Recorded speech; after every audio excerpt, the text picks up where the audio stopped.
On the morning of November 22nd, 1718, a tall man with a beard braided into thick black ropes stood on the deck of a sloop anchored in a shallow inlet off the coast of North Carolina. He had been drinking through the night. The cabin below still smelled of rum and tobacco, and tallow candles burned down to nothing. Around him, the waters of Ocracoke Inlet lay flat and gray in the pre-dawn stillness, hemmed in by low sandbars that shifted with every tide, a labyrinth of channels that only a man who had sailed these waters many times could navigate without running aground. He knew every one of them. He had chosen this place precisely because it was a trap for anyone foolish enough to follow him in. What he did not know, what he could not have known as he stood on that deck watching the first pale light spread across Pamlico Sound, was that two Royal Navy sloops were already threading their way through those same channels. They carried no cannon. They had been stripped down to nothing but small arms and cutlasses, and 60 men hand-picked for a single purpose. They had not come to capture him. They had not come to negotiate or to serve a warrant or to offer the king's pardon one more time. They had come to kill him. The man who commanded those sloops was a young lieutenant named Robert Maynard, and he had been given his orders directly by the governor of Virginia, Alexander Spotswood, a man who understood that the figure standing on that anchored sloop represented something far more dangerous than piracy. He represented the failure of empire. For nearly 2 years, this single individual had terrorized the Atlantic seaboard from the Caribbean to the Chesapeake. He blockaded entire colonies, humiliated the Royal Navy, and made the most powerful maritime nation on earth look impotent in its own waters. He had done it not with a vast fleet or an army of thousands, but with a handful of ships, a rotating crew of criminals, and something far more potent than gunpowder. He had done it with fear. By the time the sun cleared the horizon that November morning, the man with the braided beard would be dead, his body floating in water-stained red, his head hanging from the bowsprit of Maynard's sloop, his legend just beginning its long, strange journey into immortality. He had been shot 5 times.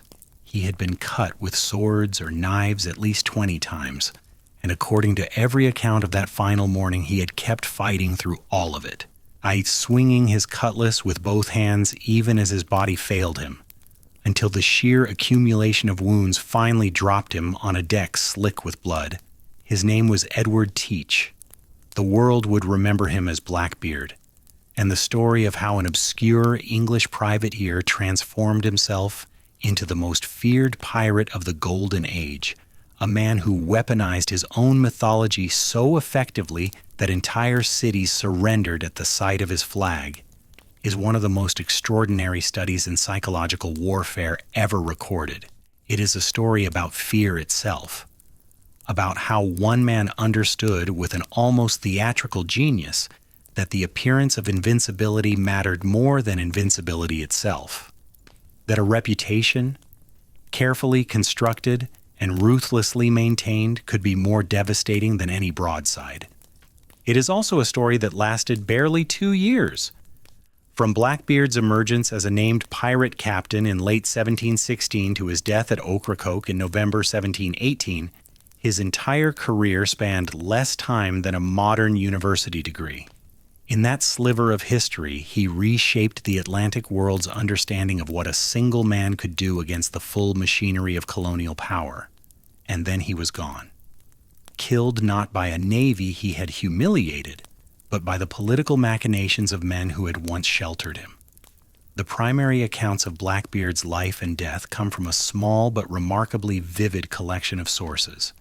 The most important is Captain Charles Johnson's A General History of the Pirates, published in 1724, just 6 years after Teach's death, on a work so detailed and so well-informed that historians have debated for 3 centuries whether its author was himself a sailor, a journalist with extraordinary contacts, or possibly even Daniel Defoe writing under a pseudonym. Johnson's account draws on trial records, sailor testimony, and what appear to be first-hand interviews with men who served alongside Teach and men who fought against him. Alongside Johnson, we have the official correspondence of Governor Alexander Spotswood of Virginia, whose letters to the Board of Trade in London reveal the political panic that Blackbeard's presence created, the desperate, sometimes furious appeals for naval support that went unanswered for months. We have the trial records from the Vice Admiralty Court proceedings against Teach's surviving crew. Even testimonies given under oath by men who had sailed with the pirate and now faced the gallows. And we have the account of Lieutenant Robert Maynard himself, the man who killed Blackbeard, whose report to the Admiralty provides the most detailed description of the final battle. A document remarkable for its plain, almost clinical tone, as if the violence it describes were simply another item of naval business. Together, these sources give us something rare in pirate history. Not just a legend, but a legible human being behind the legend. A man who was more intelligent, more calculating, and more deliberately theatrical than the popular image of a rampaging sea monster would suggest. And a man whose story, properly understood, reveals as much about the British Empire's vulnerabilities in the early 18th century as it does about piracy itself. To understand where Edward Teach came from, we must first understand the world that created him. A world in which the line between pirate and patriot was not merely blurred, but, for decades, had been deliberately erased by the governments of Europe. Edward Teach was almost certainly born in Bristol, England, sometime around 1680. The exact date is unknown. The exact circumstances of his birth are unknown. Even his surname carries uncertainty. Contemporary documents spell it Teach, Thatch, Thatch, and half a dozen other variations, the kind of orthographic chaos that was typical of an age when spelling was a matter of personal preference rather than fixed convention.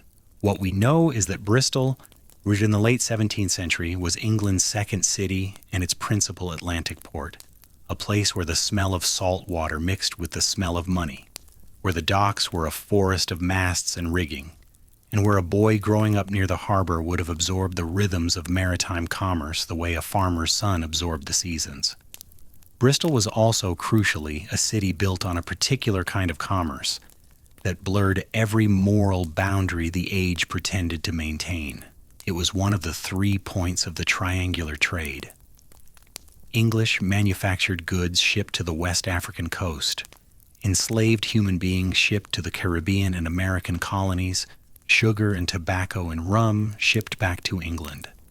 The ships that crowded Bristol's harbor carried wealth extracted from human suffering on an industrial scale.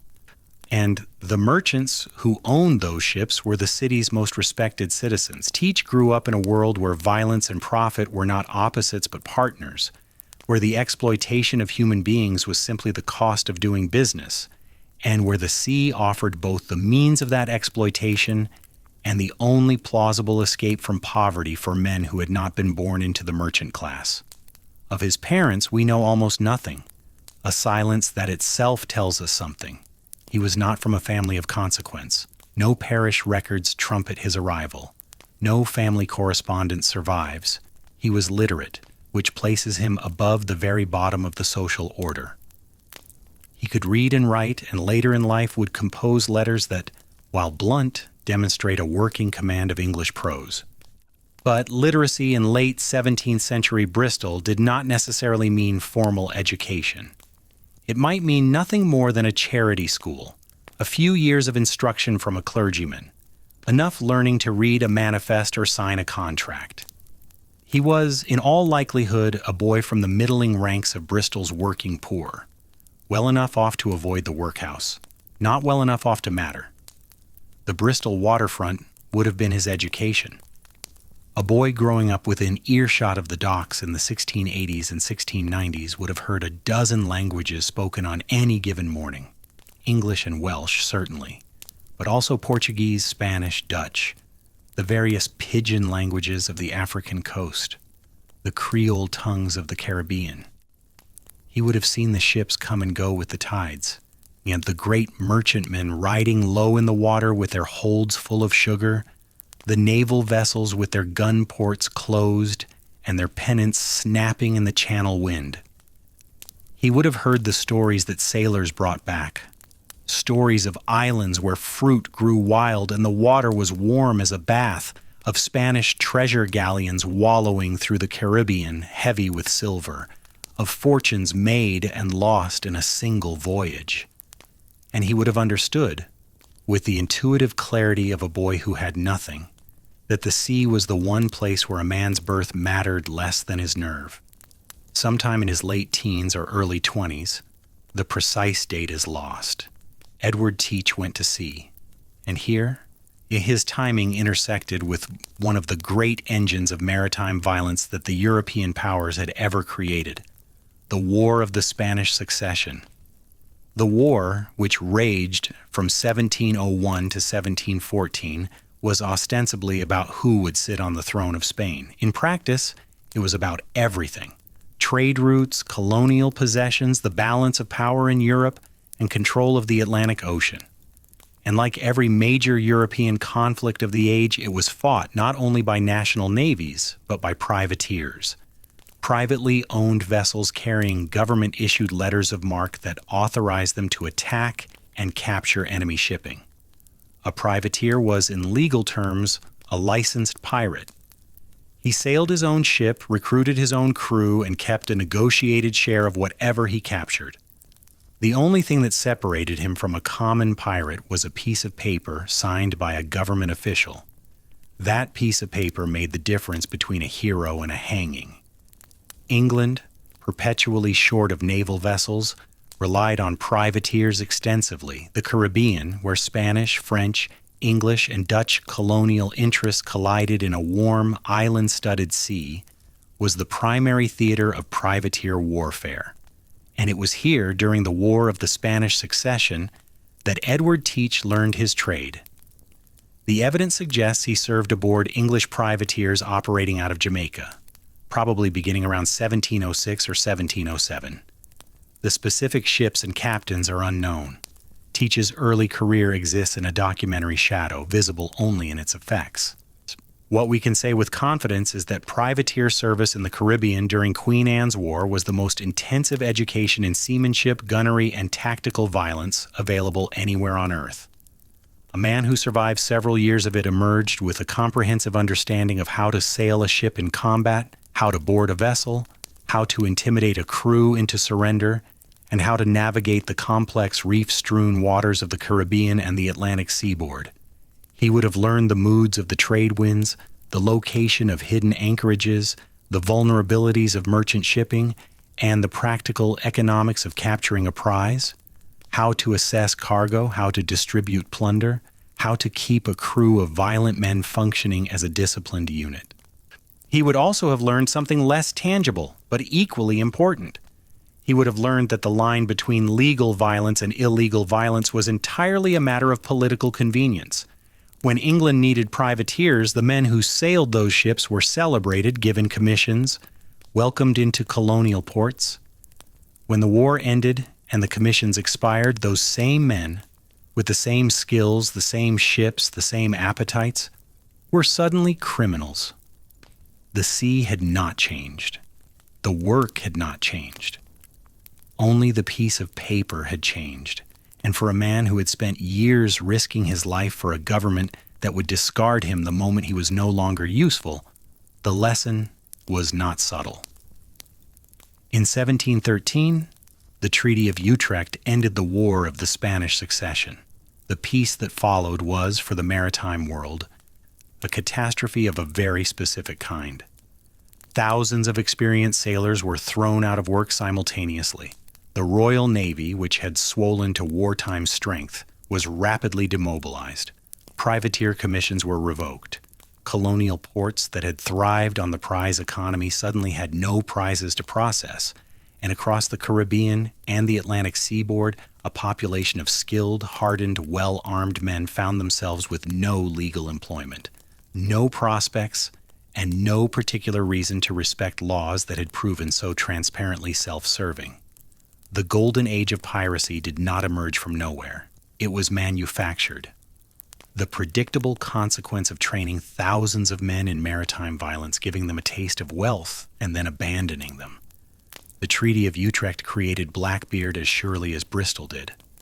It took a man who already possessed the skills and the temperament and removed the last institutional constraint on his ambition. For a year or two after the war's end, Teach drifted. The historical record offers only shadows.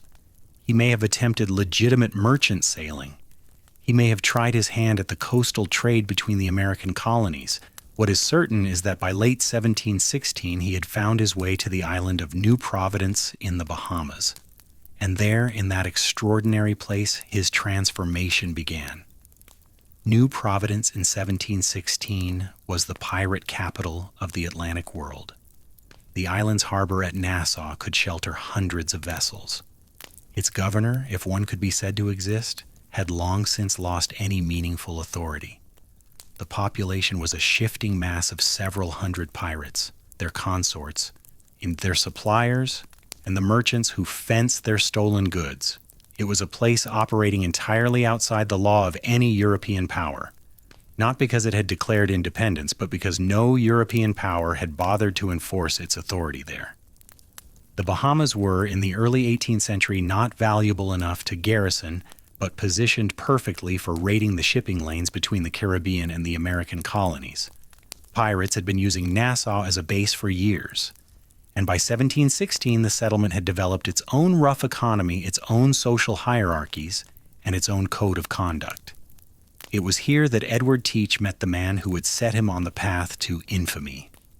Benjamin Hornigold was one of the most successful pirates operating out of Nassau, a former privateer like Teach, who had made the transition from licensed raider to freelance predator with apparent ease. Hornigold was unusual among pirates in one respect.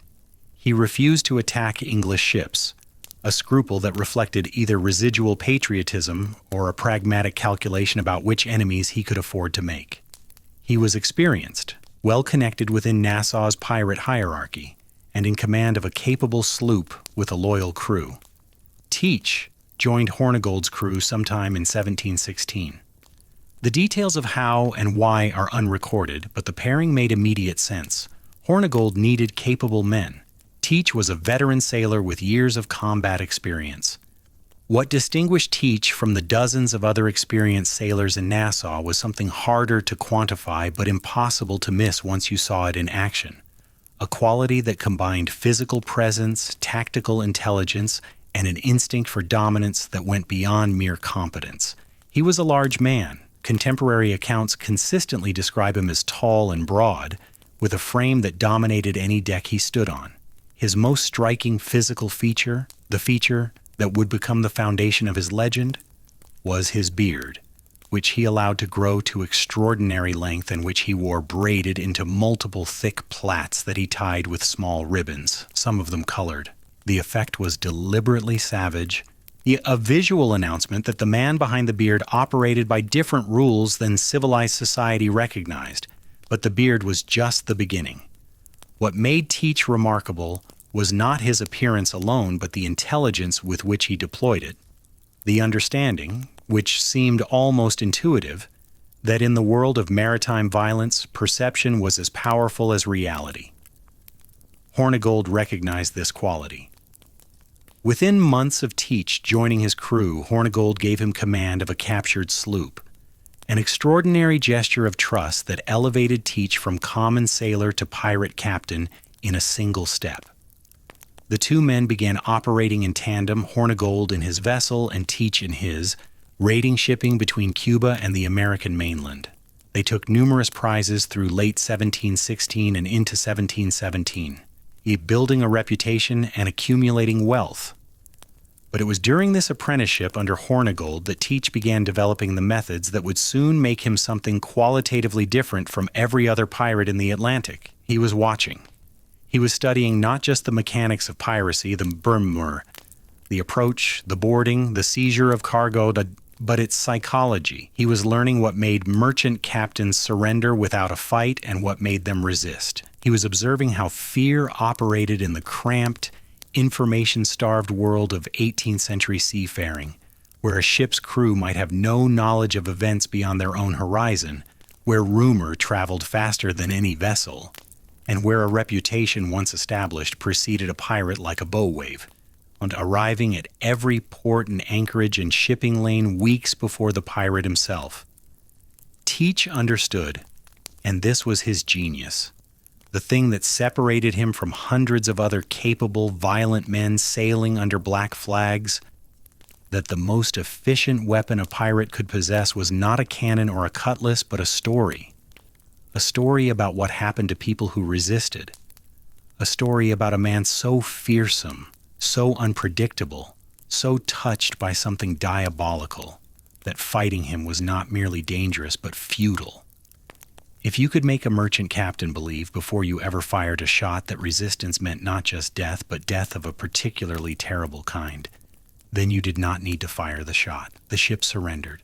The cargo was transferred. No one died. The pirate sailed away richer, his ship undamaged, his crew uninjured, and the story of the encounter, exaggerated and embellished with each retelling, spread through every port and tavern on the Atlantic seaboard, making the next capture even easier. This was the insight that Edward Teach would spend the next 2 years refining into something that resembled, in its precision and its self-consciousness, a form of art. In late 1717, the partnership with Hornigold ended. The circumstances were not violent. Hornigold was growing cautious, perhaps aware that the era of unchecked piracy was approaching a political reckoning, and he would eventually accept a royal pardon and turn pirate hunter himself. But for Teach, the separation from his mentor was a liberation. He was now operating independently, captain of his own vessel, answerable to no one, and free to implement the vision of piracy that had been forming in his mind since he first sailed into Nassau Harbor. And then, in November 1717, he captured the ship that would make him immortal. She was a French merchant vessel called La Concorde, a 300-ton slave ship making her way from the West African coast to Martinique. She was large, well-built, and, crucially, she was armed. La Concorde carried 40 guns, a formidable battery for a merchant vessel, and under different circumstances she might have been able to fight off an attack, but she was also weakened. The transatlantic crossing had been brutal. Disease had swept through both crew and the enslaved Africans in her hold. By the time Teach's sloop intercepted her near the island of Martinique, La Concorde's crew was decimated. Too few healthy men remaining to work the ship and man the guns simultaneously. Her captain, Pierre Dosset, assessed the situation and surrendered. What Teach did next revealed the calculating mind behind the fearsome appearance. He did not simply loot the ship and move on as most pirates would have done.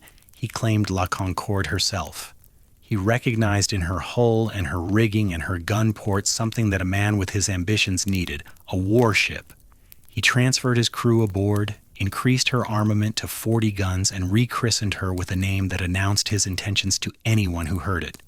He called her Queen Anne's Revenge. The name was not chosen carelessly. Queen Anne had been the monarch during the War of the Spanish Succession, the war that had created the privateers, the war whose end had abandoned them.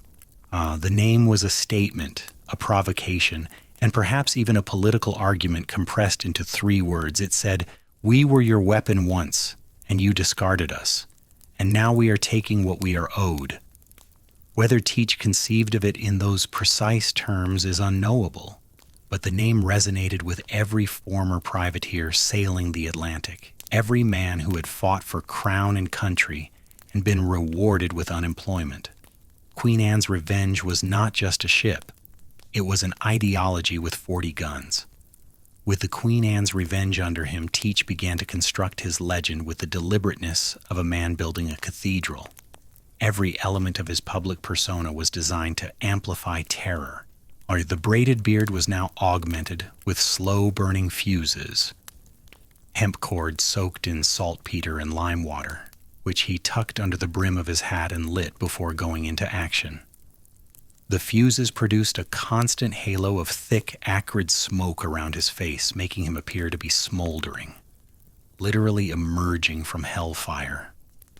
The effect, seen from the deck of a merchant ship, watching this enormous figure materialize through cannon smoke with fire wreathing his head, was designed to bypass rational thought entirely. It struck at something deeper than reason, at the superstitious terror of the supernatural that lived in the bones of every 18th century sailor who had grown up on stories of sea devils and spectral ships. He dressed for the part as well, a long dark coat, a broad hat. Across his chest, he wore a bandolier rigged to carry 6 pistols, all loaded, all primed. The pistols served a practical purpose. In the age of flintlock weapons, reloading took 30 seconds or more, and carrying multiple pre-loaded weapons meant a man could fire 6 times without pause. But they served a theatrical purpose too. A man wearing 6 pistols was not merely armed. He was a walking arsenal. He was a visual promise that resistance would be met with overwhelming, immediate personal violence. And there was the flag. Blackbeard's colors, which would become the most recognized symbol in the Atlantic, depicted a skeleton holding an hourglass in one hand and a spear in the other. The spear pointed at a bleeding heart. The imagery was dense with meaning, and every sailor who saw it understood every layer. The skeleton was death. The hourglass said your time is running out. The spear, piercing the heart, said if you resist, death will not be abstract. It will be intimate and bloody. The entire flag was an argument for surrender delivered in a single glance at a distance of several hundred yards. By the early months of 1718, the machinery of fear was fully operational. Teach commanded the Queen Anne's Revenge with her 40 guns, accompanied by a growing flotilla of smaller sloops. His crew numbered in the hundreds, and his reputation had achieved exactly what he had designed it to achieve. Archaeology, it preceded him everywhere, growing with each retelling, each captured ship, each sailor released to spread the story of the devil with fire in his beard. The method was consistent and, in its way, elegant. Teach would intercept a merchant vessel, run up his black flag, and fire a warning shot. In most cases, this was sufficient. The merchant captain, who had already heard stories about Blackbeard, stories that had likely grown more terrifying with every port of retelling, would lower his colors and allow the pirates to board. Teach and his crew would then plunder the cargo hold, take whatever supplies they needed, and depart. Violence was the exception rather than the rule. Teach understood that dead sailors and burned ships were bad for business. They provoked exactly the kind of naval response he wanted to avoid, and they silenced the very witnesses he needed to keep his reputation spreading. This is the paradox at the heart of Blackbeard's career, and the thing that makes him genuinely fascinating rather than merely terrifying. He was, by the standards of the Golden Age, a relatively restrained pirate. He killed fewer people than many of his contemporaries. He took fewer ships than some. He was never accused of the sadistic tortures that characterize pirates like Edward Lowe, who was known to cut off prisoners' lips and make them eat the flesh. Teach's violence was almost always purposeful, calibrated to maintain the reputation without incurring the costs that excessive brutality would bring. He was not a berserker. He was a strategist who had realized that the most efficient form of piracy was the kind where you never needed to fight at all. But he was no gentle soul masquerading as a monster either. The restraint was tactical, not moral. He was capable of sudden, shocking violence when he judged it necessary. When a crew showed signs of resistance, when discipline among his own men required reinforcement, when the mythology needed refreshing with a fresh atrocity. Captain Johnson records an incident aboard the Queen Anne's Revenge that captures this duality perfectly. One night, while drinking in his cabin with his navigator and another crew member, Teach blew out the candle, drew 2 pistols under the table, and fired. One shot struck his navigator, Israel Hands, in the knee, crippling him permanently. When the shocked men asked why he had done it, Teach reportedly said that if he did not shoot one of his own men now and then, they would forget who he was. The anecdote, whether perfectly accurate or embroidered in the retelling, reveals the engine driving Blackbeard's entire operation. Fear was not a byproduct of his activities. Fear was the product. In everything else, The ships captured, the cargo plundered, the ransoms collected. These were the revenue that fear generated. And like any product, fear required constant investment. It required maintenance. It required occasionally a demonstration that the monster was real, that the stories were not just stories, that the fire in his beard was not theater but prophecy. Shoot a man at your own table, and the story would be told in every port from Barbados to Boston within a month. And the next merchant captain who saw the skeleton flag would not require a second warning shot. By the spring of 1718, barely a year and a half into his career as an independent captain, Edward Teach had achieved something without real precedent in the history of Atlantic piracy. He had made himself the dominant maritime force along the entire eastern seaboard of the American colonies. His flotilla, the Queen Anne's Revenge, the sloop Adventure, and several smaller vessels constituted a private navy that outgunned most colonial defenses. The colonial governors, who were responsible for protecting their own coastlines, lacked the warships to challenge him. The Royal Navy, whose resources were stretched across a global empire, was slow to respond to what it regarded as a provincial problem. And the merchants whose ships were being plundered were growing desperate, their insurance costs climbing, their captains refusing to sail without convoy protection that was not available.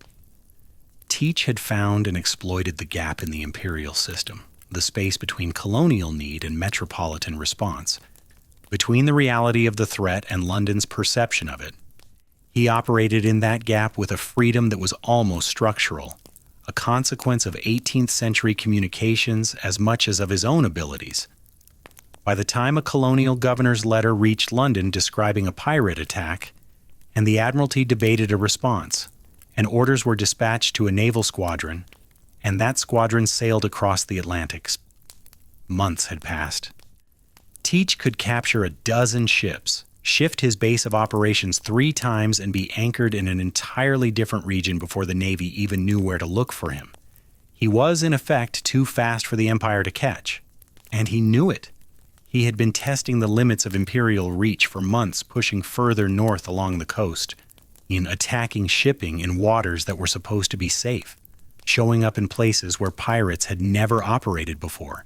Each escalation was a probe, a question posed to the colonial authorities. What will you do about this? And each time the answer came back. Nothing.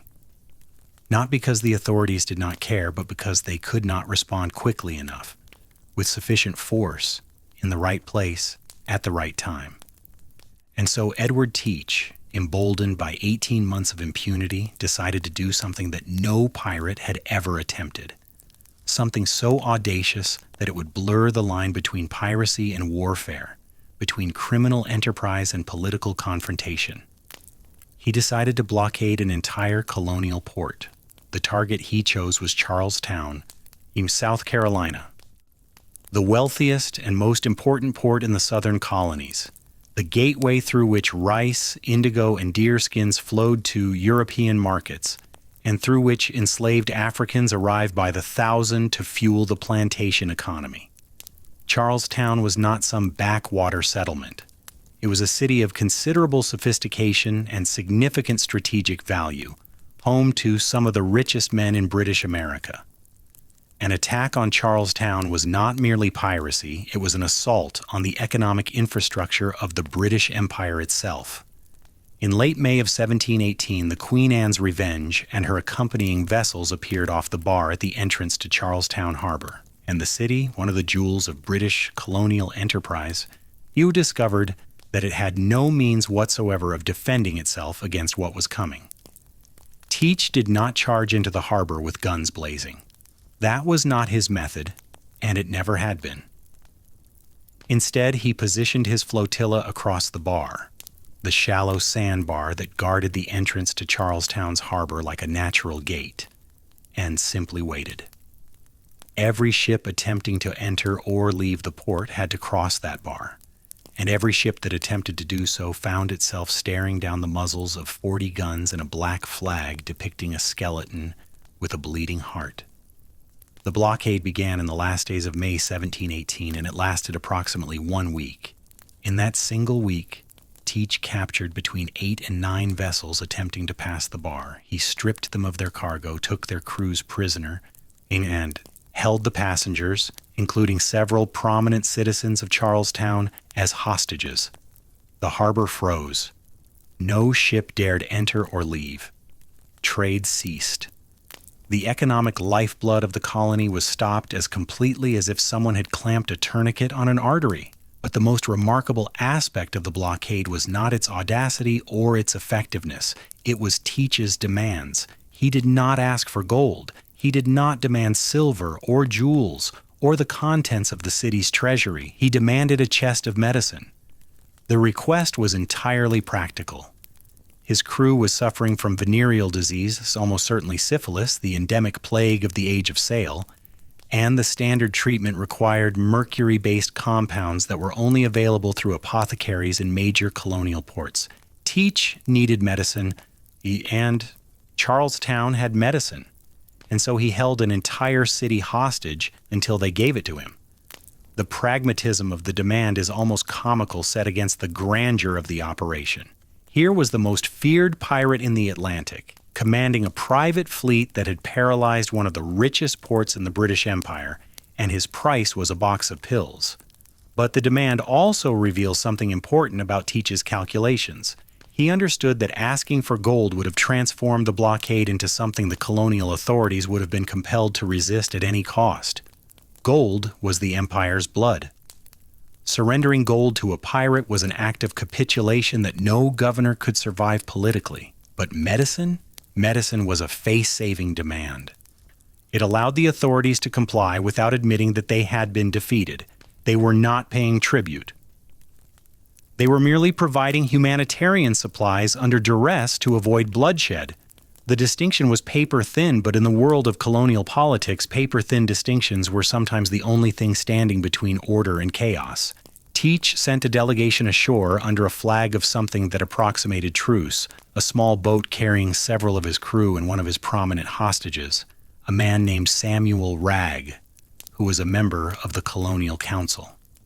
The message was simple: deliver the medicine chest, or the hostages would be killed, and every captured ship would be burned within sight of the harbor. Governor Robert Johnson, who had no warships at his disposal and no realistic means of challenging the blockade by force, convened an emergency session of his council. The debate was furious, humiliating, and brief. They sent the medicine. The chest was rowed out to the Queen Anne's Revenge. Teach inspected its contents, found them satisfactory, and released his hostages, stripped of their valuables, their fine clothes, and their dignity, but alive. He then lifted the blockade and sailed north, leaving behind a city that was shaken to its foundations, not because of the material losses, which were significant but survivable, because of what the blockade had revealed. Charlestown, one of the most important cities in British America, had been held hostage by a single pirate and had been unable to do anything about it except comply with his demands. The humiliation was total, and it sent a shockwave through the colonial establishment that reached London within weeks. Governor Johnson's dispatches to the Board of Trade vibrate with barely contained fury and something that reads very much like fear. Not fear of Teach personally, but fear of what Teach represented. The demonstration that the empire's authority existed only where the empire could enforce it, and in the waters off the American coast, the empire could not enforce very much at all. Johnson's letters essentially said, "We are defenseless, we have been publicly humiliated, and if you do not send warships, this will happen again." And he was right. But Teach was not finished surprising the world. What he did in the weeks immediately following the Charlestown blockade was, if anything, more bewildering than the blockade itself, and it would generate a mystery that historians have debated ever since. After leaving Charlestown, Teach sailed north along the coast toward Beaufort Inlet in North Carolina. He had with him the Queen Anne's Revenge, the sloop Adventure, and 2 smaller vessels. His crew numbered well over 300 men. He had just pulled off the most spectacular act of piracy in living memory. He was at the absolute peak of his power. And then he destroyed it. On June 10, 1718, the Queen Anne's Revenge ran aground on a sandbar in Beaufort Inlet. The grounding appeared to be accidental. The ship struck the bar while attempting to navigate the shallow channel, heeled over, and could not be refloated. Teach then ordered the Adventure to assist in pulling the Queen Anne's Revenge free. The Adventure also ran aground. Within hours, both of Teach's primary vessels were stranded and damaged beyond practical recovery. What happened next has fueled 3 centuries of speculation. Teach transferred himself, a small number of trusted crew members, and the bulk of the plunder from the Charlestown blockade onto one of the remaining small vessels. He then sailed away, leaving the Queen Anne's Revenge, the Adventure, and approximately 300 crew members marooned on the sandbar. He marooned them. 300 men, abandoned on a strip of sand in the Carolina shallows with wrecked ships, minimal supplies, and no means of reaching open water. Was the grounding an accident? Captain Johnson, writing 6 years later, was skeptical. He suggested that Teach had run the ships aground deliberately, that the entire episode was a calculated act of treachery designed to shed the burden of a large crew and keep the Charlestown plunder for himself and a small circle of trusted Confederates. The logic is persuasive. A pirate captain's share of plunder was determined by the total number of crew. The more men, the smaller each share. 300 men dividing the spoils of the Charlestown blockade would receive modest individual portions. 20 men dividing the same spoils would be wealthy. By engineering the grounding and abandoning the bulk of his crew, Teach transformed himself from the commander of a large, expensive fleet requiring constant supplies and prizes to maintain into the captain of a small, nimble vessel with a compact crew and a hold full of treasure.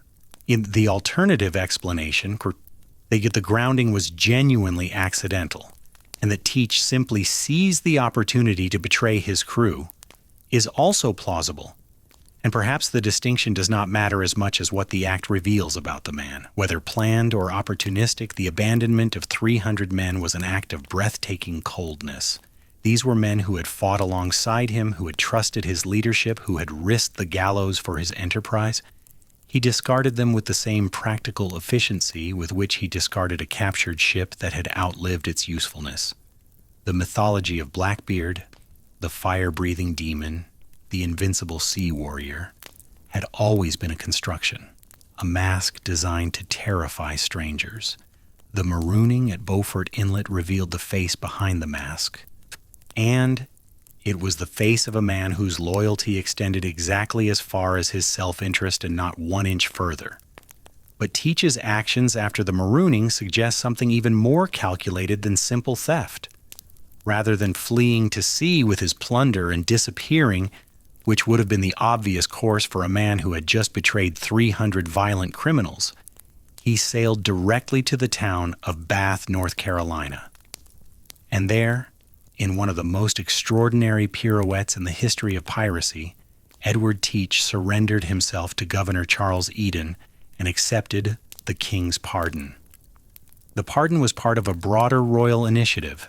In September 1717, King George I had issued a proclamation offering a full pardon to any pirate who surrendered himself to a British colonial governor before September 1718. The proclamation was an acknowledgement that the Navy could not solve the piracy crisis through force alone. There were simply too many pirates and too few warships. The pardon offered an amnesty, surrender, forswear piracy, and your past crimes would be forgiven. Many pirates accepted. Benjamin Hornigold, Teach's former mentor, had already taken the pardon and was now serving as a pirate hunter for the colonial government.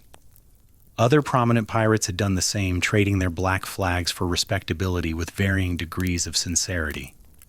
Teach's acceptance of the pardon was, on its surface, just another pirate coming in from the cold. But the timing and the circumstances made it something else entirely. He had accepted the pardon immediately after pulling off the most spectacular act of piracy in years and immediately after abandoning most of his crew. He arrived in Bath not as a humbled man seeking mercy, but as a wealthy one seeking legitimacy. He had the plunder. He had shed the costs. and now he had legal protection against prosecution for everything he had done up to that point. Governor Eden accepted his surrender without, it appears, asking too many questions. This has led historians to one of two conclusions, neither of them flattering to Eden. Either the governor was genuinely naive, a man who believed that the most notorious pirate in the Atlantic had simply decided to retire and become a law-abiding citizen, or he was complicit, a corrupt official who was receiving a share of Teach's plunder in exchange for political protection. The evidence leans heavily toward the latter. Eden's subsequent behavior, his consistent refusal to investigate Teach's activities, his willingness to issue legal cover for what were transparently piratical seizures, his close social relationship with a man who was still operating as a pirate in everything but name, suggests a partnership rather than a pardon. Teach settled in Bath, a small town on the Pamlico River that served as the capital of North Carolina. He purchased a house. He married a local woman, his 14th wife, according to Johnson. Though this number is almost certainly exaggerated, he attended social gatherings. He dined with the governor. He presented himself for a brief and strange interlude. He as a retired gentleman of means. But he did not stop pirating. The pardon was a mask, just as the burning fuses and the braided beard were masks, another layer of performance in the ongoing theater of Edward Teach's career. Within weeks of his supposed retirement, Teach was back on the water, capturing merchant vessels in Pamlico Sound and along the Outer Banks. The seizures were given a thin veneer of legality through Eden's cooperation. Teach would bring captured cargo before a vice admiralty court that Eden controlled, claim that the goods had been found adrift or salvaged from abandoned vessels, and receive legal title to property that everyone involved knew had been taken at gunpoint. The proceedings were a farce, and everyone in the colony knew it. But Eden's authority was real. His court's judgments were legally binding. Yeah, and challenging them would have required political resources that North Carolina's scattered, impoverished population simply did not possess. The arrangement reveals something crucial about the world in which Blackbeard operated, and about the man himself. Piracy in the early 18th century was not simply a crime. It was a system, an economy, a network of relationships that connected pirates to governors, merchants, tavern keepers, shipbuilders, and the ordinary colonists who bought stolen goods at a discount and asked no questions about their origin. Teach understood this system with the fluency of a native speaker. He knew that a pirate's survival depended not just on his ability to capture ships, but on his ability to cultivate political protection ashore. The most dangerous moment in any pirate's career was not the boarding action or the naval engagement. It was the moment when his political allies decided he had become more liability than asset. As long as the relationship was profitable for both sides, the pirate was safe. The moment the calculus shifted, the pirate was dead. What Teach failed to appreciate, or perhaps appreciated but believed he could manage, was that the calculus was already shifting. The Charlestown blockade had changed everything. It had transformed piracy from an economic nuisance into a political crisis.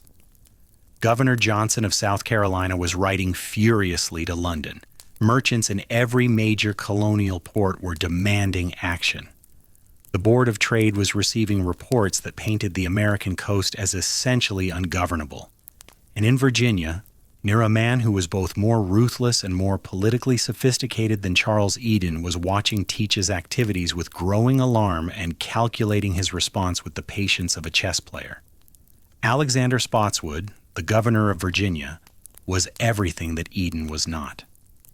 Where Eden was accommodating, Spotswood was confrontational. Where Eden saw in Teach a profitable arrangement, Spotswood saw an existential threat, not merely to shipping, but to the principle of royal authority itself. Spotswood was a career colonial administrator, a former military officer who had fought at the Battle of Blenheim, a man with an instinct for the political dimensions of seemingly local problems. He understood what the Charlestown blockade had demonstrated, that piracy had grown beyond the capacity of individual colonies to manage, that men like Eden were making the problem worse through corruption. and that if the crown did not reassert its authority decisively, the entire system of colonial governance in the southern colonies risked becoming a joke. Spotswood also had personal reasons for wanting Teach destroyed. Virginia's trade was being affected. Virginia's merchants were complaining. And Spotswood, who was engaged in various political conflicts with his own colonial assembly, needed a victory. Something dramatic and unambiguous that would demonstrate his competence and his commitment to order. Blackbeard's head would serve that purpose admirably. But there was a problem. Teach was not in Virginia. He was in North Carolina, operating under the protection of North Carolina's governor. And Spotswood had no legal authority to conduct military operations in another colony. The jurisdictional boundaries of colonial America were taken seriously. A governor who sent armed men into a neighboring colony without authorization was committing an act that could be construed, in the legalistic framework of the time, as something uncomfortably close to an invasion. Spotswood needed to act, but he needed to act in a way that could be defended politically after the fact. His solution was characteristically elegant and characteristically ruthless. He would not send Virginia militia de retour. That would be too overtly a violation of North Carolina's sovereignty. Instead, he would hire Royal Navy vessels, which operated under Admiralty authority rather than colonial authority, and whose jurisdiction extended to all British waters regardless of colonial boundaries. The legal fiction was that the Navy was not invading North Carolina but conducting maritime operations against a pirate in navigable waters, which was the Navy's prerogative anywhere in the King's domain. Spotswood approached the captains of two Royal Navy warships stationed at the mouth of the James River, HMS Pearl and HMS Lyme. He persuaded their captains to provide men and boats for an expedition against Teach, funded by a reward that Spotswood would pay from Virginia's treasury. The warships themselves were too large to navigate the shallow waters of Pamlico Sound, where Teach was known to be anchored, so the plan called for transferring crews into smaller, shallow draft sloops that could follow Teach into the channels and inlets he used as refuge. The man chosen to command this expedition was Lieutenant Robert Maynard of HMS Pearl. He was young, competent, and hungry for distinction, the kind of junior officer who understood that a moment like this could define a career. Spotswood gave him 2 sloops, approximately 60 men, and a set of orders that were notable for what they did not say. The orders authorized Maynard to find and apprehend Edward Teach. They did not specifically authorize him to kill Teach, but the men who carried those orders understood, with the clarity that comes from operating in a world where certain things were communicated through silence rather than speech, that bringing Teach back alive was not the preferred outcome. In the second week of November 1718, Maynard's 2 sloops slipped out of the James River and turned south. They carried no mounted cannon. The sloops were too small and too lightly built for heavy armament, and cannon would have raised the draft, making it impossible to navigate the shallow channels of Pamlico Sound. What they carried instead was small arms, muskets, pistols, cutlasses, boarding axes, and the grim understanding that if they found Blackbeard, the fight would happen at arm's length, hand to hand, blade against blade, on decks too small to allow retreat. Spotswood, meanwhile, moved to cut off any possibility of Teach escaping overland. He dispatched a company of Virginia militia southward with orders to position themselves along the roads leading out of Bath, creating a loose cordon that would prevent Teach from fleeing into the North Carolina interior if he somehow escaped the naval assault. The operation was planned with a thoroughness that reflected Spotswood's military background. It was not a raid, but a pincer movement, a coordinated land and sea operation designed to ensure that Blackbeard had no exit. What neither Spotswood nor Maynard knew was whether Teach had been warned. North Carolina was a small colony, and the movement of armed men, even men traveling by sea, was difficult to conceal entirely. Teach had allies ashore, men who profited from his presence, and who had every incentive to alert him to approaching danger. The question of whether Teach received advance warning of the attack has never been definitively resolved.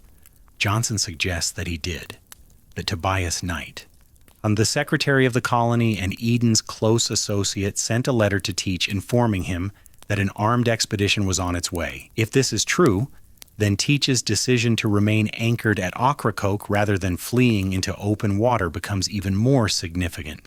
He chose to stay. He chose the fight. But it is equally possible that Teach simply did not believe anyone would come. For 18 months, he had tested the limits of colonial authority and found those limits to be effectively non-existent. No one had challenged him at Charlestown. No one had challenged his arrangement with Eden. No one had challenged his continued piracy in Pamlico Sound. The lesson he had drawn, reasonably, based on all available evidence, was that he was untouchable. The gap between colonial need and imperial response, the gap he had been exploiting since the beginning of his career, seemed permanent. And permanent impunity breeds a particular kind of blindness.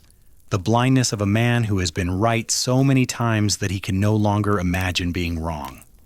On the night of November 21st, 1718, Teach was anchored at Ocracoke Inlet with a skeleton crew. He had only the Adventure with him, a small sloop carrying 8 or 9 guns. His full complement of men was not aboard. Some were in Bath, some were scattered along the coast. He had perhaps 25 men with him, maybe fewer. He spent the evening doing what men in his profession often did when the wind was down and the water was quiet. He drank. He had a guest aboard, a trader from the town of Bath who had rowed out to share rum and conversation. The drinking went on through the night. The kind of long, loose evening that was the pirates' version of shore leave. All tobacco smoke and tall tales and the slow warmth of spirits working through tired bodies. The anchored sloop sat in one of the narrow channels between the sandbars of Ocracoke, a position Teach knew intimately. The channel was shallow, treacherous, and nearly impossible to navigate without local knowledge. It was a defensive position. Any vessel approaching would have to pick its way through barely submerged shoals, moving slowly, exposed, unable to maneuver freely. For a man who understood defensive terrain, it was an excellent place to make a stand. For a man who expected no trouble, it was simply a convenient place to spend the night. Maynard's sloops arrived at the outer edge of Ocracoke Inlet late on the evening of November 21st. Or they could see the Adventure's riding light in the gathering darkness, a single lamp burning aboard a vessel at anchor, visible across the flat water of the Sound. Maynard ordered his sloops to stop and wait for dawn. He would not attempt the treacherous channels in darkness. He would wait for the light, and then he would go in. The night passed slowly. Maynard's men lay on the open decks of their sloops, unable to light fires or make noise, watching that single distant light, and knowing that when morning came, they would be fighting for their lives against a man whose reputation was built on the premise that fighting him was suicide. Whatever they believed about the mythology of Blackbeard, and some of them certainly believed more than they would have admitted, they were sailors, and sailors were practical men. And they could count. They had 60 men and no cannon. Teach had a fortified sloop with mounted guns in a channel he knew and they did not. The arithmetic was not encouraging. The November dawn came slowly to Ocracoke Inlet, the sky graying by degrees, the sandbars emerging from darkness like the backs of submerged creatures. The water was calm, the air was cold, and as the light strengthened and the shapes of the inlet resolved themselves into navigable channels and impassable shoals, Lieutenant Robert Maynard gave the order to advance. The 2 sloops moved in single file, feeling their way through the shallows with lead lines and cautious helmsmanship. The lead sloop, commanded by Maynard himself, drew barely 3 feet of water, and even so her keel scraped sand more than once as she crept through the winding channel toward the anchored Adventure. Behind her came the second sloop, commanded by a midshipman named Baker, following Maynard's wake like a man stepping in another man's footprints through a minefield. The distance between them and the Adventure was perhaps half a mile. At the speed they were moving, threading between sandbars in uncertain light, that half mile would take the better part of an hour to cross. Teach saw them coming. He could not have missed them.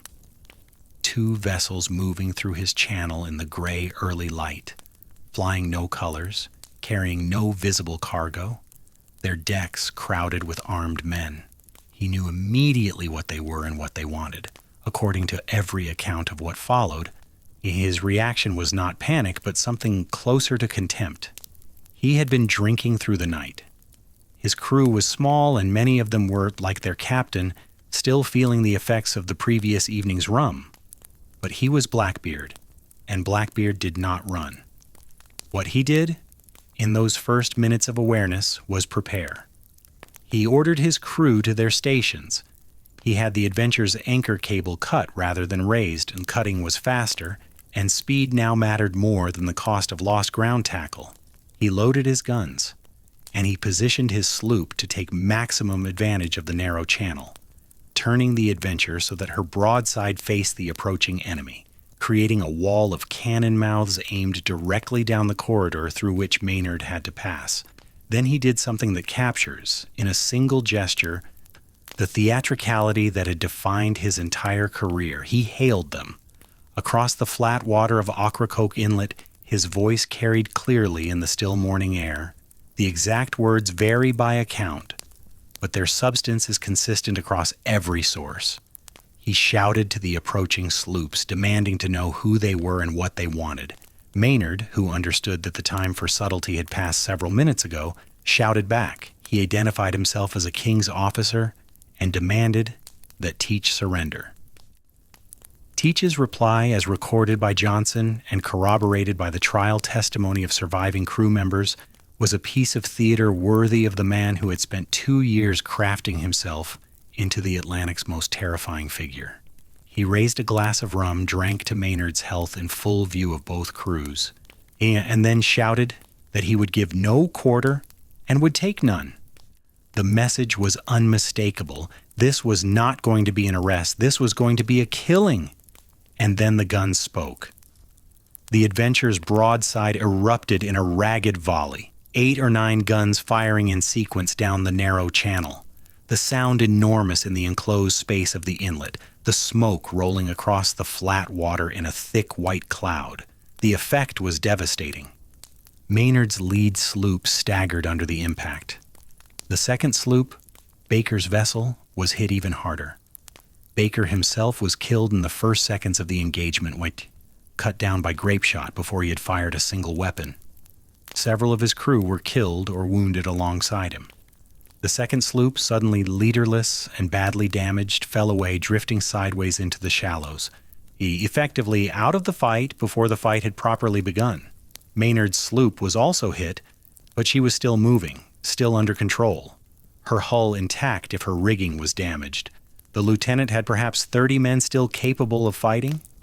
Against him, on the Adventure's deck, Teach had somewhere between 15 and 25. The accounts disagree on the precise number, though they agree it was fewer than Maynard's force.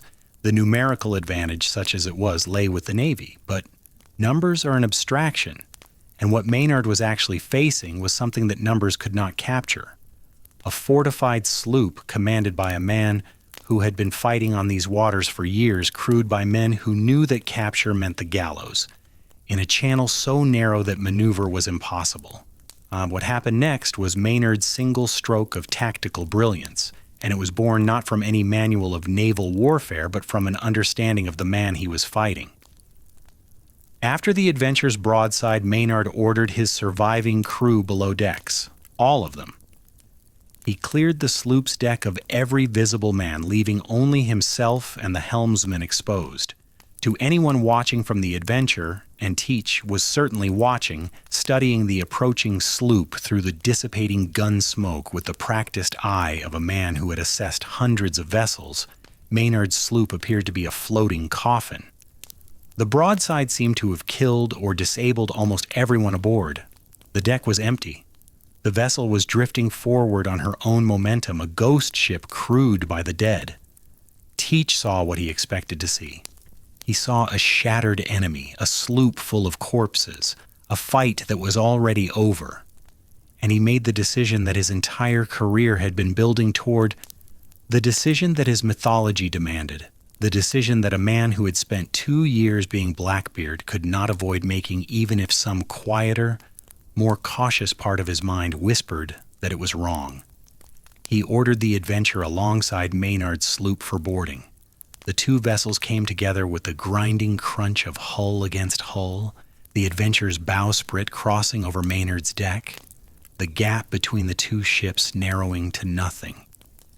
Teach stood at the head of his boarding party, visible, enormous, the slow-burning fuses in his beard trailing their acrid smoke, pistols loaded, cutlass drawn. Behind him came his crew, armed to the teeth and screaming, pouring over the gunwale onto what they believed was a deck full of dead men. Maynard waited until the pirates were committed, until they were aboard his sloop, away from their own guns, tangled in the rigging and the wreckage, their feet on his deck rather than their own. And then he gave the order. His men erupted from below decks like something expelled from the earth itself. 30 armed sailors surging up through the hatches into a space so confined that every man was instantly within arm's reach of an enemy. The shock of it, the sheer wrongness of a dead ship suddenly vomiting living men, froze the pirates for a fraction of a second. In a fight measured in seconds, a fraction was an eternity. What followed was not a battle in any sense that naval tacticians would recognize. It was a slaughter conducted at intimate range. A compressed explosion of violence in a space no larger than a modest room, where pistols were fired into bodies close enough to touch and cutlasses were swung in arcs so short they were closer to stabbing than cutting.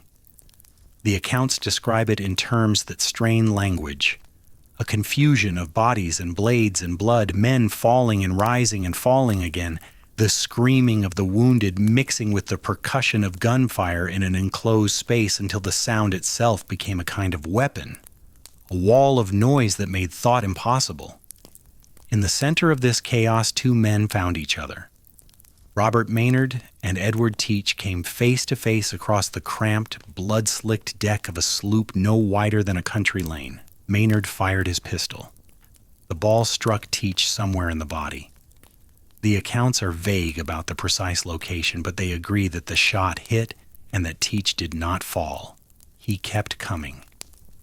He swung his cutlass at Maynard with a force that snapped the lieutenant's sword blade cleanly at the hilt, leaving Maynard holding a useless handle while the most dangerous man in the Atlantic drew back for a killing stroke. This should have been the end of Robert Maynard. A man with a broken sword facing a man who had never been beaten in close combat, whose entire legend was built on the proposition that he could not be beaten. But one of Maynard's sailors, his name is not recorded in any surviving account. An anonymous man whose split-second decision altered the course of history and stepped forward and cut Teach across the throat. The wound was severe, blood sheeted down the front of Teach's coat. And still he did not fall. He turned on the man who had cut him, swinging the cutlass, fighting now not with skill, but with the blind mechanical persistence of a body that had not yet received the message that it was dying. More men closed in, more blades found him. He was shot again. Accounts differ on how many times, but the number that has come down through history is 5 musket balls in total. And that final tally of 20 or more cuts from edged weapons, each wound should have dropped him. None of them did. Not individually, not for the seconds and minutes that the fight continued, and this is the detail that lodged in the minds of every man who witnessed it and every person who heard the story afterward. Not his ferocity, though he was ferocious. Not his skill, though he was skilled. But the sheer, irrational, almost supernatural refusal of his body to stop. He fought like a man who had made some private arrangement with death, a man who had agreed to die but had not agreed to stop fighting first. He fell in the act of cocking a pistol. One account says he was drawing it from his bandolier. Another says he was attempting to reload. The details diverge, as details always do when many frightened men witness the same event from different angles in poor light through clouds of gunpowder smoke.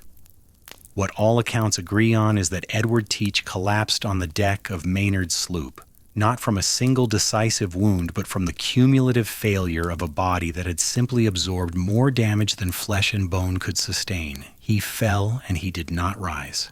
The fight continued for a few minutes after Teach went down. His remaining crew either killed on the deck or driven overboard into the shallow water of the inlet, where some were cut down and others surrendered. The second sloop, Baker's vessel, had by this time managed to work itself free of the shoal and was approaching with its surviving crew, though by the time it arrived the fighting was effectively over.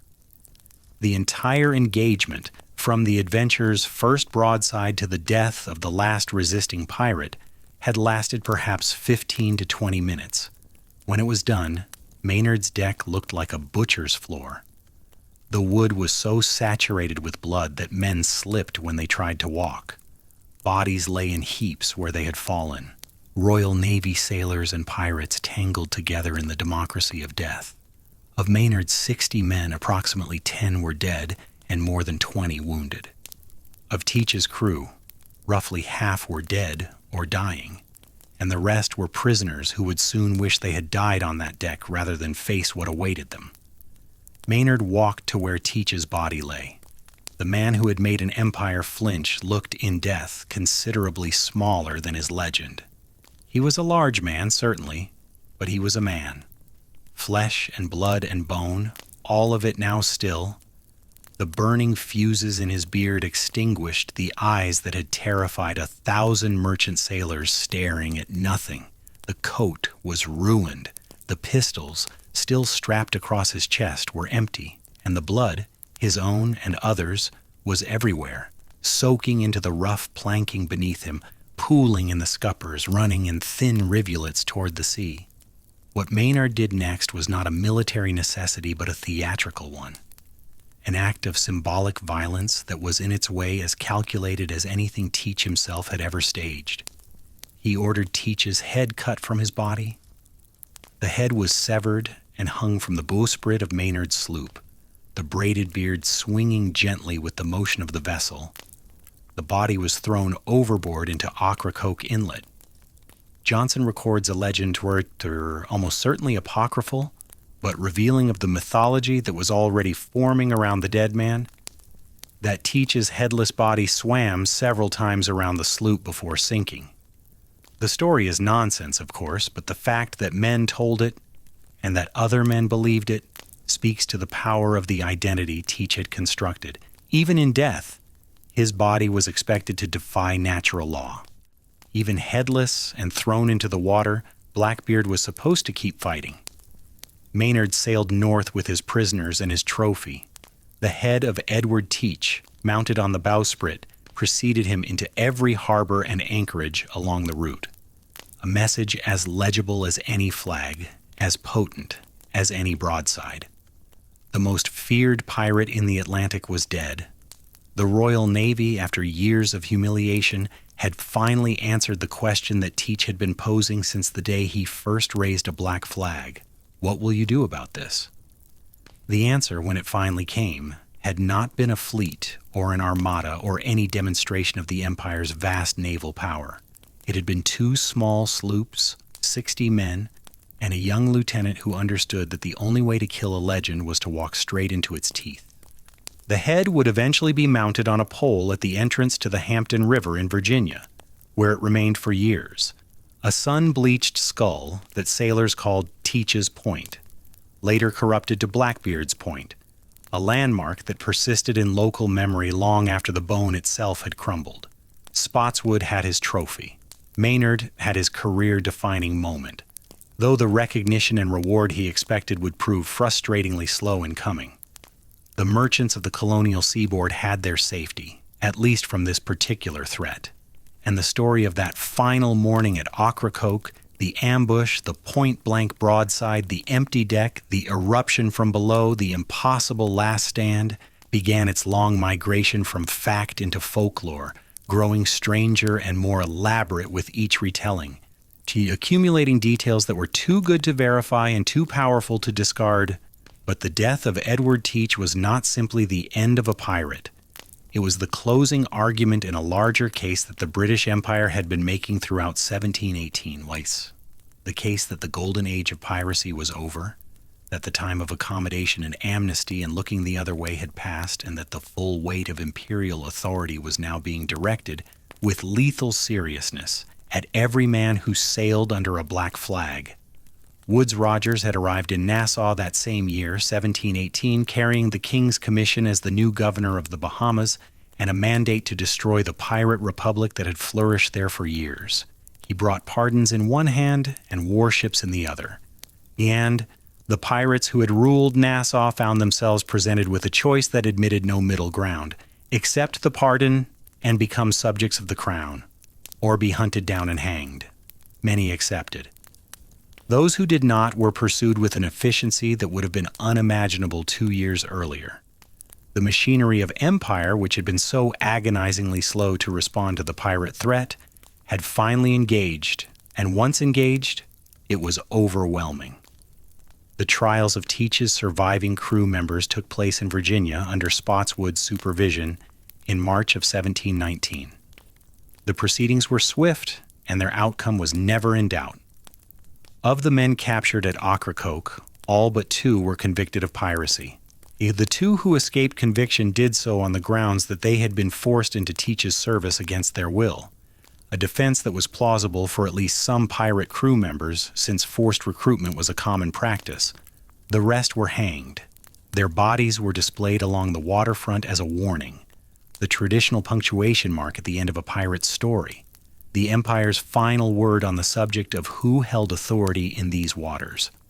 The political aftermath was more complex. Spotswood's decision to send armed men into North Carolina without that colony's knowledge or consent provoked a furious reaction from Governor Eden and from North Carolina's colonial assembly. Eden accused Spotswood of violating colonial sovereignty, of conducting an unauthorized military incursion, and of acting from personal ambition rather than public duty. There was something to the charge. Spotswood had indeed overstepped his authority, and he had done so at least partly for reasons of personal political advantage. But Eden's protests were fatally undermined by the evidence that emerged during the trial of Teach's crew, evidence that confirmed what everyone had suspected about the relationship between North Carolina's governor and the pirate he had sheltered. Tobias Knight, Eden's secretary, and the man Johnson identified as Teach's informant, was found to have received gifts from Teach, including, according to testimony, portions of plundered cargo. Letters were produced suggesting that Knight had warned Teach of the approaching naval expedition. Eden himself, while never formally charged, was revealed to have participated in the fraudulent Vice Admiralty court proceedings that had given legal cover to Teach's continued piracy. The portrait that emerged was devastating. A colonial governor who had not merely tolerated piracy but had actively facilitated it, who had used the machinery of colonial law to protect a criminal enterprise in which he was a silent partner.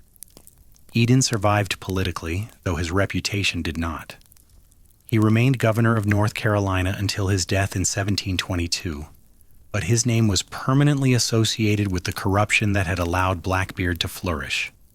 Spotswood, for his part, claimed vindication. He had been right about Teach, right about Eden, and right that only decisive action could break the cycle of piracy and corruption that was undermining colonial governance. His methods had been extra-legal, but his results were undeniable. Blackbeard was dead, his crew was hanged, his protector was exposed, and the waters of the American coast were, for the first time in years, navigable without the constant threat of encountering a skeleton flag on the horizon. The speed with which Blackbeard's legend detached from the facts of his life is itself a remarkable phenomenon, and it began almost immediately. By the time Johnson published his account in 1724, just 6 years after the events at Ocracoke, the story was already acquiring the barnacles of myth. The number of wounds Teach sustained in his final fight was growing with each retelling. The tales of his cruelty were becoming more elaborate. The smoking fuses, the 6 pistols, in the 14 wives, each detail was being polished into something shinier and stranger than the original. This was not an accident. It was the final operation of the machinery that Teach himself had built. He had spent his career understanding that stories were weapons, that a reputation was a force multiplier, that the tale of a thing could be more powerful than the thing itself.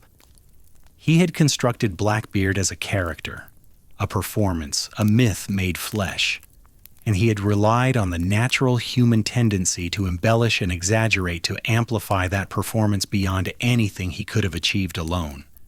Every sailor who told a Blackbeard story in a tavern was unknowingly working for him. Every merchant captain who described his encounter with the devil-bearded pirate was adding another layer to the armor of fear that Teach wore more reliably than any coat of mail. And the machinery did not stop when its creator died. It could not. Teach had built something that was self-sustaining, a story that generated its own momentum, that grew more powerful with distance from the source. The farther Blackbeard receded into the past, the larger he became. The historical Edward Teach, a clever, ruthless, but ultimately mortal man who operated for less than 2 years and was killed at the age of 38 in a fight he probably should have avoided, was gradually replaced by something more useful to the human imagination, a demon, a force of nature, an immortal. The transformation tells us something important, not just about Teach, but about the nature of fear itself and the stories we build around it. Fear, once created, does not respect the boundaries of its creator's life. It outlives the man who made it.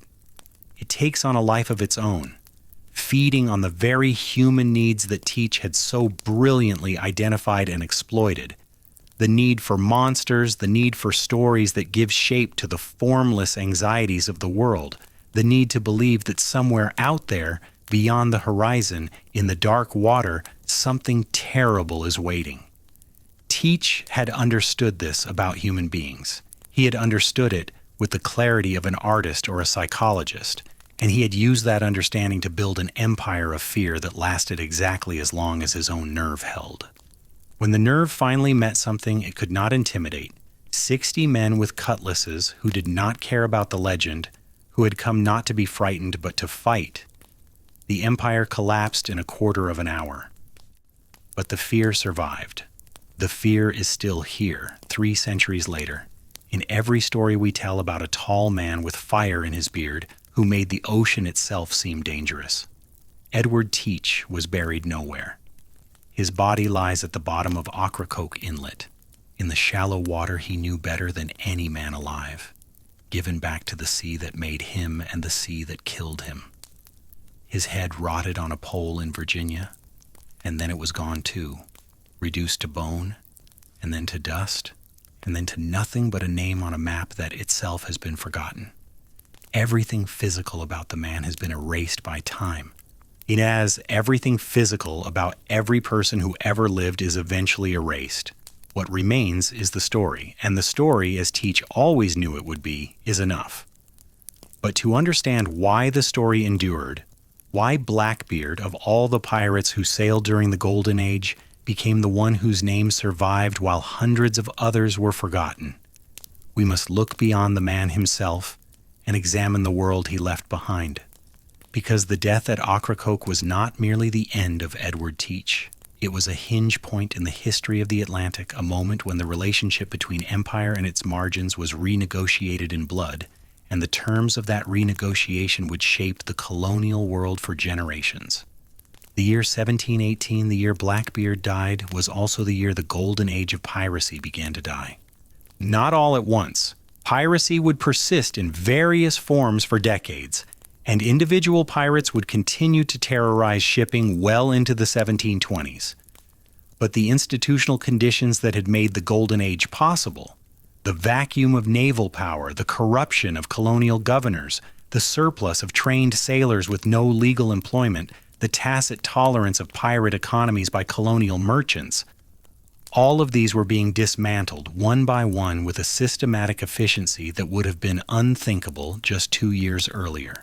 The catalyst was not Blackbeard alone, but Blackbeard was the figure who made the crisis visible.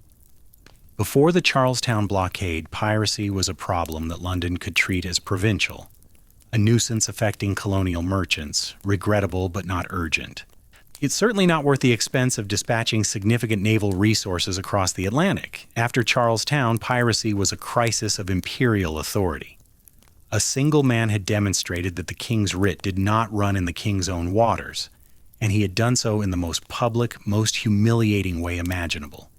The blockade was not just an act of theft, it was a proof of concept, a demonstration that the empire's defenses had a gap wide enough to sail a 40-gun warship through. The response, when it came, was comprehensive. Woodes Rogers in Nassau, Spotswood's expedition against Teach, increased naval patrols along the American seaboard, new legislation expanding the jurisdictional reach of vice admiralty courts and making it easier to try and execute pirates without the delays and uncertainties of civilian juries. A coordinated campaign of pardons for those who surrendered and relentless pursuit of those who did not. The empire had been embarrassed, and embarrassed empires do not forgive. The suppression of piracy in the years following Blackbeard's death was remarkably effective, and the reasons for its effectiveness reveal something about the nature of the pirate enterprise that Teach himself had understood better than most. Pirates were not revolutionaries. They had no political program, no ideology, no vision of an alternative social order that they were fighting to establish. They were, in the most fundamental sense, parasites. Organisms that thrived in the spaces between functioning systems, feeding on the weaknesses of institutions without the ability or the desire to replace those institutions with anything else. Yes, when the host organism strengthened its defenses, the parasites had nowhere to go. They could not retreat to a homeland because they had none. They could not appeal to a population for support because they served no population's interests. They could not negotiate from a position of political legitimacy because they had no political legitimacy. They could only run or hide or die, and one by one, in the months and years after Ocracoke, they died. Stede Bonnet, the gentleman pirate who had briefly sailed in Blackbeard's company before the betrayal at Beaufort Inlet, was captured and hanged in Charlestown in December 1718, barely a month after Teach's death. Charles Vane, who had refused Woodes Rogers's pardon at Nassau and fled rather than surrender, was eventually captured, tried, and hanged in Jamaica in 1721. Calico Jack Rackham, whose career owed more to the extraordinary women who sailed with him, Anne Bonny and Mary Read, than to his own abilities, was taken and executed in November 1720. Samuel Bellamy had already been killed in a storm off Cape Cod in 1717, his ship the Whydah swallowed by the Atlantic with most of his crew. Bartholomew Roberts, the most successful pirate of the age in terms of ships captured, was killed by grape shot during a naval engagement off the coast of West Africa in February 1722. Each death was a data point in a curve that bent only one direction. The Golden Age was ending not with a negotiated peace or a gradual decline, but with a systematic campaign of extermination. The men who had exploited the empire's weakness were being eliminated by an empire that had finally decided the weakness was intolerable. The speed of the suppression, from the chaos of 1716 to 1718 to the effective end of large-scale Atlantic piracy by the mid-1720s, is itself evidence of how fragile the pirate enterprise had always been. It had required a very specific set of conditions to flourish, and once those conditions were removed, it collapsed. The Golden Age lasted roughly a decade. Blackbeard's career lasted less than 2 years within that decade. The entire phenomenon, which has generated 3 centuries of literature and mythology and popular fascination, occupied a sliver of historical time so narrow that a man born at its beginning would have barely reached adulthood at its end. This brevity matters for understanding Blackbeard's legacy, because it means that the historical Teach, the actual man who sailed actual ships and made actual decisions, existed in a window so compressed that the mythology inevitably overwhelmed the facts almost immediately. There simply was not enough Edward Teach to satisfy the demand for Blackbeard. The man was too brief, too local, too mortal for the role he had been assigned in the popular imagination. And so the imagination did what it always does when reality proves insufficient. It filled in the gaps, connected the dots, smoothed the contradictions, and produced something that was not history, but something more durable than history. It produced legend. Captain Johnson's General History of the Pirates, published in 1724, was the foundational text of that legend, and its influence cannot be overstated. Johnson, whoever he actually was sure, was a gifted writer with a storyteller's instinct for the details that made a narrative vivid and a moralist's interest in the meanings that could be extracted from lives lived outside the law. His account of Blackbeard is the longest and most detailed in the book, and it established virtually every element of the Blackbeard mythology that persists to this day. The burning fuses, the 14 wives, the buried treasure, the diabolical temperament, the final stand at Ocracoke. Johnson's Blackbeard is not merely a pirate. He is a character in the literary sense, a figure constructed from selected facts and strategic omissions and the kind of telling details that a good writer knows how to deploy for maximum effect. Consider the anecdote about Teach shooting Israel Hands, the story of the darkened cabin, the pistol under the table, the crippled navigator, the explanation that he needed to remind his men who he was. Johnson tells this story as though it were established fact, and it has been repeated in virtually every subsequent account of Blackbeard's life. But we have no way of verifying it. The only possible source is someone who was present in that cabin, Hands himself, or the unnamed third man, and while Hands was a real person who survived Blackbeard's career and was later pardoned, no independent record of his testimony about this specific incident exists. The story may be true. It may be an embellishment. It may be entirely fabricated. What it is undeniably is perfect. It is the single most efficient anecdote possible for communicating the essence of Blackbeard as Johnson understood him.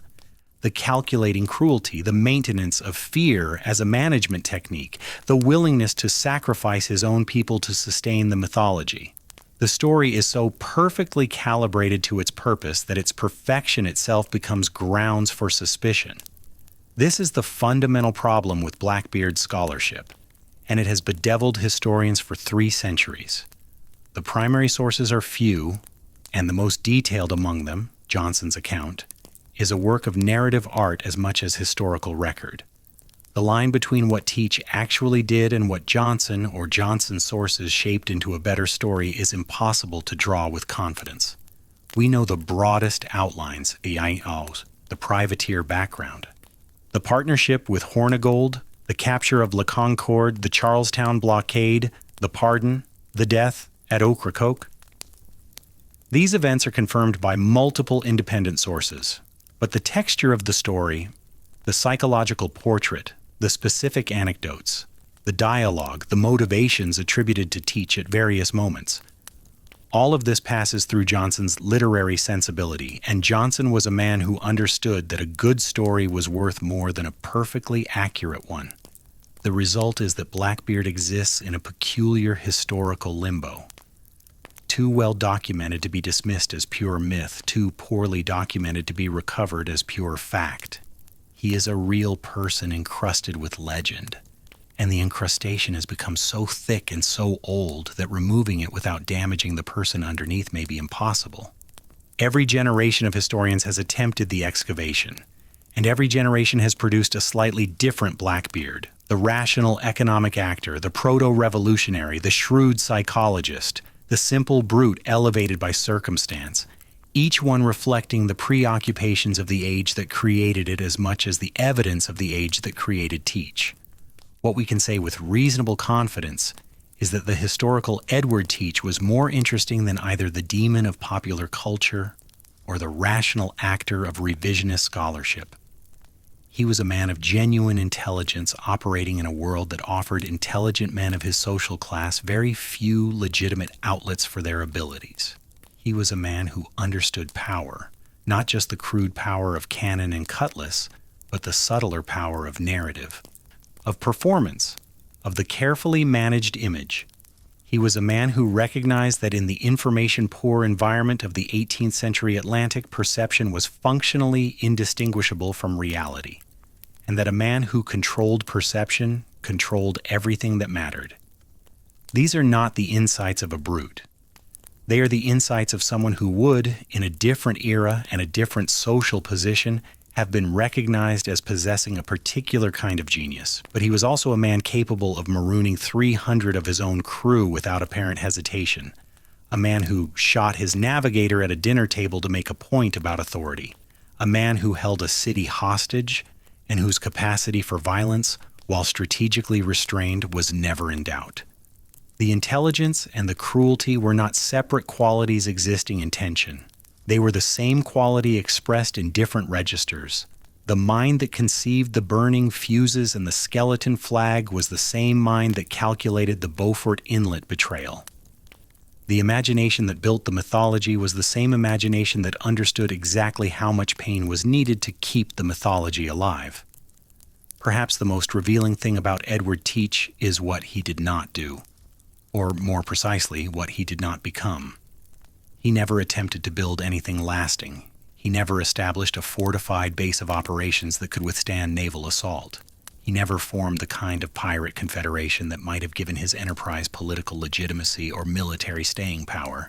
He never, as far as the evidence suggests, he conceived of piracy as anything other than a temporary condition, a way of extracting wealth from a system that had denied him wealth through legitimate channels, to be pursued for as long as the conditions permitted and abandoned when they did not. The pardon at Bath reveals this clearly. Teach was not an ideologue. He did not reject the authority of the crown on principle. He rejected it when rejection was profitable and accepted it when acceptance was convenient. His relationship with Governor Eden was not a revolutionary alliance, but a business arrangement. Two pragmatists exchanging services in a moral framework that neither man took seriously. Teach wanted protection. Eden wanted money. The pardon was the legal mechanism that made their partnership possible. And both men understood that the pardon's legitimacy was entirely dependent on neither man examining it too closely. This pragmatism, this willingness to work within the system he was nominally defying, is what ultimately separates Blackbeard from the romantic figure that later centuries would make of him. He was not Robin Hood. He did not steal from the rich to give to the poor. He did not represent the common sailor's rebellion against an unjust social order, though some historians have attempted to cast him in that role. He represented himself. His ambitions were personal, his methods were entrepreneurial, and his morality was that of a man who had observed the British Empire's operations closely enough to understand that the only real difference between legitimate commerce and piracy was the scale of the operation and the social standing of the people conducting it. There is a bitter irony in this understanding, and Teach may or may not have been conscious of it. The triangular trade that had built Bristol, the trade in enslaved human beings that formed the economic foundation of the colonial Atlantic, involved violence, coercion, and theft on a scale that dwarfed anything Blackbeard ever attempted. The plantation owners of Charlestown, the very men who were so outraged by the blockade, had built their fortunes on a system of forced labor that was, by any objective measure, more cruel and more destructive than anything that happened under a pirate flag. The merchant ships that Teach intercepted were often themselves engaged in the slave trade, carrying human cargo in conditions so appalling that mortality rates of 20 or 30% were considered normal business losses. Teach operated within this system. He did not challenge it. He benefited from it. La Concorde was a slave ship when he captured her, and while Johnson records that Teach released many of the enslaved Africans aboard, the circumstances and motivations of that release are murky at best. Some may have been recruited into his crew, some may have been sold. The historical record does not permit confident assertions about Teach's treatment of enslaved people, and the silence itself is telling. It suggests that the question was not considered important enough by contemporary observers to document carefully, which tells us more about the observers than about Teach. What we can say is that piracy existed not in opposition to the Atlantic slave economy, but as a parasite upon it. Pirates raided slave ships, sometimes freed enslaved people, sometimes enslaved them anew, sometimes recruited them as crew members who served alongside white sailors in a rough equality that existed nowhere else in the colonial world. The pirate ship was one of the few spaces in the 18th century Atlantic where men of African descent could serve as armed combatants, receive shares of plunder, and exercise authority over other men regardless of race. This was not idealism, it was pragmatism. A pirate captain needed able bodies and did not have the luxury of the racial hierarchies that structured legitimate colonial society. But the pragmatism produced in some cases something that looked remarkably like equality, an accidental egalitarianism born not from principle but from necessity. Several of the men captured at Ocracoke and tried in Virginia were of African descent. Their presence in Teach's crew is documented in the trial records, though the records are characteristically sparse about the details of their service and the circumstances of their recruitment. What the records do reveal is that at least some of these men were tried alongside their white crewmates under the same charges and the same legal procedures. A grim equality, certainly, but an equality nonetheless. In a society that normally denied black men any legal standing whatsoever, the gallows did not discriminate, even if everything else did. The question of what Blackbeard meant, as opposed to what he did, is one that every generation has answered differently, and the answers reveal more about the questioners than about the subject. In the immediate aftermath of his death, the meaning was straightforward. He was a criminal, a menace to commerce, and his destruction was a triumph of law and order over chaos. The colonial authorities who celebrated his death were not interested in nuance. They wanted a simple story. Civilization defeats barbarism, the king's justice prevails, the seas are safe, and Blackbeard's head on a pole at the entrance to Hampton River told that story with brutal clarity. But even in the 18th century, alternative readings were emerging. Johnson's account, while certainly not sympathetic to piracy, treats Teach with a literary respect that complicates the official narrative. Johnson's Blackbeard is not a mindless savage, but a cunning antagonist, a man whose intelligence and theatrical flair make him fascinating even as his crimes make him deplorable. The General History was an enormous bestseller. It went through multiple editions within years of its first publication, and it was translated into several European languages. Its popularity suggests that the reading public of the 1720s was not entirely satisfied with the official narrative of piracy as simple criminality. They wanted something more complex, more entertaining, more human. Johnson gave them that, and in doing so, he planted the seeds of the romantic pirate tradition that would flourish in the centuries to come. By the 19th century, those seeds had grown into a full mythology. Robert Louis Stevenson's Treasure Island, published in 1883, drew heavily on Johnson's General History. The character of Long John Silver owes debts to multiple Johnson pirates, Blackbeard among them. The buried treasure that drives Stevenson's plot is itself a motif that Johnson popularized, though the historical reality is that most pirates spent their plunder almost immediately on the dockside pleasures of colonial ports, rather than burying it on remote islands. J.M. Barrie's Captain Hook, who first appeared in 1904, carries echoes of Blackbeard in his theatricality, his obsession with form and reputation, and his status as a villain who is somehow more alive, more compelling, more present than the heroes arranged against him. The pirate of popular culture, the figure with the black flag and the treasure map, the peg leg and the parrot, the romantic outlaw who represents freedom from civilization's constraints, is a composite creature assembled from many sources, but Blackbeard is the largest single contributor to the archetype. The 20th and 21st centuries added new layers of interpretation. Historians influenced by Marxist analysis saw in piracy a form of class resistance, the dispossessed proletariat of the sea striking back against the mercantile capitalist system that had exploited and discarded them. There is something to this reading, but it requires ignoring the inconvenient reality that most pirates were motivated by personal enrichment rather than social justice, and that the pirate economy replicated many of the hierarchies and inequalities of the legitimate economy it supposedly defied. Other historians, influenced by post-colonial theory, emphasized the ways in which piracy disrupted the mechanisms of empire, interrupting trade routes, destabilizing colonial governance, exposing the gap between imperial rhetoric and imperial reality. Blackbeard in this reading becomes an unwitting agent of colonial critique, a man whose actions revealed truths about the British Empire that the empire would have preferred to keep hidden. Each of these readings captures something real, and none of them captures everything. The historical Edward Teach was too complex, too contradictory, and ultimately too opaque to be reduced to any single interpretive framework. He was a working-class man who became briefly more powerful than the colonial governors who theoretically ruled the waters he sailed.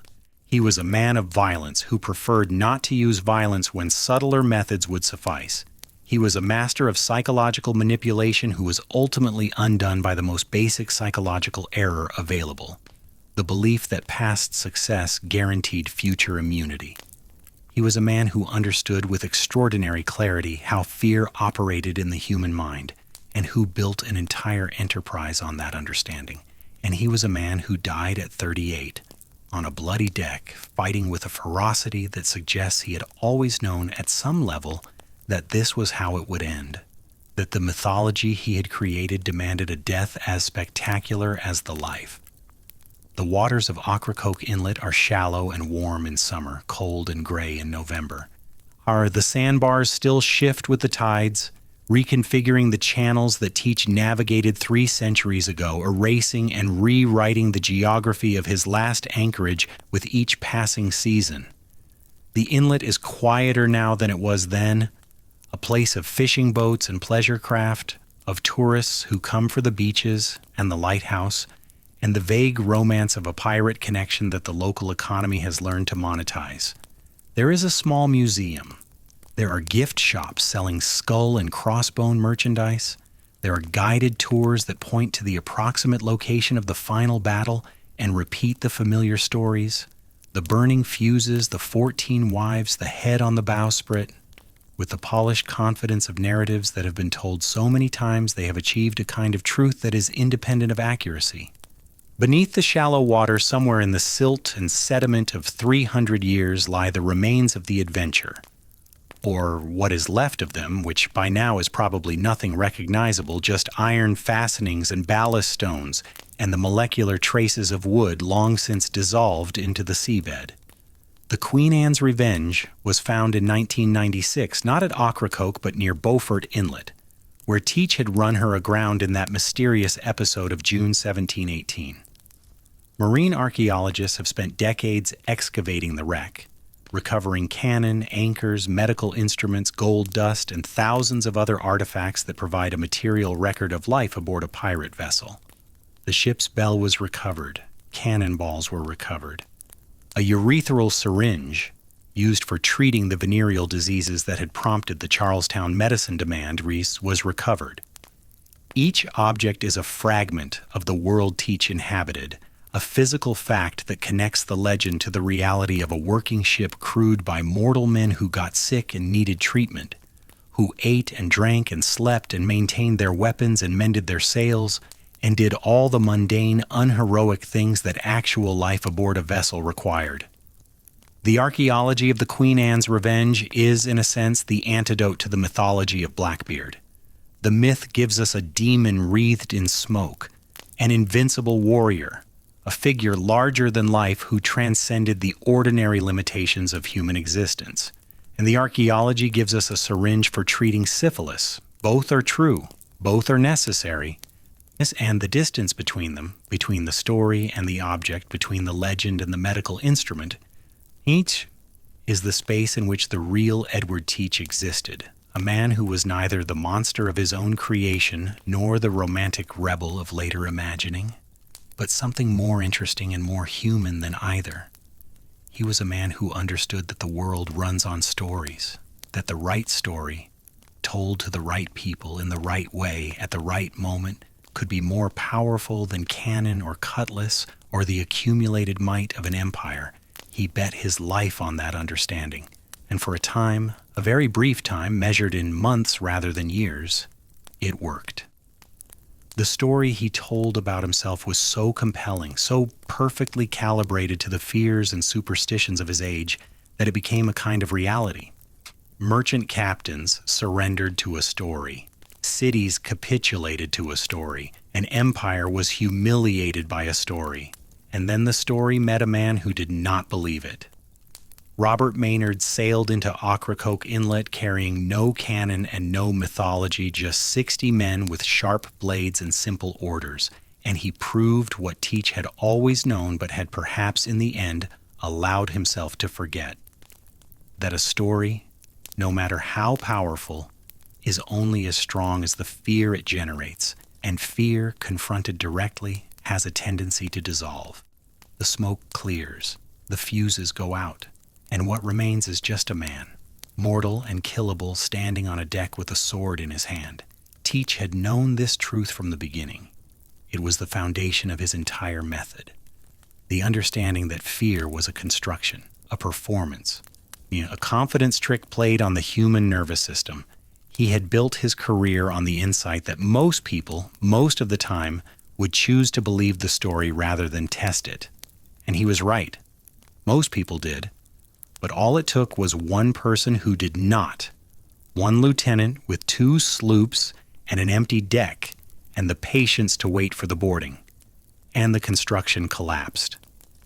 This is the deepest lesson of Blackbeard's life, and it is the reason the story continues to resonate 3 centuries after the blood dried on Maynard's deck. It is not really a story about piracy, though piracy provides its setting and its action. It is a story about the relationship between appearance and reality, between the stories we tell about power and the actual distribution of power, between the mythology of invincibility and the vulnerability that every mythology exists to conceal. Teach understood this relationship more clearly than almost anyone in his world. He exploited it with extraordinary skill, and in the end, he was destroyed by it.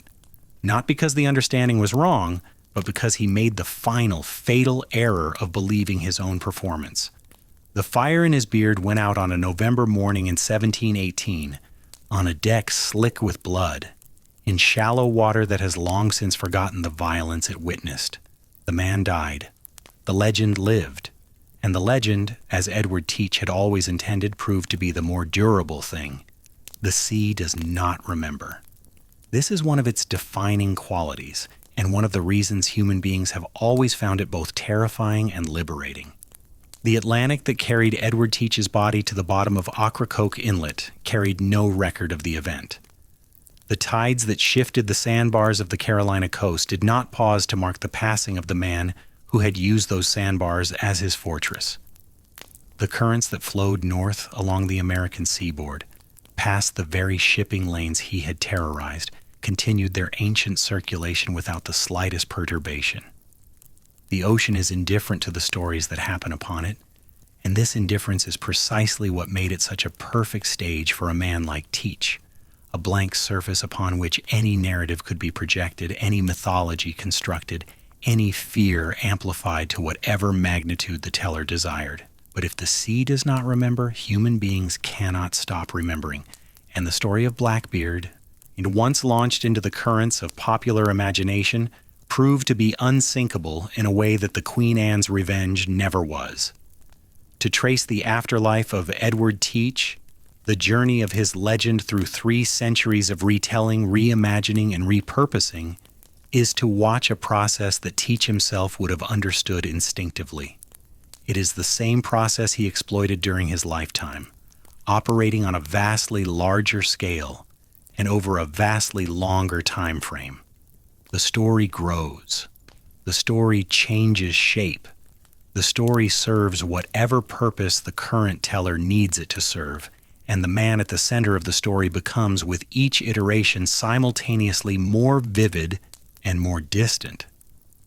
A figure of extraordinary cultural presence and almost total personal opacity. The first phase of Blackbeard's posthumous existence was dominated by Captain Johnson's general history, and it is worth pausing to consider what that book actually accomplished, because its influence extends far beyond the specific case of Edward Teach. Before Johnson, pirates existed in the public consciousness primarily as figures in news reports, trial accounts, and the lurid broadsides that were printed and sold whenever a notable pirate was captured or executed. These were disposable documents designed for immediate consumption and carrying no pretension to literary permanence. They told you what happened. They did not tell you why it mattered. Johnson changed that. His general history was the first sustained attempt to treat pirates as subjects worthy of narrative attention, to give them backstories, motivations, psychological depth, and the kind of dramatic structure that transformed a sequence of events into a story with meaning. Johnson was not a historian in the modern sense. He was a storyteller working with historical materials, and his primary allegiance was to the narrative rather than to the documentary record. When the facts served the story, he used them with precision. When the facts were absent or inconvenient, he supplied what the story needed, drawing on sailor testimony, rumor, his own considerable imagination, and the universal human intuition about what a particular kind of person would do in a particular kind of situation. The result was a book that read less like a historical chronicle and more like a collection of novellas. Each pirate biography a self-contained drama with its own arc, its own themes, and its own moral. And the Blackbeard biography was the collection's centerpiece, its longest and most elaborate entry, the story that Johnson lavished with the most detail and the most evident relish. It is in Johnson's pages that Blackbeard first becomes a literary character rather than a historical person. A figure whose actions are not merely recorded but interpreted, whose behavior is not merely described but explained, whose death is not merely narrated but staged with the care of a dramatist building toward a climax that must satisfy both emotionally and thematically. Johnson's literary shaping of the Blackbeard story established patterns that every subsequent retelling would follow, consciously or not. The emphasis on physical appearance as an expression of inner character, the focus on theatrical violence as a management technique, on the interpretation of the Charlestown blockade as the pinnacle of piratical audacity, the framing of the Ocracoke battle as a kind of duel between civilization and chaos, order and anarchy, the legitimate authority of the crown, and the illegitimate authority of personal terror. These were Johnson's narrative choices, not historical inevitabilities, and they could have been made differently. A different writer might have emphasized Teach's seamanship over his theatricality, his political acumen over his physical intimidation, his pragmatic relationship with Eden over his spectacular confrontation with Maynard. But Johnson chose the version that made the best story, and because his book was the primary source for nearly every subsequent account, his choices became the default framework through which Blackbeard was understood.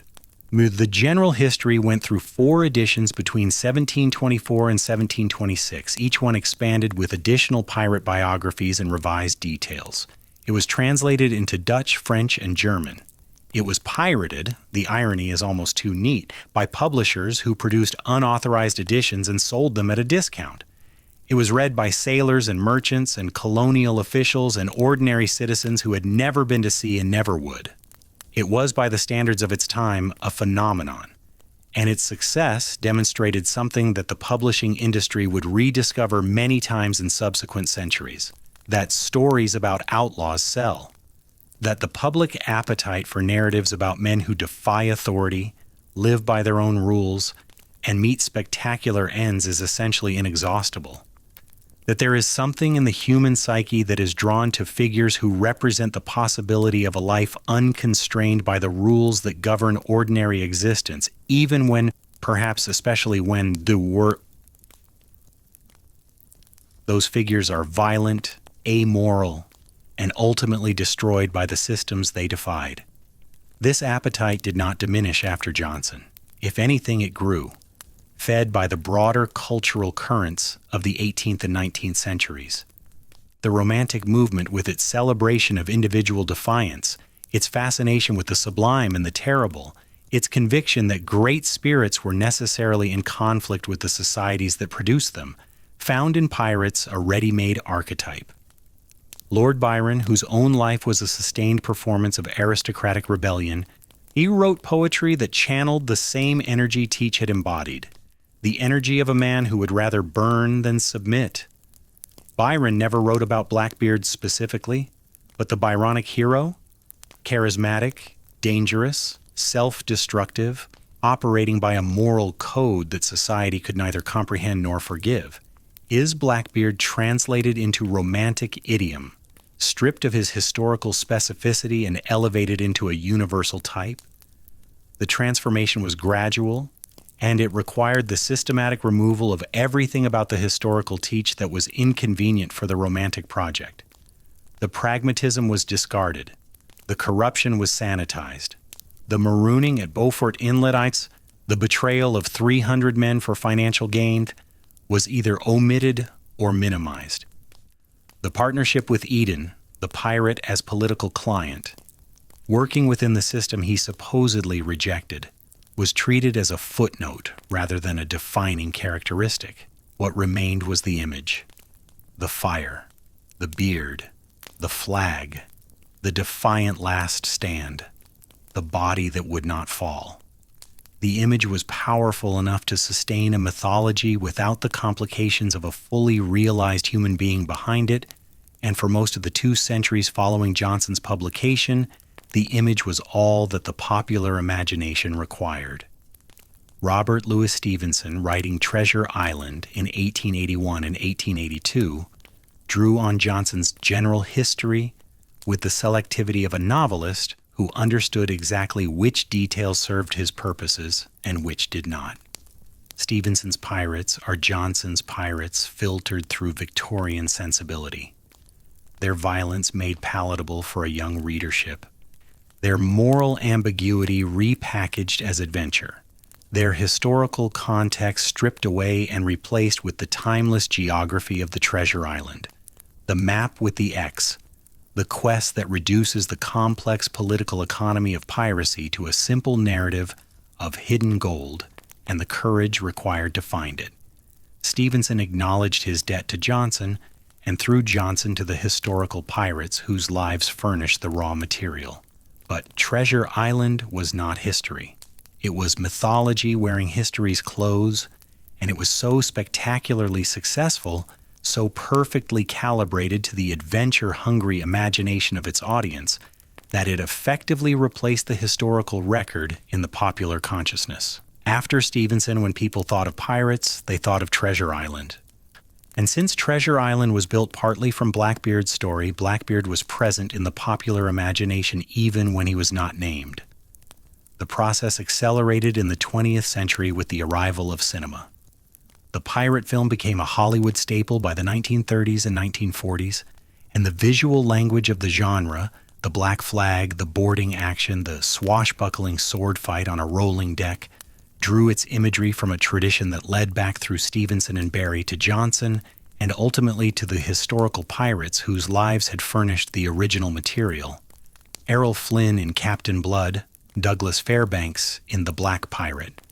These were not Blackbeard films specifically, but they existed in the cultural space that Blackbeard had defined and the pirate archetype they presented.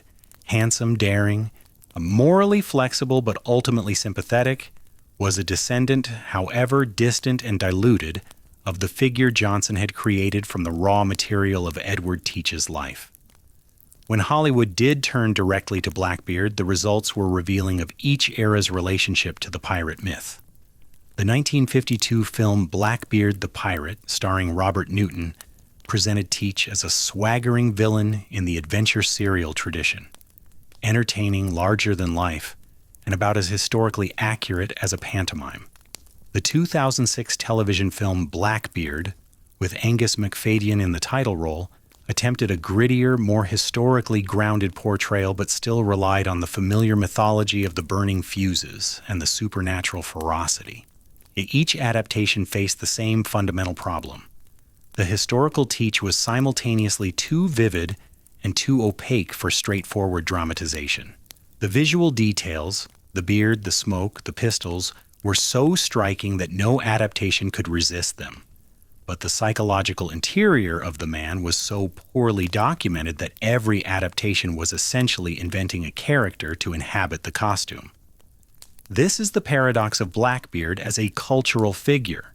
He is one of the most visually recognizable characters in Western popular culture, a man whose silhouette is identifiable at a glance, whose imagery has been reproduced on everything from rum bottles to children's party decorations to the flag of a professional football team, and yet he is also one of the least understood, at least psychologically accessible figures in that same culture. We know what he looked like. We know what he did. We have almost no reliable information about what he thought, what he felt, what he feared, what he wanted beyond the immediate and obvious desires for wealth and safety that motivate most human behavior. The costume is magnificent. The man inside it is a ghost. This ghostliness has not been a weakness for the legend. It has been its greatest strength. Because the historical teach is so opaque, every generation has been free to project onto him whatever meanings the cultural moment requires. He has been a villain, a hero, a symbol of resistance, a cautionary tale, a marketing tool, a children's character, a serious subject of academic study, and a figure of almost religious veneration in the communities along the Carolina coast where his story is woven into the local identity. He has been all of these things simultaneously, and he has been none of them definitively, because there is not enough documented Edward Teach to contradict any interpretation that is not flatly inconsistent with the known facts. He is a screen, and the culture projects upon it. The communities of the Outer Banks have a particularly intimate relationship with the Blackbeard legend, one that illuminates the way historical mythology functions at the local level. Ocracoke Island, the site of the final battle, has incorporated Blackbeard into its identity with a thoroughness that blurs the line between historical commemoration and commercial enterprise. There is Teach's Hole, the channel where the adventure was anchored on that November morning in 1718. There are the ghost stories. Teach's headless body swimming in the inlet, the spectral light that appears on moonless nights, the sound of a deep voice calling across the water for his severed head. These stories are told with varying degrees of seriousness by people who range from genuine believers in the supernatural to pragmatic business owners who understand that ghost stories bring tourists and tourists bring revenue. The ghost stories deserve attention, not because they are true, they are not, but because they represent the final stage of the process that Teach himself initiated during his lifetime. He built a mythology. Johnson gave that mythology literary form. Stevenson and his successors gave it cultural ubiquity.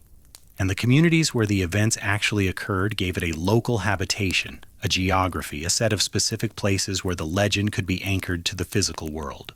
The ghost of Blackbeard at Ocracoke is the logical terminus of the fear machine that Teach constructed. The moment when the story achieves complete independence from its creator and becomes a self-sustaining element of the landscape, as permanent as the sandbars and the tides. But the scholarly recovery of the historical Teach, the attempt to separate the man from the myth, the documented facts from the accumulated fiction, has its own fascinating trajectory, and it runs in productive tension with the popular mythology. The serious academic study of piracy began in earnest in the mid-20th century, driven by historians who recognized that the pirate communities of the early 18th century represented something more complex and more interesting than the adventure stories suggested. For these historians, figures like Robert Ritchie, Marcus Rediker, and David Cordingley, among others, approach piracy not as a colorful deviation from the normal course of maritime history, but as a phenomenon that illuminated the social, economic, and political structures of the Atlantic world with unique clarity. Rediker's work was particularly influential. His 1987 book, Between the Devil and the Deep Blue Sea, and his subsequent studies of pirate societies argued that pirate ships operated according to social contracts that were, in some respects, more egalitarian than those governing legitimate maritime or colonial society. Pirates elected their captains. They distributed plunder according to agreed-upon shares. They operated under written articles, essentially constitutions, that specified the rights and obligations of every crew member. They provided disability compensation for men injured in action. They made collective decisions about major courses of action through democratic vote. These practices were not universal, and they coexisted with violence, coercion, and the forced recruitment of unwilling sailors. But they were real, and their existence complicated the simple narrative of pirates as criminals that had served the imperial authorities' purposes. Blackbeard's crew, as far as the fragmentary evidence allows us to reconstruct, operated within this broader tradition. The articles of Teach's company do not survive, if they were ever written down, which is probable but not certain. But the trial testimony of his captured crew members, the accounts of released prisoners, and the broader context of pirate governance during the Golden Age all suggest that the adventure operated according to norms that were recognizable across the pirate world. Shares of plunder were distributed according to rank and role. Major decisions were debated. The captain's authority, while considerable, was not absolute in the way that a Royal Navy captain's authority was absolute. The crew retained the power to depose a captain who lost their confidence, a power that was exercised with some regularity in the pirate communities of the era, though there is no record of it being exercised against Teach. Whether this was because Teach was a genuinely popular leader or because his crew was too frightened of him to challenge his authority is a question the evidence cannot resolve. The egalitarian interpretation of piracy has itself been subject to critique. Historians have pointed out that the democratic practices of pirate ships existed alongside the routine use of violence, the forced recruitment of unwilling sailors, the exploitation of captured populations, and the casual brutality that characterized interpersonal relations in an all-male community living under extreme stress and confined spaces. The pirate ship was not a floating utopia. It was, at best, a crude meritocracy operating within a framework of organized violence, a place where a man's standing was determined by his usefulness and his willingness to fight rather than by his birth or his connections, but where the consequences of losing that standing could be fatal. The egalitarianism was real, but it was the egalitarianism of a street gang rather than a progressive political movement, functional, limited, and inseparable from the coercion that sustained it. Teach's relationship with this tradition was characteristically complex. On one hand, he operated within the norms of pirate governance. He distributed plunder. He maintained crew loyalty through a combination of success and intimidation. He did not, as far as the record shows, deviate significantly from the standard practices that governed pirate captains of his era. On the other hand, the Israel Hands incident, the shooting at the dinner table, and the Beaufort Inlet marooning suggest a man whose relationship with his crew was more authoritarian and more exploitative than the egalitarian model would predict. Teach used his crew. He used their labor and their fighting ability and their willingness to follow him into danger. And when they ceased to be useful, when the arithmetic of 300 shares versus 20 shares made their continued presence a liability, he discarded them without evident hesitation. This tension between the democratic rhetoric of pirate culture and the autocratic reality of Teach's leadership is one of the most interesting puzzles in Blackbeard scholarship, and it connects to a broader question about the nature of charismatic authority. Teach's power over his crew was not institutional. He held no commission, no rank granted by an external authority, no legal right to command. His power was personal, rooted in the same combination of physical presence, psychological manipulation, and calculated violence that he used against his victims. He led because his men believed he could deliver success and because they feared the consequences of challenging him. The mythology he built for external consumption, the burning fuses, the skeleton flag, the stories of diabolical behavior, served double duty, intimidating enemies, and impressing crew members simultaneously. A pirate who sailed under Blackbeard's flag was sailing under the protection of the most feared name in the Atlantic, and that protection had tangible value. It made captures easier, resistance less likely, and the business of piracy more profitable and less dangerous than it would have been under a lesser-known captain. But charismatic authority is inherently unstable.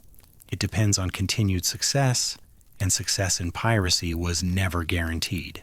A captain who failed to take prizes, who led his crew into danger without commensurate reward, or who distributed plunder in ways that seemed unfair could find his authority evaporating with remarkable speed. The history of the Golden Age is littered with captains who were deposed, marooned, or murdered by their own crews. Teach avoided this fate, but the brevity of his career makes it impossible to know whether his methods of leadership were sustainable over the longer term. 18 months is not long enough to test the durability of any system of authority, particularly one built on fear rather than affection. Had Teach survived Ocracoke and continued operating for another year or two, the internal dynamics of his crew might have produced a very different outcome than the one Maynard provided. The archaeological record of the Queen Anne's Revenge has added a material dimension to these questions that the documentary record alone could never provide. The wreck, discovered in 1996 by the private research firm Intersol Incorporated, approximately 1 mile off the coast of Fort Macon, North Carolina, has been the subject of an ongoing excavation project that represents one of the most significant maritime archaeological undertakings in American history. The site has yielded over 400,000 artifacts to date, and the analysis of those artifacts has produced a portrait of daily life aboard a pirate vessel that is at once more mundane and more revealing than the mythology would suggest. The cannon are there. Over 30 have been recovered, ranging from small swivel guns designed for anti-personnel use to larger guns capable of firing 6-pound shot. Their presence confirms the documentary evidence that Teach armed the Queen Anne's Revenge as a serious warship, capable of engaging vessels much larger than herself. The armament was not ornamental. These were working weapons, maintained and loaded, the material foundation of the threat that Teach projected across the Atlantic shipping lanes. But alongside the cannon are the artifacts of ordinary life, the objects that the mythology ignores because they are too small, too personal, too human to serve the narrative of the monstrous pirate king. Pewter tableware, glass bottle fragments, lead shot of various calibers suggesting that the crew maintained a variety of personal firearms, navigation instruments, including fragments of a brass divider used for chart work, evidence that someone aboard the Queen Anne's Revenge possessed the technical skills to plot a course by dead reckoning and celestial observation. A gold leaf fragment from what may have been a bookbinding, suggesting that at least some crew members possessed or valued printed material. And the medical instruments, the urethral syringe, the apothecary weights, the fragments of pharmaceutical containers, that speak to the persistent and unglamorous reality of disease aboard a ship where men lived in close quarters, shared food and water of questionable quality, and had sexual contact with populations carrying infections for which no effective treatment existed. These objects are, in their cumulative weight, a corrective to the mythology. And they do not disprove the burning fuses or the skeleton flag. They do not diminish the violence of the Charlestown blockade or the ferocity of the Ocracoke battle. But they provide context, a material reminder that the Queen Anne's Revenge was not a floating stage set for Edward Teach's performance, but a working vessel crewed by human beings who ate and drank and navigated and got sick and tried to get better. The pirate ship seen through its archaeological remains was a workplace. A dangerous, uncomfortable, perpetually damp workplace full of men who were often ill, always armed, and engaged in an enterprise that could make them wealthy or kill them on any given day. The gold dust recovered from the wreck site is a particularly evocative find. Small quantities of gold dust, consistent with West African origin, were found among the artifacts, a trace of La Concorde's original cargo, a material connection to the slave trade that had brought the ship across the Atlantic before Teach captured her. The gold dust is a reminder that the Queen Anne's Revenge was not born as a pirate ship. She was born as a slaver, and her history before Teach includes voyages of a different kind of horror, voyages in which the cargo was human beings, packed into holds designed to maximize the number of bodies that could be transported at minimum cost, subjected to conditions that killed a significant percentage of them before they ever reached the Caribbean. the gold dust in the artifact collection, is a trace element from that history. A molecular witness to the intersection of piracy and the slave trade that is too easily forgotten when the focus narrows to Blackbeard's flag and Blackbeard's beard and Blackbeard's last fight. The recovery and conservation of these artifacts has been conducted by the North Carolina Department of Natural and Cultural Resources, and the collection is housed at the Queen Anne's Revenge Conservation Lab in Greenville, North Carolina. The work is painstaking, undramatic, and ongoing, the antithesis of the swashbuckling narrative that drew public attention to the wreck in the first place. Conservators spend months treating a single iron concretion, carefully removing the calcium carbonate encrustation that has formed over 3 centuries of immersion in salt water, revealing the object beneath grain by grain.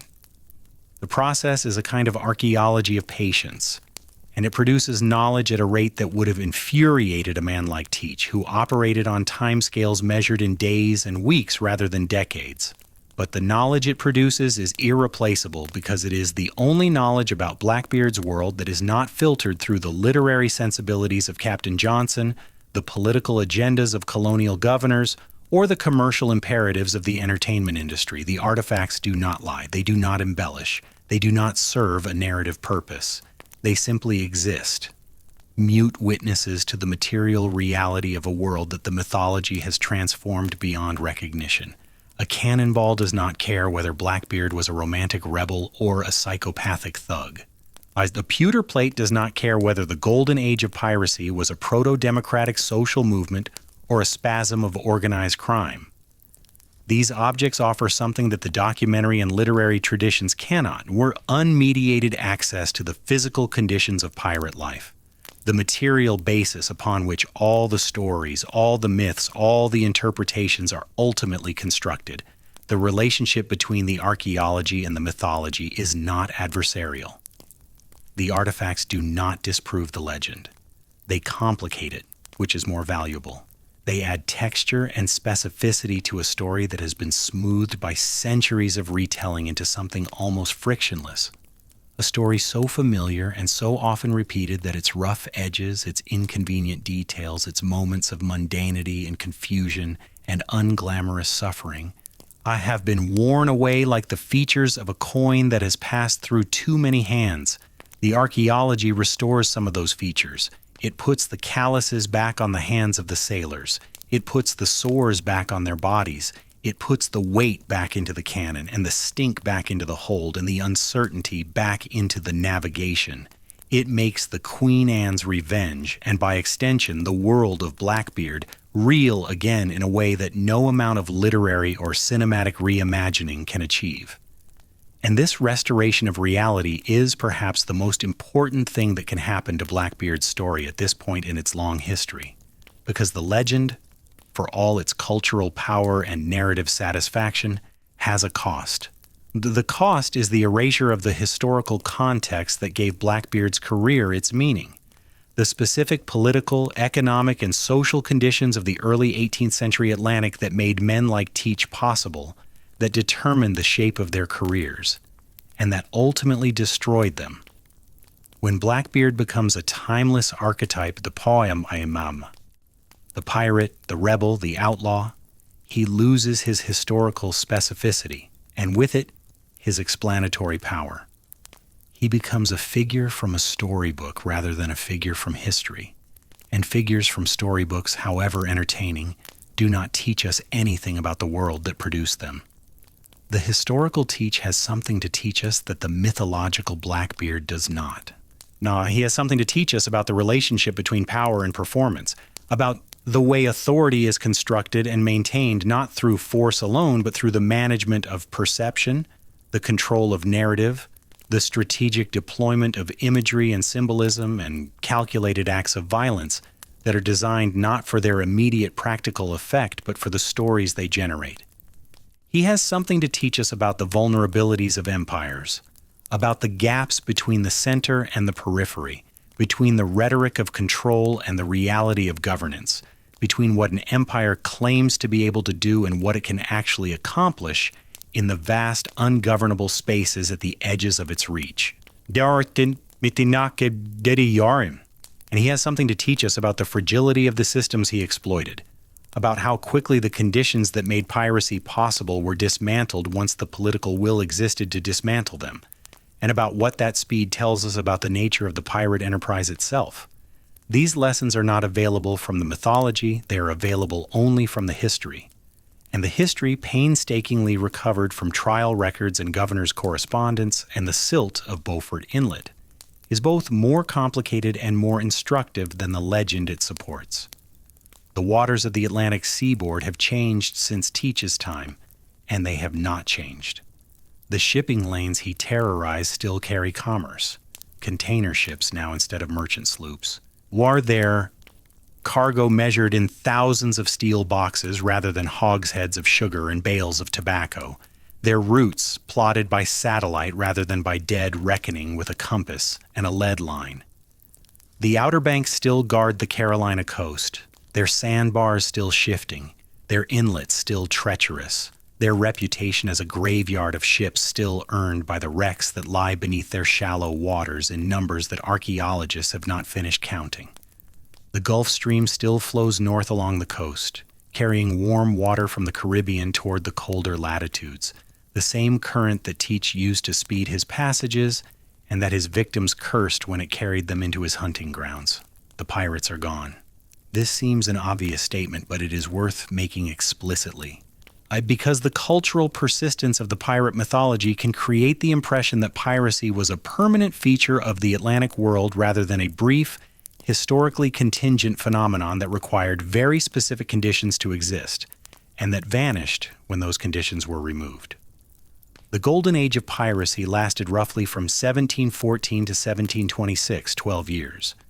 Within those 12 years, a few thousand men, the total number of active pirates in the Atlantic at any given time probably never exceeded 2,000 or 3,000, created a disruption so disproportionate to their numbers that it reshaped imperial policy, generated a literary tradition that persists to this day, and produced a handful of individual names that are more widely recognized than those of the kings and governors who opposed them. The disproportion is itself the most important fact about Golden Age piracy, and it is the fact that connects Teach's story most directly to the present.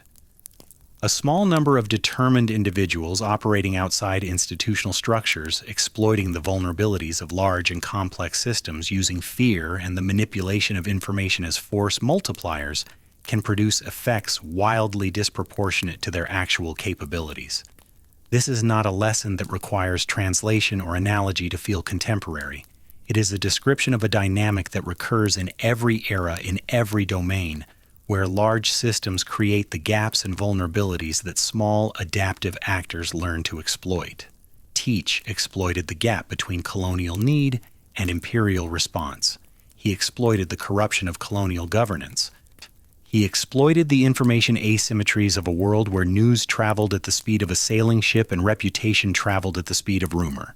He exploited the psychological vulnerabilities of men who worked in isolation on a vast and dangerous ocean, men whose imaginations were shaped by superstition and fear, and the knowledge that help, if it existed at all, was weeks or months away. Every one of these vulnerabilities was specific to the early 18th century Atlantic.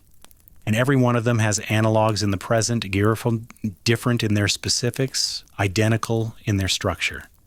This is why Blackbeard matters, not as a character in an adventure story, though he serves that purpose admirably, not as a symbol of romantic rebellion, though the culture has cast him in that role, not as a Halloween costume or a brand identity or a theme park attraction. Though he has been reduced to all of these things, he matters because his story, properly understood, is a study in the dynamics of asymmetric power, a case study in how one individual, possessing no institutional authority, no political legitimacy, no military resources beyond what he could capture or improvise, managed to paralyze the operations of the most powerful maritime empire on Earth through the strategic application of violence and fear. The empire recovered. It always does eventually. The gap was closed, the vulnerabilities were addressed, and the men who had exploited them were hunted down and destroyed, but the recovery took time, years of time, enduring which the damage accumulated and the humiliation deepened, and the fundamental credibility of imperial authority in colonial waters eroded in ways that would have consequences far beyond the piracy crisis itself. The colonists who watched Charlestown surrender to a single pirate, who watched their governors either cower behind inadequate defenses or collaborate with the very criminals they were supposed to suppress, drew conclusions about the reliability of imperial protection that did not fade when the pirates were finally hanged. The memory of imperial impotence persisted, a quiet corrosive in the colonial relationship, contributing to the growing conviction, still decades from its full expression, that the colonies could not rely on the mother country for their security and might, in time, be better served by providing for themselves. This is not to claim that Blackbeard caused the American Revolution. That would be an absurdity of the kind that makes historians wince. But it is to observe that the piracy crisis of 1716 to 1718 was one of many episodes that demonstrated, to a colonial population paying close attention, the practical limits of imperial authority. The distance between London's claims of sovereignty and London's ability to enforce those claims in the waters and settlements of the American coast. Teach did not create that distance, but he measured it with a precision that was visible to everyone watching, and the measurement was not flattering to the empire. The sun sets over Ocracoke Inlet the same way it set 300 years ago, the light flattening across the sound, the water turning from gray to gold to the deep, blackish blue that comes just before full dark. The sandbars are different shapes now. 3 centuries of tides have rewritten the geography of the inlet completely, so that the specific channel where the adventure was anchored on that November morning in 1718 may no longer exist, may have silted up and been replaced by new channels that Teach would not recognize. The water is the same water, or rather it is not. It is different water flowing through the same space and identity preserved through constant replacement. The way a river is always the same river and never the same river, the way a story is always the same story and never the same story, each telling different from the last. Each listener hearing something that no previous listener heard somewhere beneath that water. And in the sediment that has accumulated over 3 centuries, there may still be traces of the adventure. Iron nails, ballast stones, the molecular residue of timber that has long since been consumed by the patient chemistry of salt water and marine organisms. Or there may be nothing. The sea is thorough in its erasures, and 300 years is a long time for a small wooden vessel to resist the forces that work upon every object submerged in salt water. The Queen Anne's Revenge survived because she was larger, more heavily built, and wrecked in conditions that promoted preservation rather than destruction. The adventure may not have been so fortunate, but the absence of physical evidence is not the same as the absence of significance. The battle at Ocracoke Inlet was one of those rare events that altered the trajectory of an entire historical phenomenon. The moment when the Golden Age of Piracy shifted from expansion to contraction, from impunity to accountability, from the terrifying freedom of men who answered to no authority to the grim certainty of men who would answer to the gallows. The significance of that shift extends far beyond the specific individuals involved, beyond Teach and Maynard and Spotswood and Eden, into the structural history of the Atlantic world and the long, complex story of how European empires learned to govern the oceanic spaces they claimed to control. Teach would not have understood his own significance in these terms. He was not a man given to historical reflection. He was a man of action, of immediate calculation. Of the practical intelligence that assesses a situation in terms of what can be gained and what might be lost, and then acts on that assessment with a speed and decisiveness that left slower minds standing in his wake. The broader implications of his career, for imperial governance, for colonial identity, for the social history of the Atlantic, for the cultural mythology of the outlaw, would have been invisible to him, or at least irrelevant. He wanted wealth, freedom, and the power to protect both. He pursued these goals with extraordinary skill and extraordinary ruthlessness for a very brief time, and then he died pursuing them on a deck too small for the violence it contained, in water too shallow for the history it witnessed. Or the story that Edward Teach understood, the story he built and maintained and ultimately died for, was simpler and more immediate than any of the stories that scholars and storytellers have constructed from his life. His story was about a man who refused to be powerless, who looked at the world he had been born into, a world of rigid hierarchy, of inherited privilege, of a social order that assigned men their place at birth and punished any attempt to rise above it, and decided that the sea offered an alternative. Not a better world, not a more just world, simply a different one where the rules were written in gunpowder and sailcloth rather than in the statutes of Parliament, and where a man with enough nerve and enough intelligence could rewrite those rules in his own favor, at least for a time. The time was always going to be short. Teach must have known this in the way that all intelligent men engaged in unsustainable enterprises know it, not as a conscious calculation but as a background awareness, a quiet certainty that operates beneath the noise of daily action and daily success. No pirate career lasted forever. The sea was too dangerous, the enemies too numerous, the odds too long. Every pirate who had ever sailed knew men who had been caught, men who had been hanged, men who had been killed in action or lost in storms or betrayed by comrades or destroyed by disease. The mortality rate of the profession was not something that required statistical analysis. It was visible in the empty berths and the missing faces and the stories that ended mid-sentence because the man who was living them had stopped living. Teach knew, and he chose it anyway.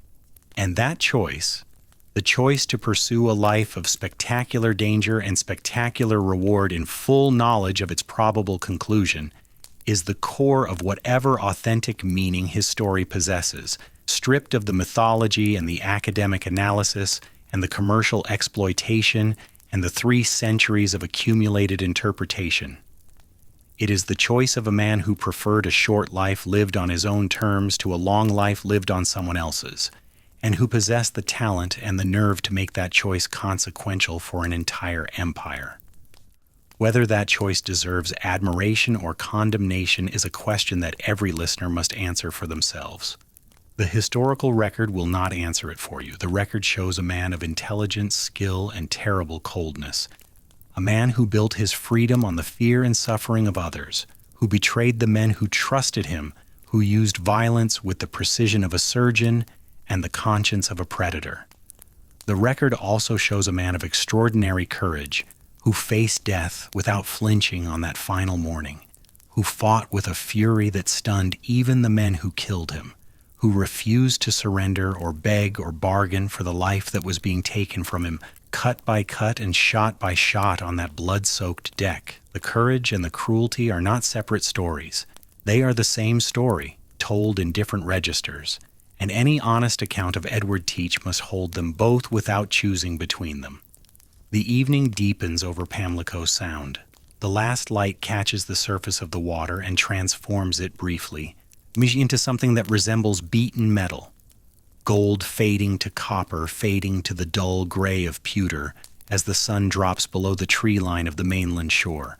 A fishing boat crosses the sound, its wake spreading behind it in a widening V that dissipates into the general movement of the water and is gone. The sound is quiet. It has been quiet for 300 years since the morning the guns stopped firing and the smoke cleared, and a young lieutenant stood over a dead man's body and ordered the head struck from the neck. The quiet is the Empire's answer to the question that Blackbeard spent his career asking. The quiet is the world that exists after the fear has been confronted and overcome, after the monster has been proven mortal. Yeah, after the flag with the skeleton and the bleeding heart has been hauled down, and the man who flew it has been reduced to a head on a pole and a body in the water. It is the quiet of a problem solved, a threat eliminated, and authority reasserted. It is also the quiet of a story that has not ended, that cannot end, because the conditions that produced it are permanent features of the human landscape, not temporary aberrations of the early 18th century Atlantic. Somewhere in every era, There is a man who understands that fear is a technology, that the right story, projected with enough conviction, can paralyze systems vastly more powerful than anything the storyteller himself commands, that the appearance of invincibility, maintained with sufficient discipline, he can function as invincibility itself until the moment someone calls the bluff. Edward Teach was not the first to understand this, and he was not the last. He was simply the one who demonstrated it most vividly, in the most dramatic setting, against the most powerful opponent, in the brief and bloody window of time when the Atlantic world was young enough and disorganized enough to allow a single man with a talent for terror to hold it hostage. He demonstrated it on water, which was the perfect medium for the demonstration, because water is the element that most faithfully mirrors the properties of fear itself. It spreads. It finds every crack, every gap, every weakness in the structures built to contain it. It flows around obstacles rather than confronting them directly. It is shapeless until it encounters a vessel or a coastline, and then it takes the shape of whatever it touches, filling the available space completely, pressing against every surface with a force that is patient and relentless and, given enough time, irresistible. Teach understood water the way he understood fear, intuitively, practically, as a medium through which power could be projected across distances that would have been unimaginable on land. And it is on the water that we must return one final time to the world that Blackbeard left behind. Not the world of mythology and archaeology and cultural interpretation, but the world of the men and women whose lives were shaped by his brief, incandescent passage through their waters. Because the death at Ocracoke, for all its dramatic finality, did not close every account. There were debts still outstanding, consequences still unfolding, our lives still being lived in the wake of events that Edward Teach had set in motion, and that his death could not undo. Consider the men who were marooned at Beaufort Inlet in June of 1718 were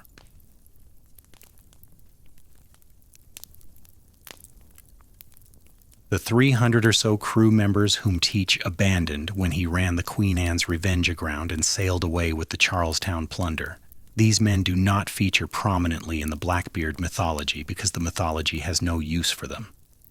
They are an inconvenience to the legend, evidence that the great pirate captain was also a petty thief who stole from his own people, that the Brotherhood of the Black Flag was as hollow as any other fiction of solidarity when set against the imperatives of self-interest.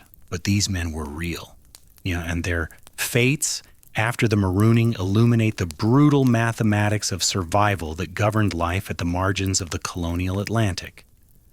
Some of them made their way to shore and dispersed into the scattered settlements of the Carolina coast, where they attempted to lose themselves among a population that was not inclined to ask too many questions about a stranger's past.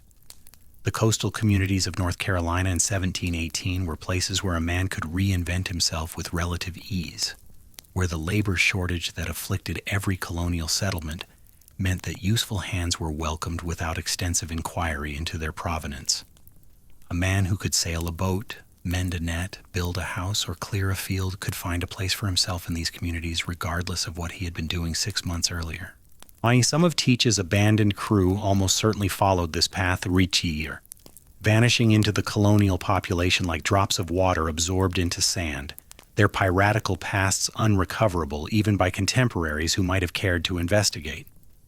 Others were not so fortunate. Some of the marooned men, lacking the resources or the connections to establish themselves ashore, attempted to continue pirating on their own. They were ill-equipped for this, stranded without a seaworthy vessel, without a captain, without the logistical support that a functioning pirate enterprise required. A few may have joined other pirate crews operating in the region. Others drifted into the gray economy of the colonial waterfront, smuggling, wrecking, the various semi-legal and fully illegal activities that sustained men who had fallen out of the legitimate economy and could not find their way back in. And some were eventually caught, tried, and hanged, anonymous casualties of a piracy suppression campaign that did not distinguish between the architects of the enterprise and the men who had merely followed orders, between the captain who had planned the Charlestown blockade and the ordinary sailor who had hauled on a line when told to haul. The trial records do not, in most cases, allow us to trace individual marooned crew members to specific fates. The men who stood trial in Virginia in March 1719 were those captured at Ocracoke, not those abandoned at Beaufort Inlet months earlier. But the broader pattern of piracy prosecutions in the years following Blackbeard's death suggests that a significant number of former pirates, men who had served under Teach and other captains, were swept up in the legal dragnet that the imperial authorities cast across the colonial seaboard.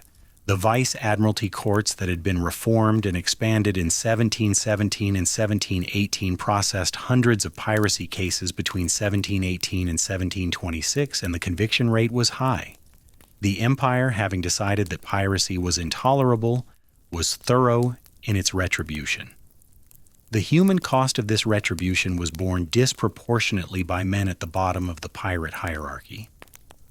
Ordinary sailors who had joined pirate crews for reasons that ranged from economic desperation to forced recruitment to the simple observation that piracy, for all its dangers, offered better wages and better working conditions than the legitimate merchant marine. The captains and the quartermasters, the men who had planned the raids and distributed the plunder and made the strategic decisions, were the pirates the authorities most wanted to catch. But they were also the pirates best positioned to evade capture, men with resources, connections, and the navigational knowledge to disappear into the vast, poorly charted spaces of the Atlantic. The men who actually faced the gallows were, in many cases, the least culpable members of the enterprise. Forced men, recent recruits, sailors who had served aboard a pirate vessel for weeks rather than years, and whose individual contribution to the piracy had been to follow orders that they had not been in a position to refuse. The injustice of this pattern was not invisible to contemporaries. Defense attorneys in piracy trials regularly argued that their clients had been forced into service, and the courts, to their credit, sometimes accepted this defense. Two of the men captured at Ocracoke were acquitted on precisely these grounds, but the acquittal rate was low. The legal resources available to accuse pirates were minimal, and the political pressure to produce convictions, to demonstrate that the empire was serious about suppression, that piracy would be punished with the full severity of the law, meant that the courts functioned less as instruments of justice than as instruments of policy. The trials were theater in their way, a different kind of theater from Blackbeard's burning fuses and skeleton flag, but theater nonetheless. On a public performance designed to communicate a message about power and its consequences. The message was received. By the early 1720s, the flow of men into piracy had slowed to a trickle, not because the economic conditions that had driven men to piracy had improved. They had not. But because the calculus of risk and reward had been fundamentally altered. When the chance of being caught and hanged was low, piracy was a rational economic choice for a man with maritime skills and limited legitimate prospects. When the chance of being caught and hanged became high, when the Navy was actively patrolling, when colonial governors were actively cooperating, when the courts were actively convicting, when the bodies of executed pirates were displayed at every major harbor entrance along the coast, the calculation changed. Piracy stopped being a reasonable gamble and became a death sentence with a variable delay. This is the unsexy truth about how the Golden Age of Piracy ended. It ended not through some dramatic final confrontation, not through a single decisive battle or a climactic showdown between the forces of order and the forces of chaos, but through the slow, grinding, bureaucratic process of making piracy too costly to pursue. It ended through paperwork, through legislation, through the allocation of naval resources that should have been allocated years earlier, through the appointment of competent, incorruptible colonial governors to replace the Edens and the other men who had profited from the pirate economy, through the establishment of legal mechanisms that could process piracy cases efficiently and publicly, in producing the spectacle of punishment that was the 18th century state's primary tool of deterrence. Blackbeard's death was the most dramatic single event in this process, but it was not the process itself. The process was institutional, structural, and profoundly unglamorous. It was the work of clerks and lawyers and naval administrators, of men who never set foot on a pirate ship and never fired a pistol in anger, but whose decisions about budgets and jurisdictions and patrol routes ultimately determined the outcome of the conflict between empire and piracy more decisively than any sword fight on any deck. And yet the memory that survived was not the memory of institutional reform. It was the memory of the sword fight. It was the memory of Maynard's empty deck and Teach's boarding charge and the eruption from below and the impossible last stand. The human mind does not naturally gravitate towards stories about improved vice admiralty court procedures. It gravitates towards stories about a man with fire in his beard who fought until his body could no longer sustain life. And this gravitational preference, this hardwired human bias toward the dramatic, the personal, the physically immediate, is itself a kind of validation of Teach's fundamental insight. He understood that stories were more powerful than systems. He understood that a single vivid image could overwhelm any amount of institutional analysis. He understood that fear, properly weaponized, operated on a level of the human brain that rational policy could not reach. He was right. He was right about all of it. And the proof of his rightness is that we are still talking about him, still telling his story, still arguing about his meaning, still unable to resist the image of that enormous figure wreathed in smoke and carrying 6 pistols. While the names of the colonial administrators who actually defeated piracy have been forgotten by everyone except specialists, consider, as a measure of the mythology's power, the fate of the men who killed him. Robert Maynard, the lieutenant who planned and executed the ambush at Ocracoke, who devised the empty deck stratagem that lured Teach into the trap, who fought him hand to hand and survived, this man should, by any reasonable standard of historical recognition, be remembered as a significant figure. He accomplished something that the entire Royal Navy had failed to accomplish for 2 years. He destroyed the most dangerous pirate in the Atlantic through personal courage and tactical ingenuity. He should have been celebrated, promoted, rewarded, enshrined in the naval tradition as an example of what a junior officer could achieve through initiative and bravery. Instead, Maynard's subsequent career was a study in institutional indifference. He returned to Virginia with Blackbeard's head and the surviving prisoners, expecting the recognition and advancement that such a feat would ordinarily command. What he received was considerably less. The prize money, the financial reward for capturing a pirate and his vessel, was delayed, disputed, and ultimately distributed in amounts that Maynard and his men considered insultingly small. The bureaucratic machinery of the Navy, which could not respond quickly enough to stop Blackbeard when he was alive, proved equally sluggish in rewarding the man who had stopped him permanently. Maynard was not promoted for years after the battle. His later career was respectable but unremarkable. A series of routine postings that bore no trace of the extraordinary morning at Ocracoke that should have defined his trajectory.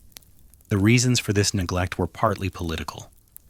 Spotswood's expedition against Teach had been conducted without authorization from the colonial government of North Carolina, and the legal and diplomatic complications that followed cast a shadow over the entire operation. Maynard's triumph was tangled in jurisdictional disputes that made the Admiralty reluctant to celebrate it too loudly. There were also the ordinary frictions of naval hierarchy. Maynard was a lieutenant, not a captain, and the 18th century Navy was not an institution that naturally rewarded junior officers who achieved spectacular results without the oversight of their superiors.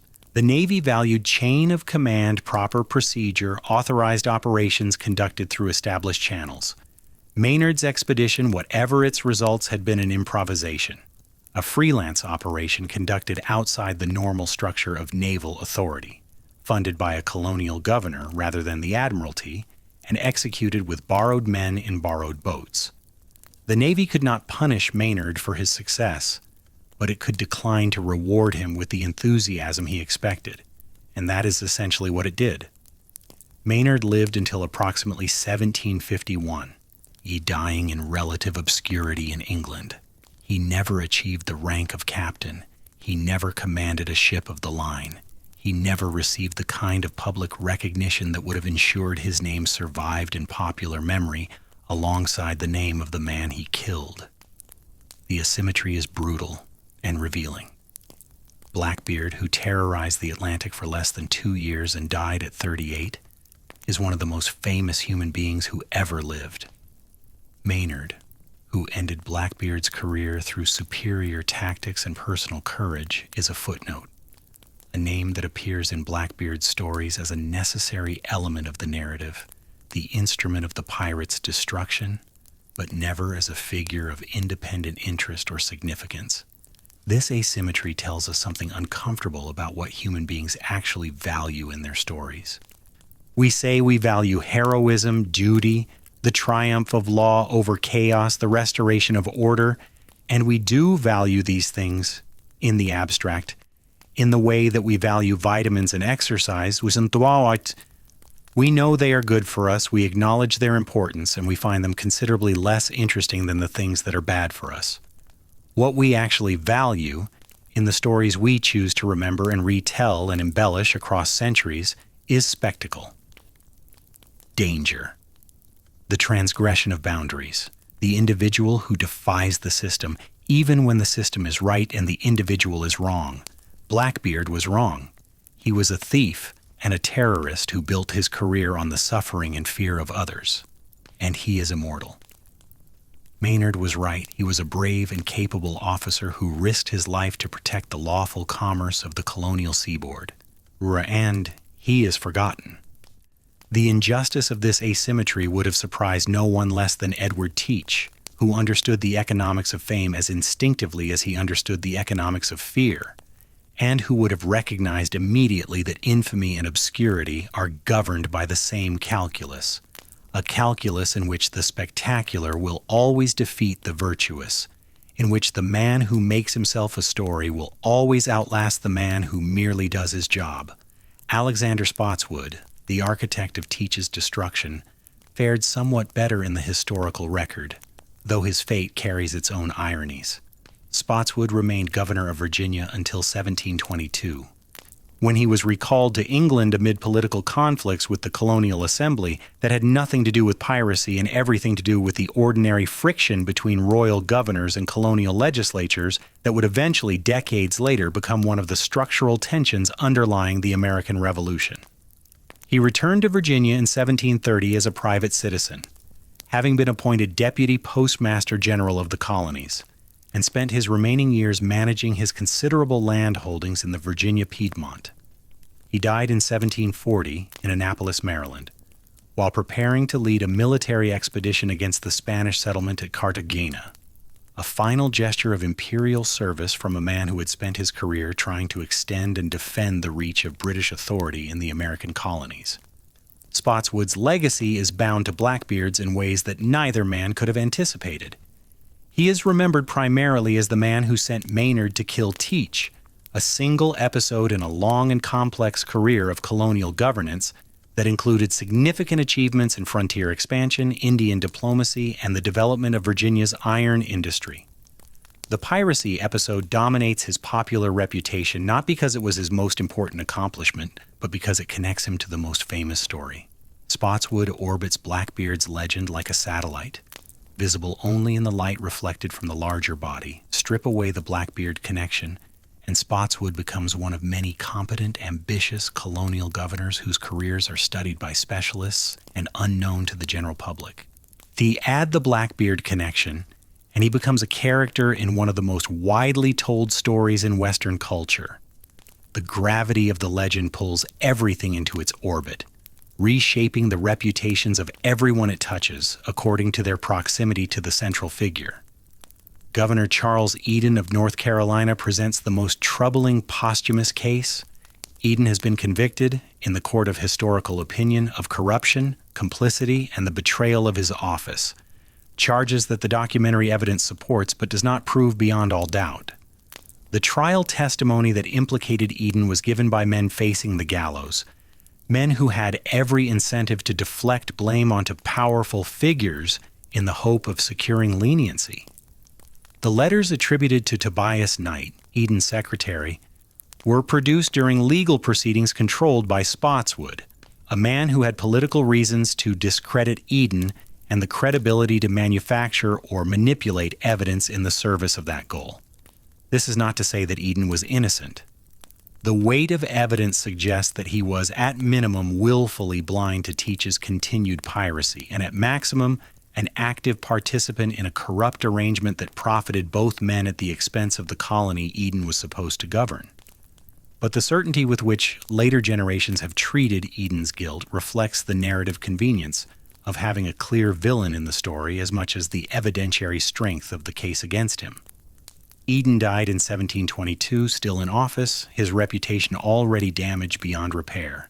His descendants, if he had them, and the records are unclear, inherited a name that was permanently associated with the most notorious act of gubernatorial corruption in colonial American history. The Eden who appears in Blackbeard's stories is a cartoon, a weak, venal man who sold his office to a pirate for a share of stolen goods. The historical Eden was almost certainly more complex than this, a man navigating the impossible politics of a poor colony with no military resources, minimal metropolitan support, and a pirate problem that was beyond his capacity to solve through legitimate means. His accommodation with Teach may have been corrupt. It may also have been pragmatic. The calculated decision of a man who understood that confronting Blackbeard without naval support would accomplish nothing except getting people killed. The two explanations are not mutually exclusive. Eden may have been both corrupt and pragmatic, both personally profiting from the arrangement and genuinely convinced that it was the least harmful option available. Human motivation is rarely as simple as narrative requires it to be. The fate of Israel Hands, Teach's navigator, the man who was shot in the knee at that darkened dinner table, provides one of the most intriguing postscripts to the Blackbeard story. Hands survived both the shooting and the wreck of the Queen Anne's Revenge. He was not present at Ocracoke. His injury had left him incapacitated, and he was ashore in Bath when Maynard arrived. He was arrested after the battle and stood trial with the surviving crew members, but he was not convicted. The records indicate that he was pardoned. Though the precise grounds for his pardon are not entirely clear, he may have provided testimony against other defendants. He may have successfully argued that his crippled condition prevented him from active participation in piracy at the time of his arrest. Whatever the reason, he walked free.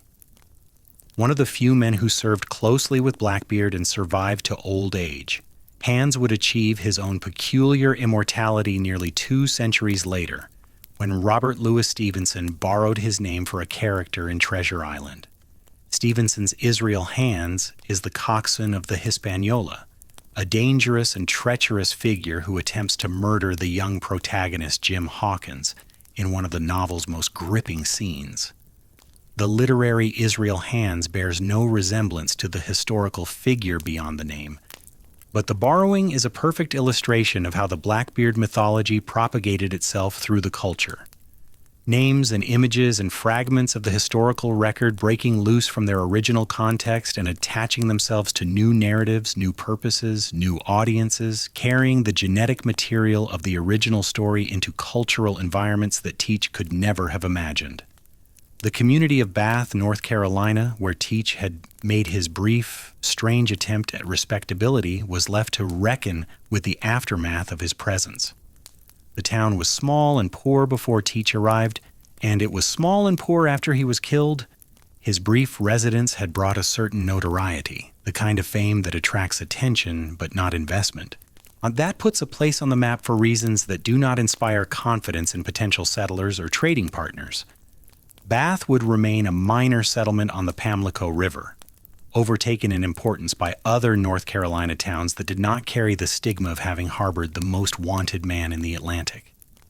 The house that Teach supposedly occupied became a local curiosity, pointed out to visitors with a mixture of pride and embarrassment that reflected the community's ambivalent relationship with its most famous resident.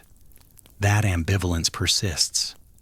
The communities of the Carolina coast have never fully resolved the tension between Blackbeard as a source of shame and Blackbeard as a source of identity. The pirate was a criminal. The pirate was also the most interesting thing that ever happened to these quiet waterfront towns. And In an economy increasingly dependent on tourism, the most interesting thing is also the most valuable thing. The resolution, such as it is, has been pragmatic rather than principled, the same kind of pragmatism that characterized Teach himself and the colonial world he inhabited. The stories are told, the merchandise is sold, the ghost tours operate. The moral questions are left to the visitors to sort out for themselves, which is perhaps the most honest approach available, given that the historical record does not support confident moral judgments about a man whose inner life remains almost entirely opaque.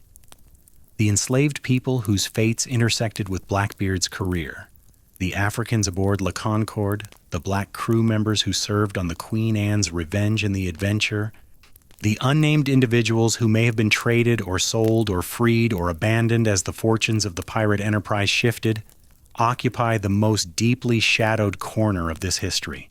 Their stories are recoverable only in fragments, if at all.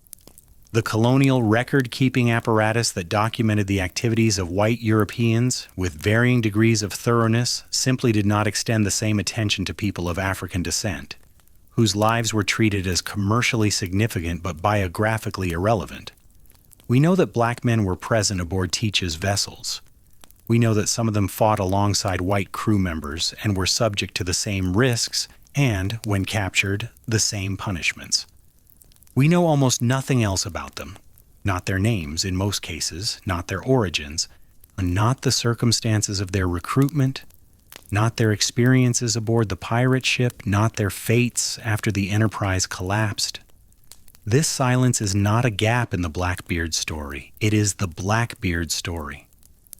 Or rather, it is the part of the story that reveals most clearly the moral landscape of the world in which Teach operated.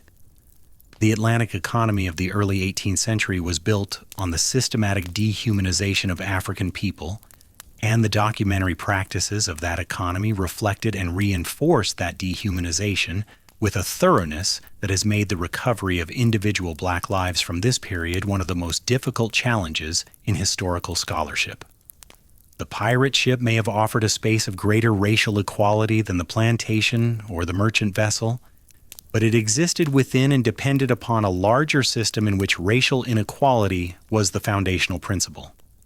The silence of the archive about black lives in the Blackbeard story is not an accident or an oversight. It is a deliberate feature of a record-keeping system designed to track property and commerce, not humanity. What we can reconstruct from the fragmentary evidence of trial records and archaeological remains and the broader scholarship on race in the pirate communities of the Golden Age suggests a picture of considerable complexity. Black crew members aboard pirate vessels occupied a spectrum of statuses that ranged from fully integrated share-receiving members of the crew to enslaved individuals who served in subordinate roles and were denied the compensation and autonomy afforded to their white counterparts. The evidence does not support a simple narrative of pirate egalitarianism any more than it supports a simple narrative of pirate racism. The reality, as the reality of human social arrangements almost always is, was messier, more contingent, and more dependent on individual circumstances than any generalization can capture. The trial records from Virginia mention black defendants among Teach's captured crew, and the proceedings treated them legally as piracy defendants rather than as property, a distinction that was legally significant and practically unusual in a society where black people were overwhelmingly classified as property rather than persons. Whether this legal treatment reflected a genuine recognition of their personhood or merely a pragmatic decision to prosecute them as criminals rather than deal with the more complex legal questions that would have arisen from treating them as enslaved persons captured from a pirate is a question the records do not answer. What the records do establish is that these men were tried, convicted, and in most cases executed alongside their white crewmates, subjected to the same charges, the same procedures, and the same punishment. The gallows, at least, did not discriminate. But the execution of black crew members raises its own set of questions that the legal record cannot resolve. Were these men pirates by choice? Were they forced into service, as many white crew members were? Were they enslaved Africans from La Concorde who had been absorbed into the pirate crew under conditions that gave them no meaningful agency? Were they free black sailors who had chosen piracy as a livelihood, drawn by the same combination of economic desperation and the promise of reward that motivated their white counterparts? The answer is almost certainly all of the above. Different individuals in different circumstances making different choices under different constraints. But the record does not preserve these distinctions. It collapses a range of individual experiences into a single legal category, pirate, and punishes them uniformly, erasing in the process whatever diversity of motivation and circumstance the category conceals. This erasure is the final violence of the Blackbeard story, and it is the one that carries the heaviest moral weight. The physical violence, the cannon fire and the cutlass strokes and the head severed from the neck, is dramatic and memorable and has been retold with relish for 3 centuries. But the archival violence, the systematic failure to record the lives, the experiences, the perspectives of the people of African descent who were present at every stage of this narrative, is more consequential because it is permanent. The physical wounds healed or they killed. The archival wound persists, a silence in the historical record that cannot be filled because the information was never recorded, a gap in our understanding that no amount of archaeological excavation or documentary analysis can close. The Queen Anne's Revenge, resting in the silt off Beaufort Inlet, where holds artifacts that may have belonged to these unnamed individuals. Personal objects, tools, weapons that were used by hands whose skin color the objects themselves do not reveal. The democracy of the seabed has mingled the material traces of all the ship's occupants without regard to the racial hierarchies that govern life on the surface. A musket ball fired by a black crew member is indistinguishable from one fired by a white crew member. A pewter cup used by an enslaved person is identical to one used by a free man. The archaeology offers material equality where the documentary record offers only silence. There is something both redemptive and deeply sad about this. The knowledge that the physical remains of the Queen Anne's Revenge preserve a more egalitarian record of the ship's community than the written documents of the society that built and sailed and eventually destroyed her. These are the stories that the Blackbeard mythology does not tell. The stories of the men left behind at Beaufort Inlet, the men hanged in Virginia, the men whose names were never recorded, the men whose experiences were flattened into legal categories and commercial entries and then forgotten. They are not stories of adventure or spectacle or romantic rebellion. They are stories of vulnerability, of exploitation, of lives caught up in forces vastly larger than any individual's ability to comprehend or resist. They are, in the most fundamental sense, the stories that make the adventure possible, the human infrastructure upon which the spectacular career of Edward Teach was built, and upon which every retelling of that career, including this one, necessarily depends. To tell the story of Blackbeard without acknowledging these stories is to replicate the mythology's own erasure. To tell the tale of the captain without telling the tale of the crew. To celebrate the performance without counting the cost. To admire the fire without noticing who is burning. The mythology has always done this because mythology selects for the dramatic and discards the mundane because a single vivid figure is easier to remember than a community of anonymous individuals. Because the story of one extraordinary man is more satisfying to tell and to hear than the story of the ordinary people whose labor and suffering and invisible presence made that man's extraordinariness possible. But the ordinary people were there. They were there on the deck of the Queen Anne's Revenge when she sailed into Charleston Harbor. They were there on the sandbar at Beaufort Inlet when Teach sailed away and left them.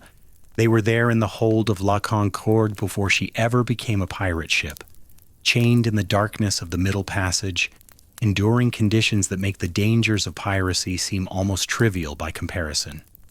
They were there at Ocracoke, fighting and dying on both sides of the engagement, their blood mixing with Teach's blood and Maynard's blood on the same planking. They were there at the trials in Virginia, standing before judges who would determine whether they lived or died, offering testimony that would be preserved or discarded according to criteria that had nothing to do with truth and everything to do with power. They are the story's foundation, and they are the story's cost, and any honest reckoning with the legacy of Edward Teach must hold both of these truths at the same time. The spectacle and the suffering, the legend and the lives it consumed, the fire in the beard and the darkness in the hold.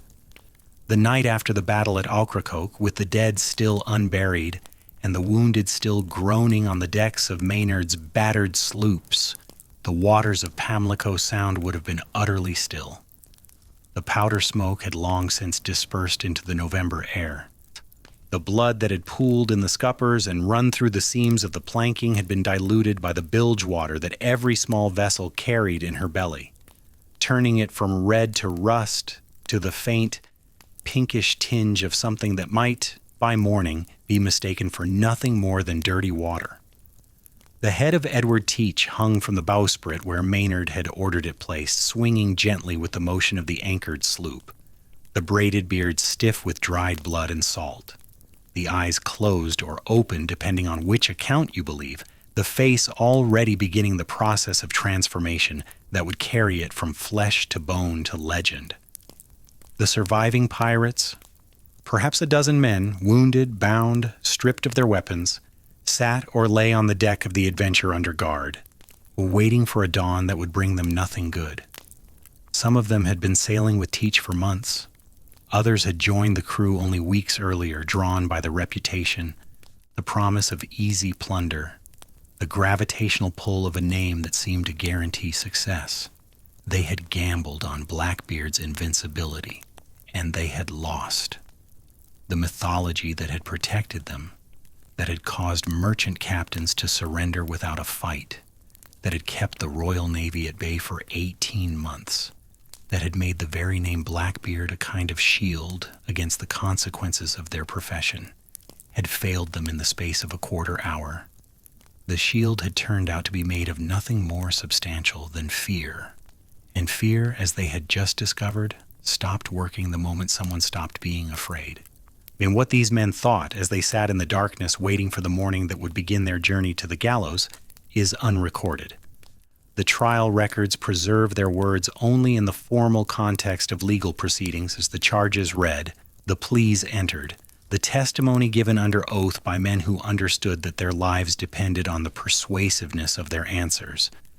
The private thoughts, the regrets, the calculations about what might have been done differently en masse, these are lost, erased by the same documentary silence that erases the inner lives of most people who lived at the margins of the 18th century Atlantic world.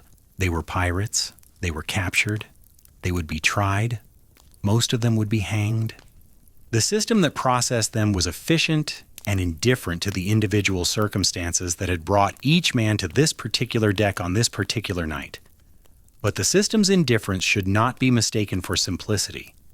The legal machinery that would try and execute Teach's crew was itself a product of the same imperial crisis that had produced Blackbeard, a system that had been reformed, expanded, and sharpened specifically because the existing legal apparatus had proven inadequate to the piracy threat. The Vice Admiralty courts that would hear the cases had been granted expanded jurisdiction by the Piracy Act of 1717. Which allowed piracy trials to be conducted in the colonies rather than requiring the transportation of defendants to England, a reform prompted by the practical impossibility of shipping accused pirates across the Atlantic while maintaining witnesses, evidence, and the defendant's health for the duration of the voyage. The act also eliminated the requirement for jury trial in piracy cases, replacing civilian juries with panels of naval and colonial officials, a change that dramatically increased the conviction rate and that piracy defendants, unsurprisingly, regarded as a fundamental denial of justice. The legal framework reflected the empire's evolving understanding of what piracy was and how it should be treated.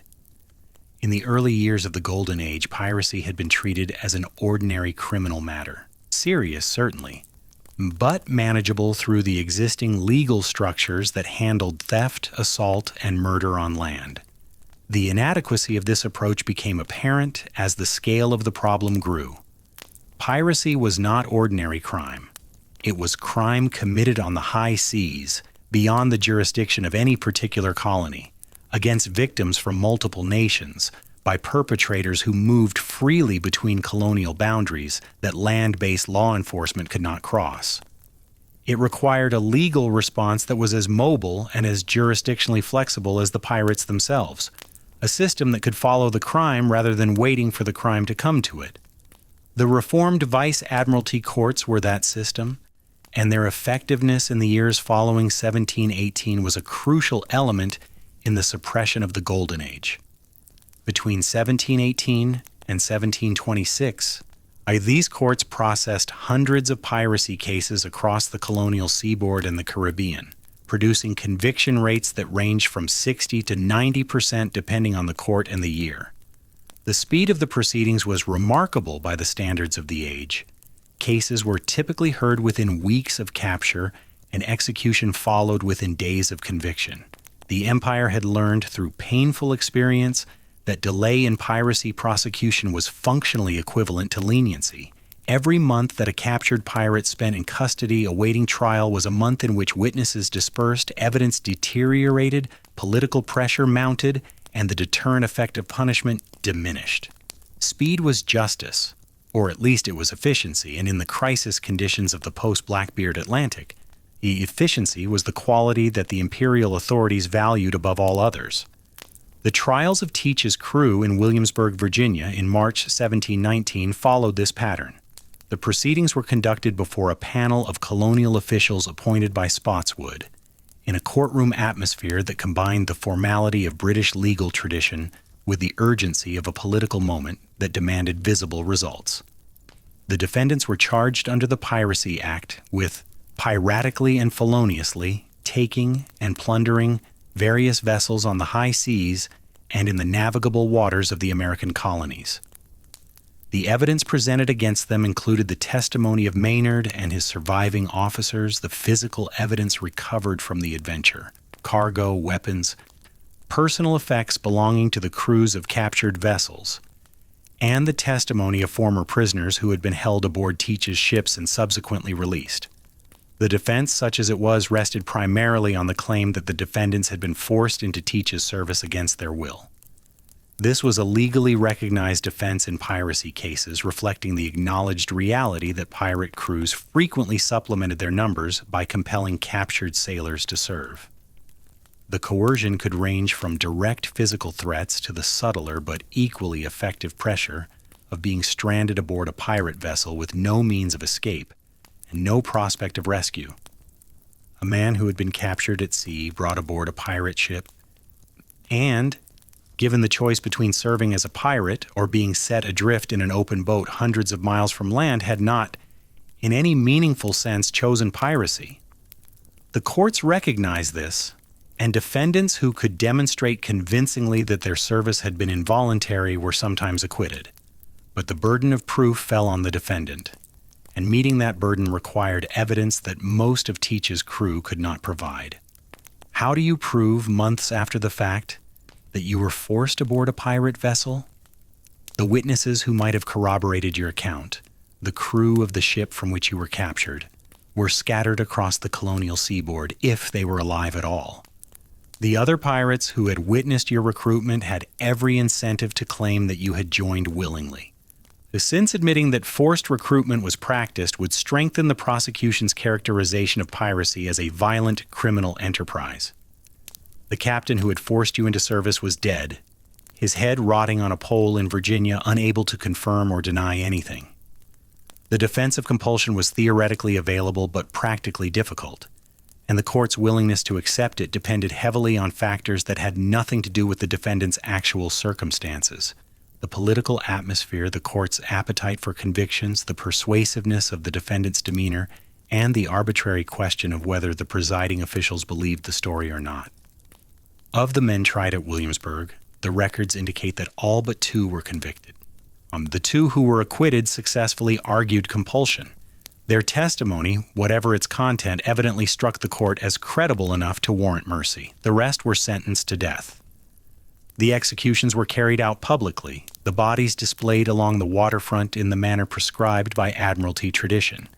hung in chains or gibbeted at prominent points visible to arriving ships, a warning to every sailor who entered the harbor that the empire's patience with piracy had been exhausted and that the consequences of the profession were no longer theoretical. The gibbeting of executed pirates was a practice with a long history and a specific psychological purpose that Teach himself would have recognized instinctively. Either the gibbet, an iron cage in which the dead or dying body was displayed until the flesh rotted and the bones were scattered by weather and scavenging birds, was not merely a punishment, it was a performance. It was the empire's version of the burning fuses and the skeleton flag, a visual statement designed to bypass rational thought and strike directly at the viewer's fear. The message was not subtle. This is what happens. This is what awaits. This body, swinging in its cage at the harbor entrance, is your future if you choose this path. The Empire, having been taught the power of fear by the very pirates it was now destroying, was deploying that power against the next generation of potential recruits with a thoroughness that would have earned Teach's professional admiration. The irony is precise, and it runs deeper than the simple observation that the Empire learned from its enemies. The entire apparatus of piracy suppression, the reformed courts, the expanded jurisdiction, the public executions, the gibbets, and the displayed bodies, the coordinated naval patrols, the network of informants and rewards, was, in its essential character, an exercise in the same kind of psychological warfare that Teach had practiced. The Empire was managing perception. It was constructing a narrative, the narrative that piracy was over, that resistance was futile, that the full weight of imperial authority was now directed at every man who sailed under a black flag. The narrative was backed by force, certainly, real ships, real guns, real gallows, but it was the narrative that did the heavy lifting. Just as Teach had understood that most merchant captains would surrender to a reputation rather than test it, the imperial authorities understood that most potential pirates would be deterred by the spectacle of punishment rather than by the actual probability of capture. The spectacle was cheaper than the reality. A single gibbet at a harbor entrance cost less than a naval patrol and achieved a broader effect. A well-publicized trial and execution deterred more men than a dozen uneventful patrols that nobody heard about. The Empire was, in the final analysis, better at psychological warfare than the pirates were, because the Empire had more resources with which to sustain the performance. Teach's mythology required constant maintenance. New captures, new stories, are fresh demonstrations of ferocity. And it collapsed the moment the maintenance stopped. The Empire's mythology of invincible authority was backed by an institutional infrastructure that could sustain it indefinitely. Courts, navies, colonial governments, the entire apparatus of a state that existed in perpetuity rather than depending on the health and freedom of a single individual. A pirate's fear machine died when the pirate died. The Empire's fear machine survived the death of any particular governor or admiral or judge because it was embedded in institutions rather than in persons. This was the asymmetry that Teach never overcame and could not have overcome. Not a failure of intelligence or courage, but a structural limitation of the pirate enterprise itself. The pirates who survived the suppression campaign of 1718 to 1726 did so by one of three methods. They accepted the royal pardon and attempted to reintegrate into legitimate colonial society with varying degrees of success. They fled to waters beyond the effective reach of British naval power, the coast of West Africa, the Indian Ocean, the remote islands of the Pacific, where piracy could be practiced with reduced risk for a few more years until the imperial reach extended to those regions as well, or they simply disappeared, melting into the coastal populations of the colonial seaboard and the Caribbean, changing their names, abandoning the sea, becoming farmers or tradesmen or laborers in communities where questions about the past were considered impolite. The pardon takers have left the most visible historical traces, because their transitions from pirate to citizen were documented by the colonial administrations that processed them. Benjamin Hornigold, Teach's former mentor, accepted the king's pardon in 1718, and was appointed by Woodes Rogers as a pirate hunter, a transformation so complete that it seems almost parodic. The poacher turned gamekeeper in the most literal sense possible. Hornigold pursued his former colleagues with an efficiency that suggests either genuine conversion to the cause of law and order, or a pragmatic understanding that hunting pirates was simply piracy continued under a different flag. He captured several pirate vessels and brought their crews to trial in Nassau before his own career was cut short in 1719, when his ship was lost in a storm somewhere between the Bahamas and the coast of Mexico. His body was never recovered, and the circumstances of his death, whether he went down with his ship, was killed by a crew that resented its captain's change of allegiance, or survived the wreck and lived out his days under an assumed identity, have never been established. Hornigold's trajectory, from privateer to pirate to pardon taker to pirate hunter, encapsulates the moral fluidity of the early 18th century Atlantic in a single biography. The same skills, the same ships, the same waters, the same violence. Only the legal framework changed, and with it, the moral valence of identical actions. Hornigold, capturing a merchant vessel in 1717 was piracy. Hornigold capturing a pirate vessel in 1718 was law enforcement. The physical reality was the same: an armed ship intercepting another vessel at sea and compelling its crew to submit. The moral reality, in the eyes of the state, was opposite. This fluidity was not lost on the men who lived through it, and it contributed to a broader skepticism about the legitimacy of the distinctions that the state insisted upon. A skepticism that the state could suppress through force but could never entirely eliminate. The men who fled to distant waters, the Indian Ocean pirates, the Madagascar settlers, the crews who pushed beyond the established colonial world into spaces where European authority had not yet established itself, were pursuing the same logic that had driven piracy from the beginning. They were seeking the gap between imperial claim and imperial capacity, the gap between the territory the European powers said they controlled and the territory they actually controlled, the gap that had existed in the Atlantic and was now being closed, but that still existed in diminishing form at the furthest reaches of the maritime world. These men were not romantics. They were not seekers of freedom in any philosophical sense. They were pragmatists following the prophet, moving from exploited gap to unexploited gap with the same adaptive intelligence that characterized their profession at its best. Some of them thrived for a time. Most of them were eventually caught, killed, or destroyed by the same forces that had destroyed their Atlantic predecessors. The gap always closed eventually. The empire always followed. And the men who disappeared, the pirates who simply stopped being pirates and became something else, they left the faintest traces of all.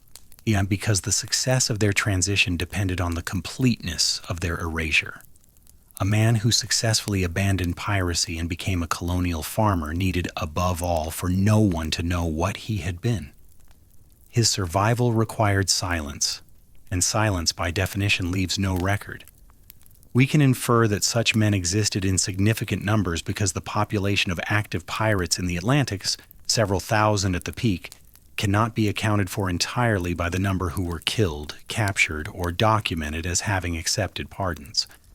The arithmetic of the Golden Age has a substantial remainder, a gap between the number of pirates who are known to have existed and the number whose fates are recorded. That gap was filled by men who walked away from the sea and into lives that the historical record cannot see.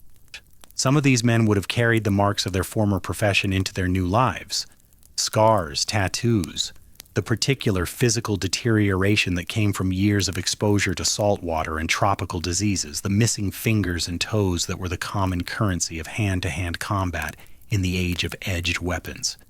They would have carried skills that were valuable in the colonial economy: seamanship, carpentry, the ability to work with rope and canvas and timber, the physical endurance that was developed through years of hard shipboard labor. And they would have carried knowledge of anchorages and currents and weather patterns, knowledge of the islands and coastlines and harbors of the colonial world, a knowledge of the pirate communities they had left behind and the methods by which those communities operated. This knowledge was sometimes valuable to the colonial authorities, who were always in need of intelligence about pirate movements and capabilities. A former pirate who was willing to trade information for immunity was a useful asset, and the colonial records contain scattered references to such arrangements. Unnamed informants, anonymous sources, men described only as having knowledge of the pirates' affairs, whose testimony was used to plan naval operations and identify pirate bases. These invisible men, the pirates who became farmers, the raiders who became informants, the criminals who became citizens, are the demographic foundation of the Blackbeard story that the mythology never acknowledges. They are the hundreds of men who served in Teach's expanding and contracting crew over the 18 months of his career, who participated in the captures and the blockade and the daily operations of the pirate enterprise, and who then dispersed into the colonial population like seeds scattered by the wind. Some of them took root. Some of them withered. Some of them were plucked up and destroyed by the imperial authorities who were systematically weeding the colonial garden of its piratical growth. But collectively, they represent a dimension of the Blackbeard story that is as important as the captain himself. The human infrastructure of piracy, the labor force without which the enterprise could not have functioned, the men whose anonymity was both their vulnerability during their pirate careers and their salvation after those careers ended. The physical landscape of Blackbeard's world was also being transformed in the years following his death, and the transformation was itself a consequence of the same imperial reassertion that had killed him. The Outer Banks and the coastal sounds of North Carolina, which had served as Teach's operational base precisely because they were remote, poorly charted, and beyond the effective reach of colonial authority, were being gradually incorporated into the administrative and economic structures of the expanding colony. New settlements were established along the sounds. Trade routes were formalized. The channels and inlets that Teach had navigated with such familiar ease were charted, buoyed, and made available to legitimate commerce. The wilderness was being civilized not through any dramatic act of conquest, but through the slow, cumulative process of settlement, administration, and economic development that characterized colonial expansion in the 18th century. This process was driven by the same economic forces that had driven piracy. The insatiable European demand for the raw materials of the colonial world, the need for trade routes that were secure and reliable, the imperative to convert wilderness into productive territory that generated revenue for the colonial treasury and profits for the merchants who invested in it. The pirates had been an obstacle to this process, and their removal was a precondition for its acceleration.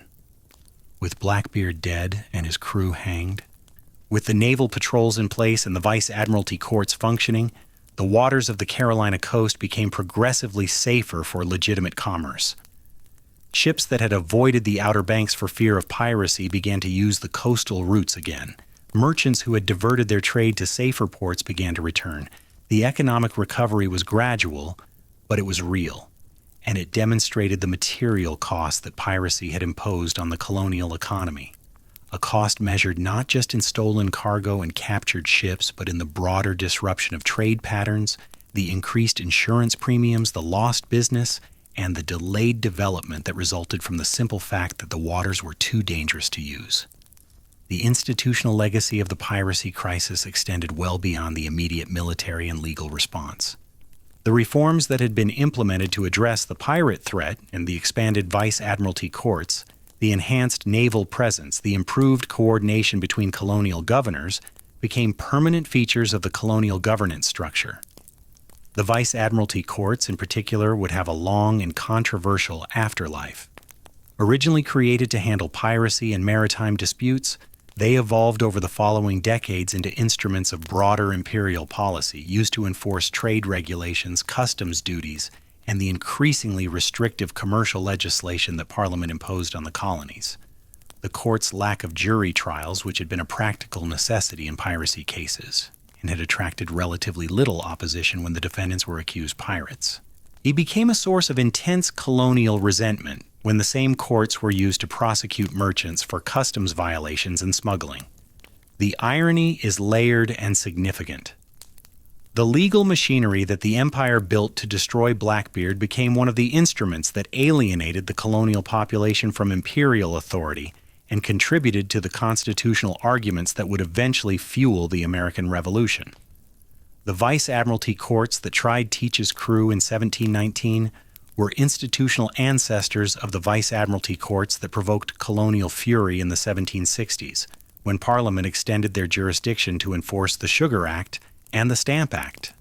The colonists who protested that they were being denied the right to trial by jury were making an argument that had its origins in the piracy crisis of the previous generation, an argument about the proper limits of imperial authority, the rights of British subjects, and the distinction between emergency powers justified by genuine crisis and permanent powers sustained by institutional inertia.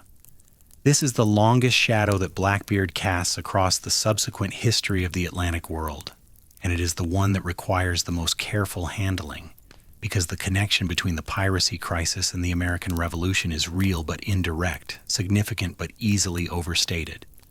The Vice Admiralty courts were one of many grievances that accumulated over the half-century between the end of the Golden Age and the outbreak of the Revolution.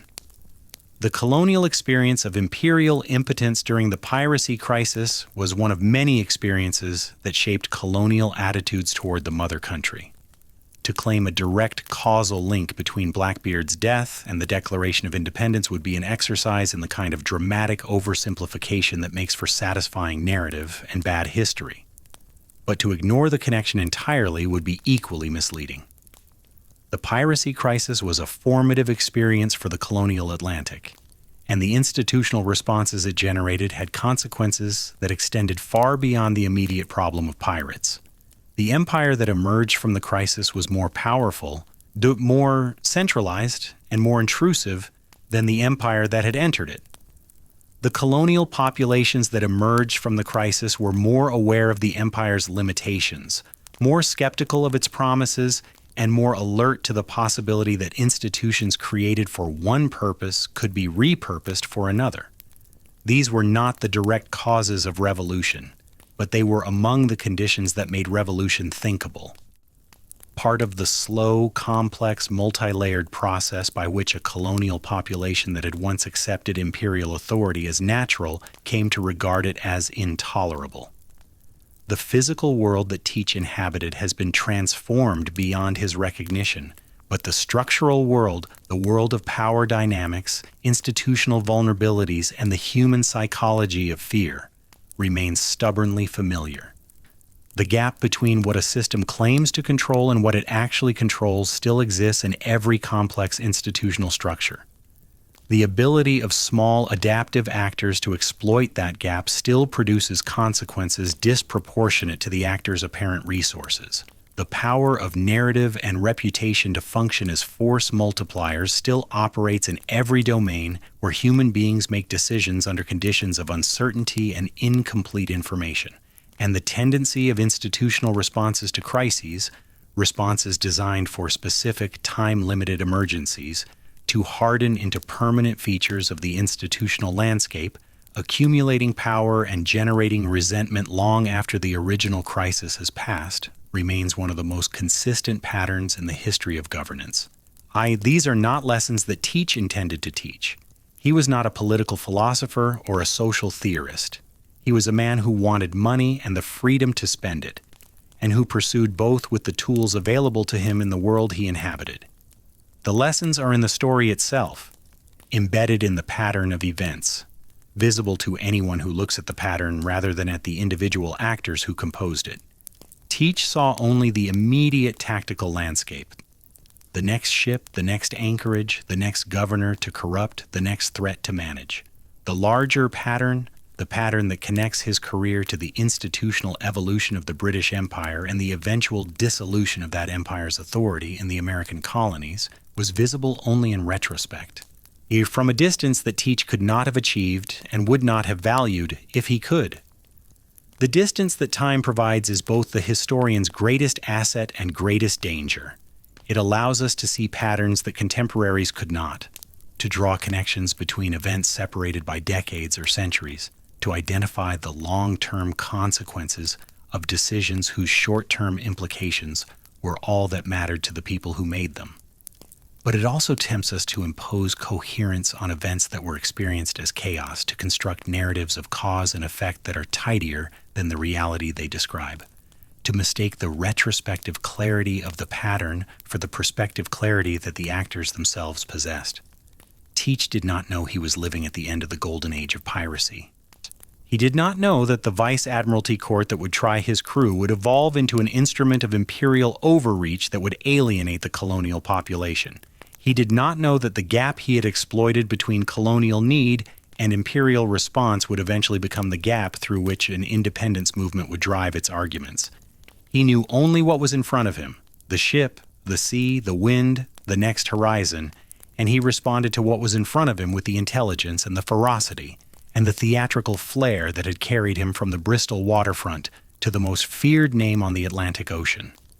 The question of what Edward Teach would have made of his own legacy if he could somehow have seen it is unanswerable and irresistible. Would he have been gratified by the immortality? Would he have been amused by the gift shops and the ghost tours?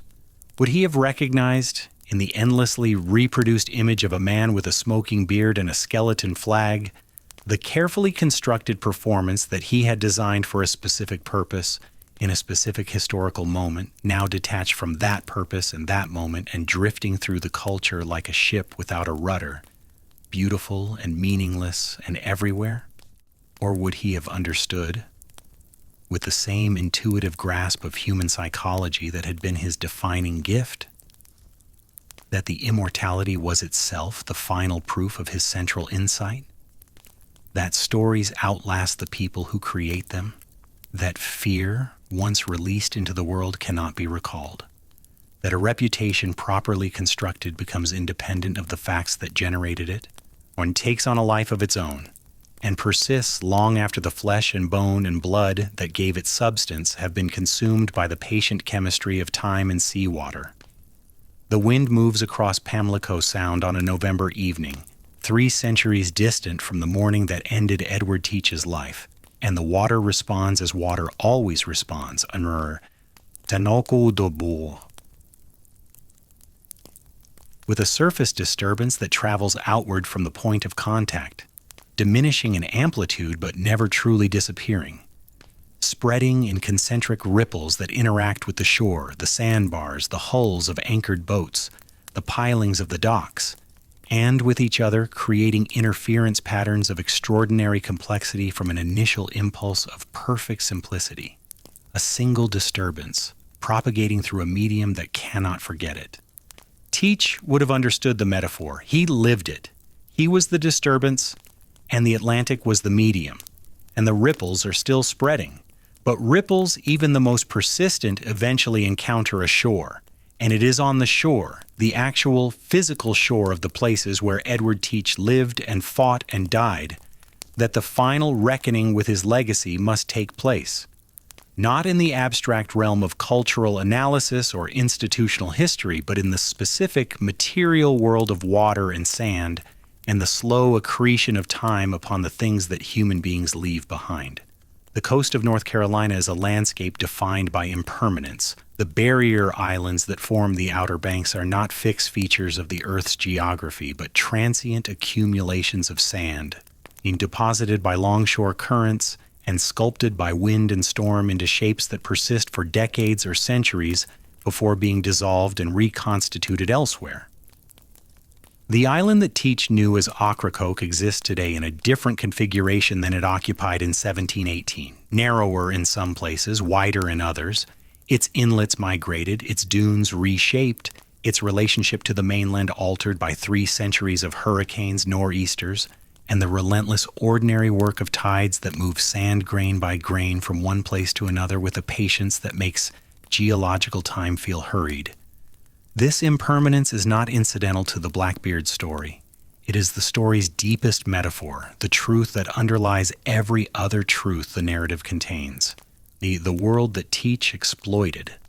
The world of wooden ships and hand-drawn charts and governors who could not communicate faster than a horse could gallop or a sail could carry a letter. was as temporary as the sandbar on which the Queen Anne's Revenge ran aground. The institutional vacuum that made piracy possible, the information asymmetries that made fear such an effective weapon, the jurisdictional chaos that allowed a single man to operate with impunity across the boundaries of multiple colonies. All of these were features of a world that was already changing when Teach entered it, and that would be unrecognizable within a generation of his death.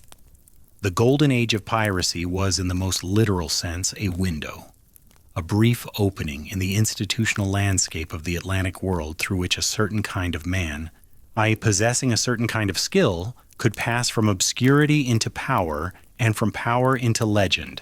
The window opened with the Treaty of Utrecht in 1713, which created the surplus of unemployed, experienced sailors who became the labor force of piracy. It closed in the mid-1720s when the institutional reforms prompted by the piracy crisis, the naval patrols, the reformed courts, the competent governors, the coordinated suppression campaign made piracy too dangerous to sustain. Between these two dates, perhaps 10 years at most, the window was open, and through it passed the men whose names would outlive them by centuries: Teach and Hornigold and Bonnet and Rackham and Roberts and Bellamy and Vane, each one exploiting the same temporary conditions. There's each one building a career on the same fragile foundation of institutional weakness and human fear, each one eventually destroyed when the foundation gave way beneath them.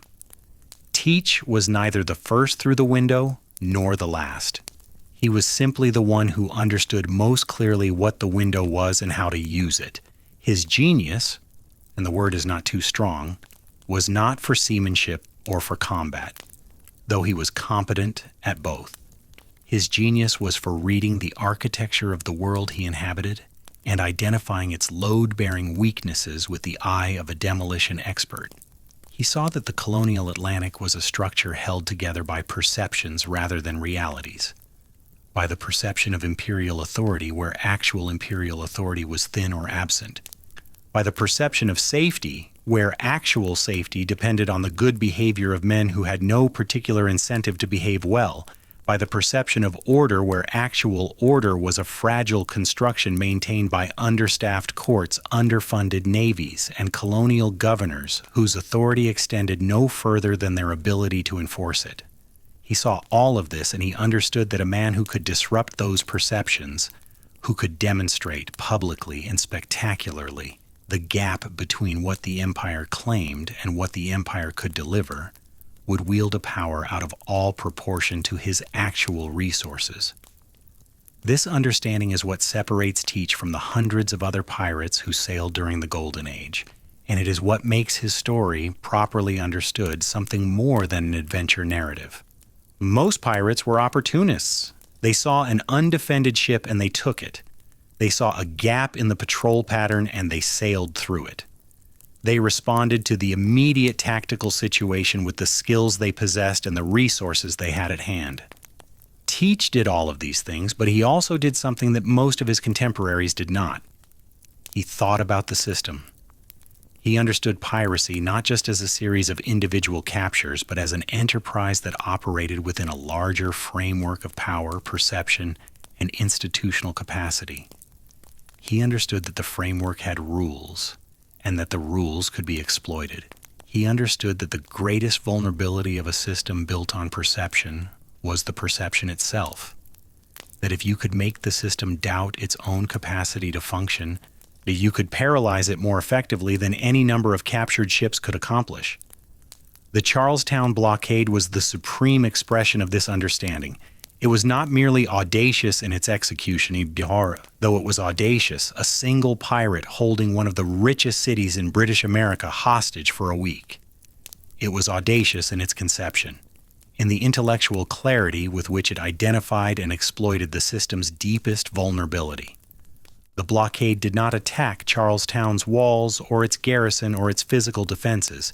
It attacked Charlestown's connection to the outside world, Bristol, the trade route that was the city's lifeline, the flow of goods and information and money that connected it to the broader Atlantic economy. By cutting that connection, even temporarily, by Teach, demonstrated something that the colonial authorities found more frightening than any act of violence. He demonstrated that the connection was cuttable, that the system that linked colony to metropolis, that carried wealth from the New World to the Old, and manufactured goods from the old to the new, that sustained the entire edifice of colonial enterprise, was vulnerable to disruption by a single determined actor operating from a position of no institutional authority whatsoever. This was the insight that made London take notice. Not the stolen cargo, not the captured ships, not even the humiliation of a colonial governor forced to ransom hostages with a chest of medicine. What alarmed the imperial authorities was the structural revelation, the proof that the system had a vulnerability so fundamental that a man with a few ships could exploit it to bring a major colonial port to its knees. If Teach could do it at Charlestown, someone else could do it at Boston or New York or Philadelphia, or any of the dozens of colonial ports that depended on open sea lanes for their survival. The piracy crisis was not, in London's eventual assessment, a law enforcement problem. It was a strategic vulnerability. And strategic vulnerabilities, unlike law enforcement problems, demanded strategic responses. The response came, and it was effective, and Teach was dead before the year was out. But the vulnerability he had exposed was not eliminated. It was managed, contained, yet reduced to acceptable levels through the application of naval power and institutional reform. It was not, however, closed. No system that depends on the movement of goods across vast distances of open water can ever fully close the vulnerability that Teach had identified, because the vulnerability is inherent in the geography. The sea is too large to patrol completely. The coastline is too complex to defend entirely. The trade routes are too dispersed to protect absolutely. Every maritime power in history has faced some version of the problem that Blackbeard posed to the British Empire. The problem of securing an economic system that is by its nature exposed to disruption by actors who need not match the system's overall strength to damage it severely. This is why the Blackbeard story refuses to become purely historical. Why it resists the comfortable past tense that would allow it to be filed away as a colorful episode from a bygone age. The specifics are historical. The wooden ships, the flintlock pistols, the burning fuses, the braided beard, but the dynamics are permanent. The asymmetry between the small actor and the large system. The power of fear as a force multiplier. The gap between institutional claim and institutional capacity. The vulnerability of networks to disruption at critical nodes. The tendency of successful defiance to inspire imitation. The difficulty of suppressing a threat that is distributed, adaptive, and operating in a medium, the sea or its modern equivalents, that is too vast and too complex to be fully controlled. Teach saw these dynamics with the clarity of a man whose life depended on seeing them. He did not articulate them in the language of strategic theory because he was not a theorist. He articulated them in the language of action, in the ships he captured, the blockade he imposed, the fear he manufactured, the mythology he constructed.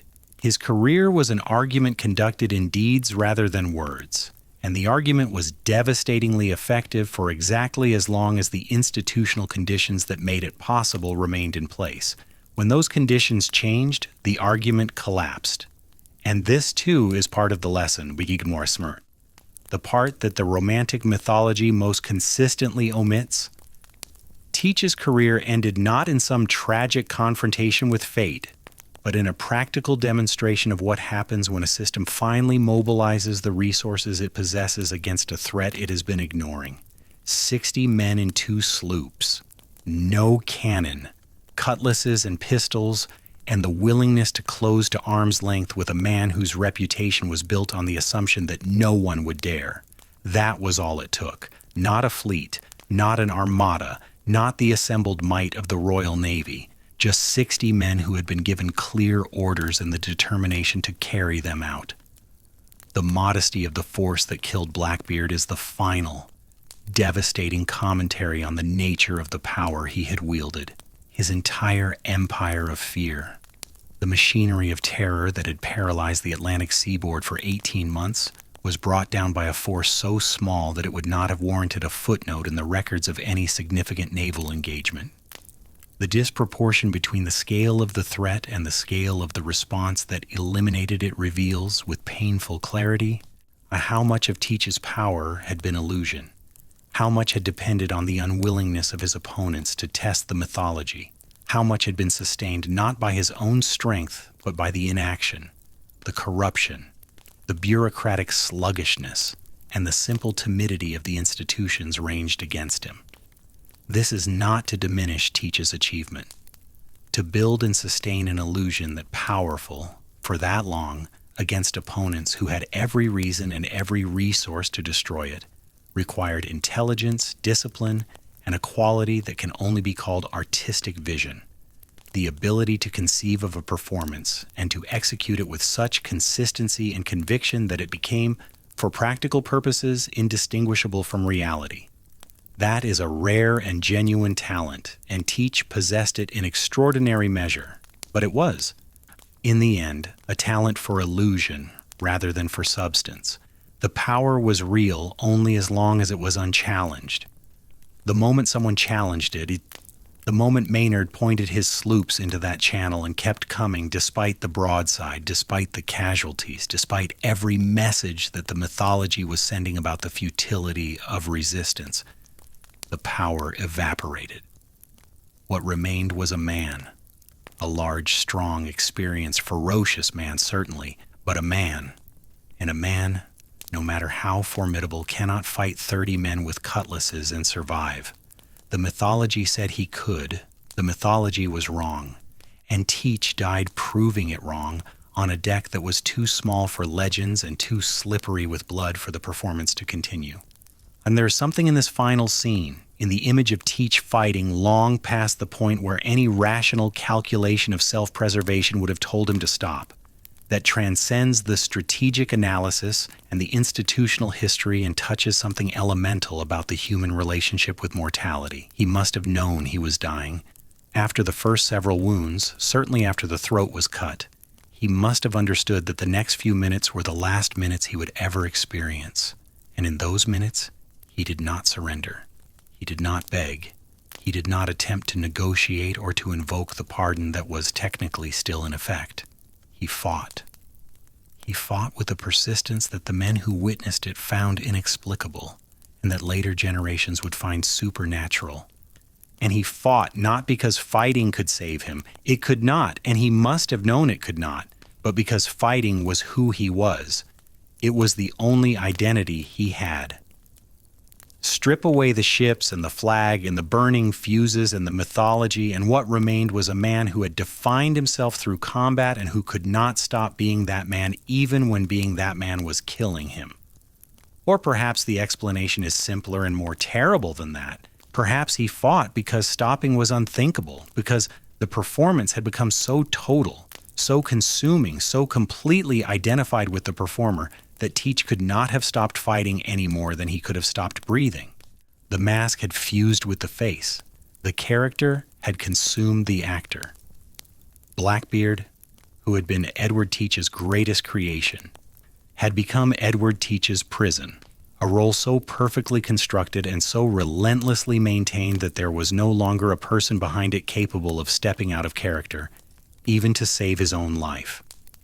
If this interpretation is correct, and it is, of course, speculation, because the inner life of a man dead 3 centuries is not available for examination, then Teach's death was the final, most terrible consequence of his own genius. He had built a mythology so powerful that it controlled even him. He had created a version of himself so compelling that it replaced the original. He had become Blackbeard so completely that Edward Teach, the Bristol boy, the privateer, the calculating strategist, who had once understood that the appearance of invincibility was more valuable than invincibility itself, could no longer be found. There was only the performance, and the performance demanded a death that was consistent with the character, a death of impossible ferocity, of wounds that should have been fatal and somehow were not, of a body that kept fighting after the mind behind it had surely accepted the inevitable. The performance demanded a death that would become a story, and it got one. The story is still being told. It is being told tonight on the Outer Banks by a guide leading tourists through a candlelit walking tour of Ocracoke Village, pointing to the dark water of the inlet and recounting the familiar details in a voice calibrated to produce shivers in a paying audience. It is being told in a children's book, the beard reduced to a cartoon, the violence sanitized into adventure, the moral complexity discarded entirely in favor of a simple tale about a bold pirate and the brave Navy men who stopped him.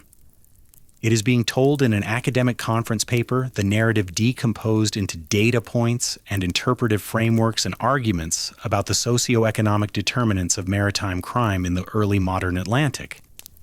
It is being told in a film, the burning fuses reproduced with digital effects that Teach himself might have admired for their spectacle, if not their authenticity. It is being told by a child playing pirate in a backyard, waving a plastic sword and shouting commands at imaginary enemies from the deck of an overturned wheelbarrow, the skeleton flag drawn in crayon and taped to a broomstick. Each telling is a ripple from the original disturbance.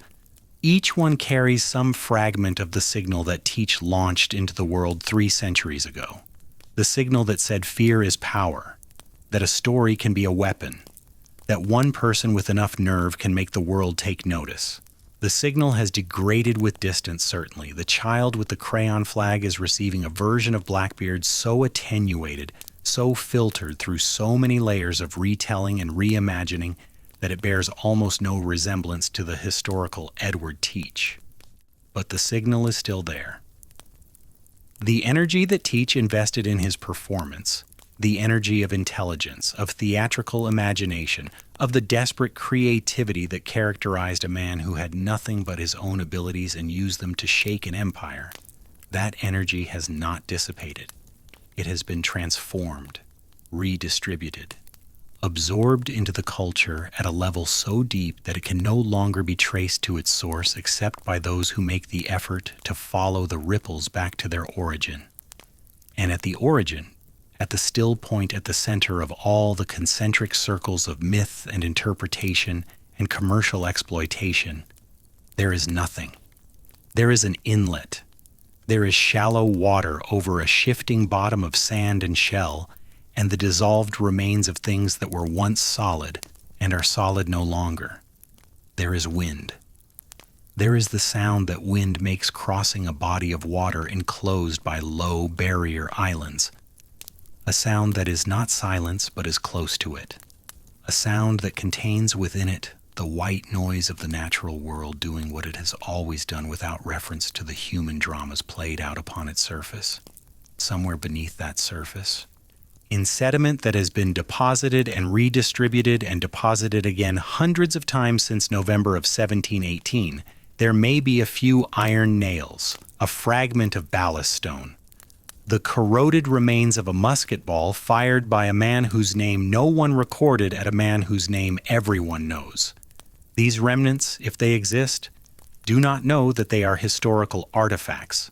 They are simply iron and stone and lead, obeying the laws of chemistry and physics that govern the behavior of matter in a saltwater environment, oxidizing and dissolving and returning to the elements from which they were formed, completing a cycle that began in the mines and forges of 18th century Europe and will end eventually in the molecular dissolution of the last physical trace of the last object associated with the life and death of Edward Teach. When that dissolution is complete, and it may already be complete for all we know, the adventure's remains having long since passed the threshold below which no recognizable structure persists, then the physical Edward Teach will be entirely gone. Not a single atom that was ever part of his body, his ship, his weapons, his clothing, or any object he ever touched will exist in a form that can be associated with him.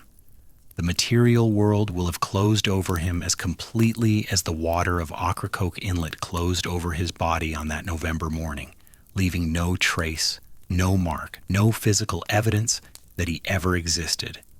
And the story will remain, undissolved, undiminished, as vivid and as potent as the morning Captain Johnson first set it down in ink as the morning Robert Maynard first recounted it to his commanding officer, and as the morning it actually happened, in the gray light of a Carolina dawn, on water that was about to turn red.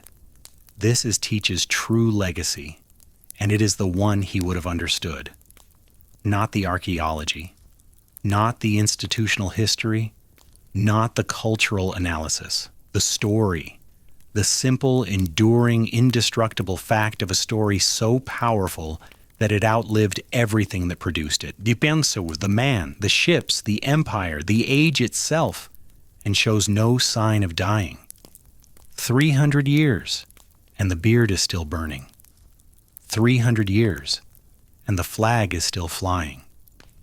300 years, and somewhere, right now, someone is hearing the name Blackbeard for the first time and feeling in the pit of their stomach the faintest echo of what a merchant captain felt when he saw that skeleton flag break out on the horizon and understood that the stories were true, that the monster was real, that the smoke rising from the approaching ship was coming from a man. The fear that Teach manufactured was a product of his time and place. It required specific conditions to function: the isolation of the open sea, the information poverty of the pre-telegraph age, the superstitious imagination of men who believed in sea monsters and spectral ships, and the devil's personal interest in human affairs. Those conditions are gone, and the fear they sustained is gone with them. No one in the modern world is frightened of Blackbeard. The name produces not terror, but fascination. Not the paralyzing dread that Teach intended, but the pleasurable shiver that comes from contemplating danger at a safe remove. The fear has been metabolized by time into something else, into entertainment, into curiosity, into the particular form of cultural nostalgia that transforms a threat into a romance. But beneath the romance, beneath the entertainment, beneath the gift shop merchandise and the Halloween costumes and the animated films and the theme park rides, the original signal persists. Not the fear itself, but the insight that generated it. The understanding that human beings are susceptible to stories, that the right narrative, delivered with enough conviction, can override rational assessment and compel behavior that serves the storyteller's purposes. That power, at its most fundamental level, is not about the possession of resources, but about the control of perception. That a man who cannot be beaten is not a man with superior weapons or superior numbers, but a man who has made his opponents believe that fighting him is pointless. This insight did not originate with Teach. It is as old as human conflict, as old as the first tribal leader who painted his face to frighten an enemy, as old as the first general who used a feigned retreat to lure an opponent into an ambush, as old as the first storyteller who understood that the tale of a battle could be more powerful than the battle itself. But Teach embodied the insight with a purity and a consistency that gave it the force of demonstration. He proved it. He proved it on the open water of the Atlantic against the most powerful maritime empire the world had ever known, with nothing but a handful of ships and a talent for making people afraid. And the proof, unlike the man who provided it, has not decayed. The light fades over Pamlico Sound. The water darkens. The last colors of the sunset drain from the sky and the stars appear. The same stars that Teach navigated by, the same constellations that his navigator Israel hands used to fix their position on nights when the weather was clear enough for celestial observation. Orion is rising in the east, the hunter with his belt and his sword, the same figure that has risen in the east on every November evening since long before human beings existed to observe it, and will continue to rise long after the last human being is gone. The stars do not remember Blackbeard. The water does not remember. The sand does not remember. The wind that moves across the sound carries no trace of the sounds that once filled this space. The cannon fire, the screaming, the clash of steel, the final wet exhalation of a man whose body had been pierced and cut so many times that the exhalation may have escaped from wounds as well as from his mouth. Nothing in the physical world remembers Edward Teach, The physical world is not in the remembering business. It is in the business of continuing, of tides and currents, and the slow reshaping of coastlines, of stars completing their ancient circuits, of water moving through its endless cycle of evaporation and condensation and precipitation and return.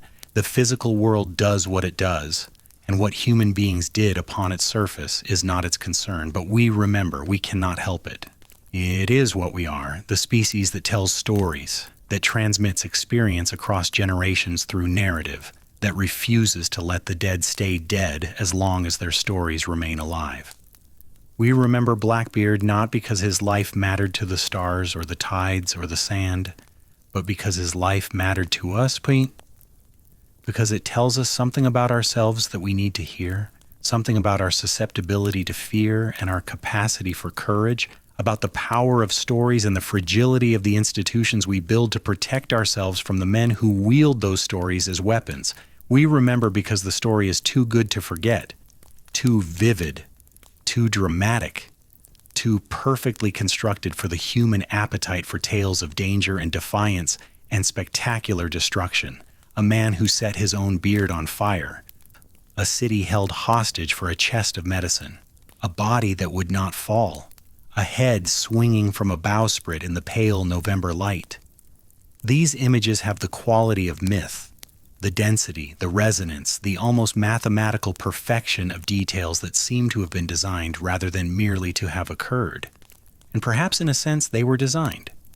Teach was after all a designer, a man who understood the elements of a compelling narrative and who spent his career arranging those elements into a story that could not be ignored. The story cannot be ignored. 300 years have proven that. Empires have risen and fallen. Technologies have transformed the world beyond recognition. The Atlantic Ocean that Teach sailed is now crossed in hours by aircraft that fly higher than the clouds he watched for weather signs. The wooden ships are gone. The candle-lit cabins are gone. The world of isolation and superstition and slow communication that made his career possible is as remote from the modern experience as the surface of the moon. And still the story persists. Still it circulates. Still it finds new audiences and new forms of expression, carried forward by the same force that carried it from the beginning. The force of human fascination with a man who looked at the rules and decided they did not apply to him, who built a kingdom out of nothing but audacity and fear, and who held it for just long enough to prove that it could be done. The beard is still burning, the flag is still flying, and the waters of Ocracoke Inlet, which have forgotten everything else about that November morning 3 centuries ago, are still waiting. As they have always waited, as they will always wait, for the next tide to come in and rearrange the sand into shapes that no one has seen before, erasing the old channels and cutting new ones, making and unmaking the landscape with a patience that human beings can admire but never possess. The water does its work. The sand shifts. The stars turn overhead in their ancient pattern, indifferent and eternal. And somewhere out there, beyond the sandbars, beyond the inlet, beyond the thin line where the sound meets the open Atlantic, the sea continues its long conversation with the shore. A conversation that began before there were human beings to listen, and that will continue after the last human voice has fallen silent. It is a conversation without content, without meaning, without purpose. Just the endless exchange of energy between water and land, the oldest dialogue on earth conducted in a language that has no words and needs none. Edward Teach added his voice to that conversation for a very brief time. The sea has long since absorbed whatever he said. But we heard it. And hearing it, we have not been able to stop repeating it, embellishing it, arguing about it, building monuments to it and tearing them down, finding new meanings in it that its author never intended and would not have understood. We have done with his story what human beings always do with the stories that matter to them. We have made it ours. The fire is out. The man is gone. The story remains. And the sea, as always, is indifferent.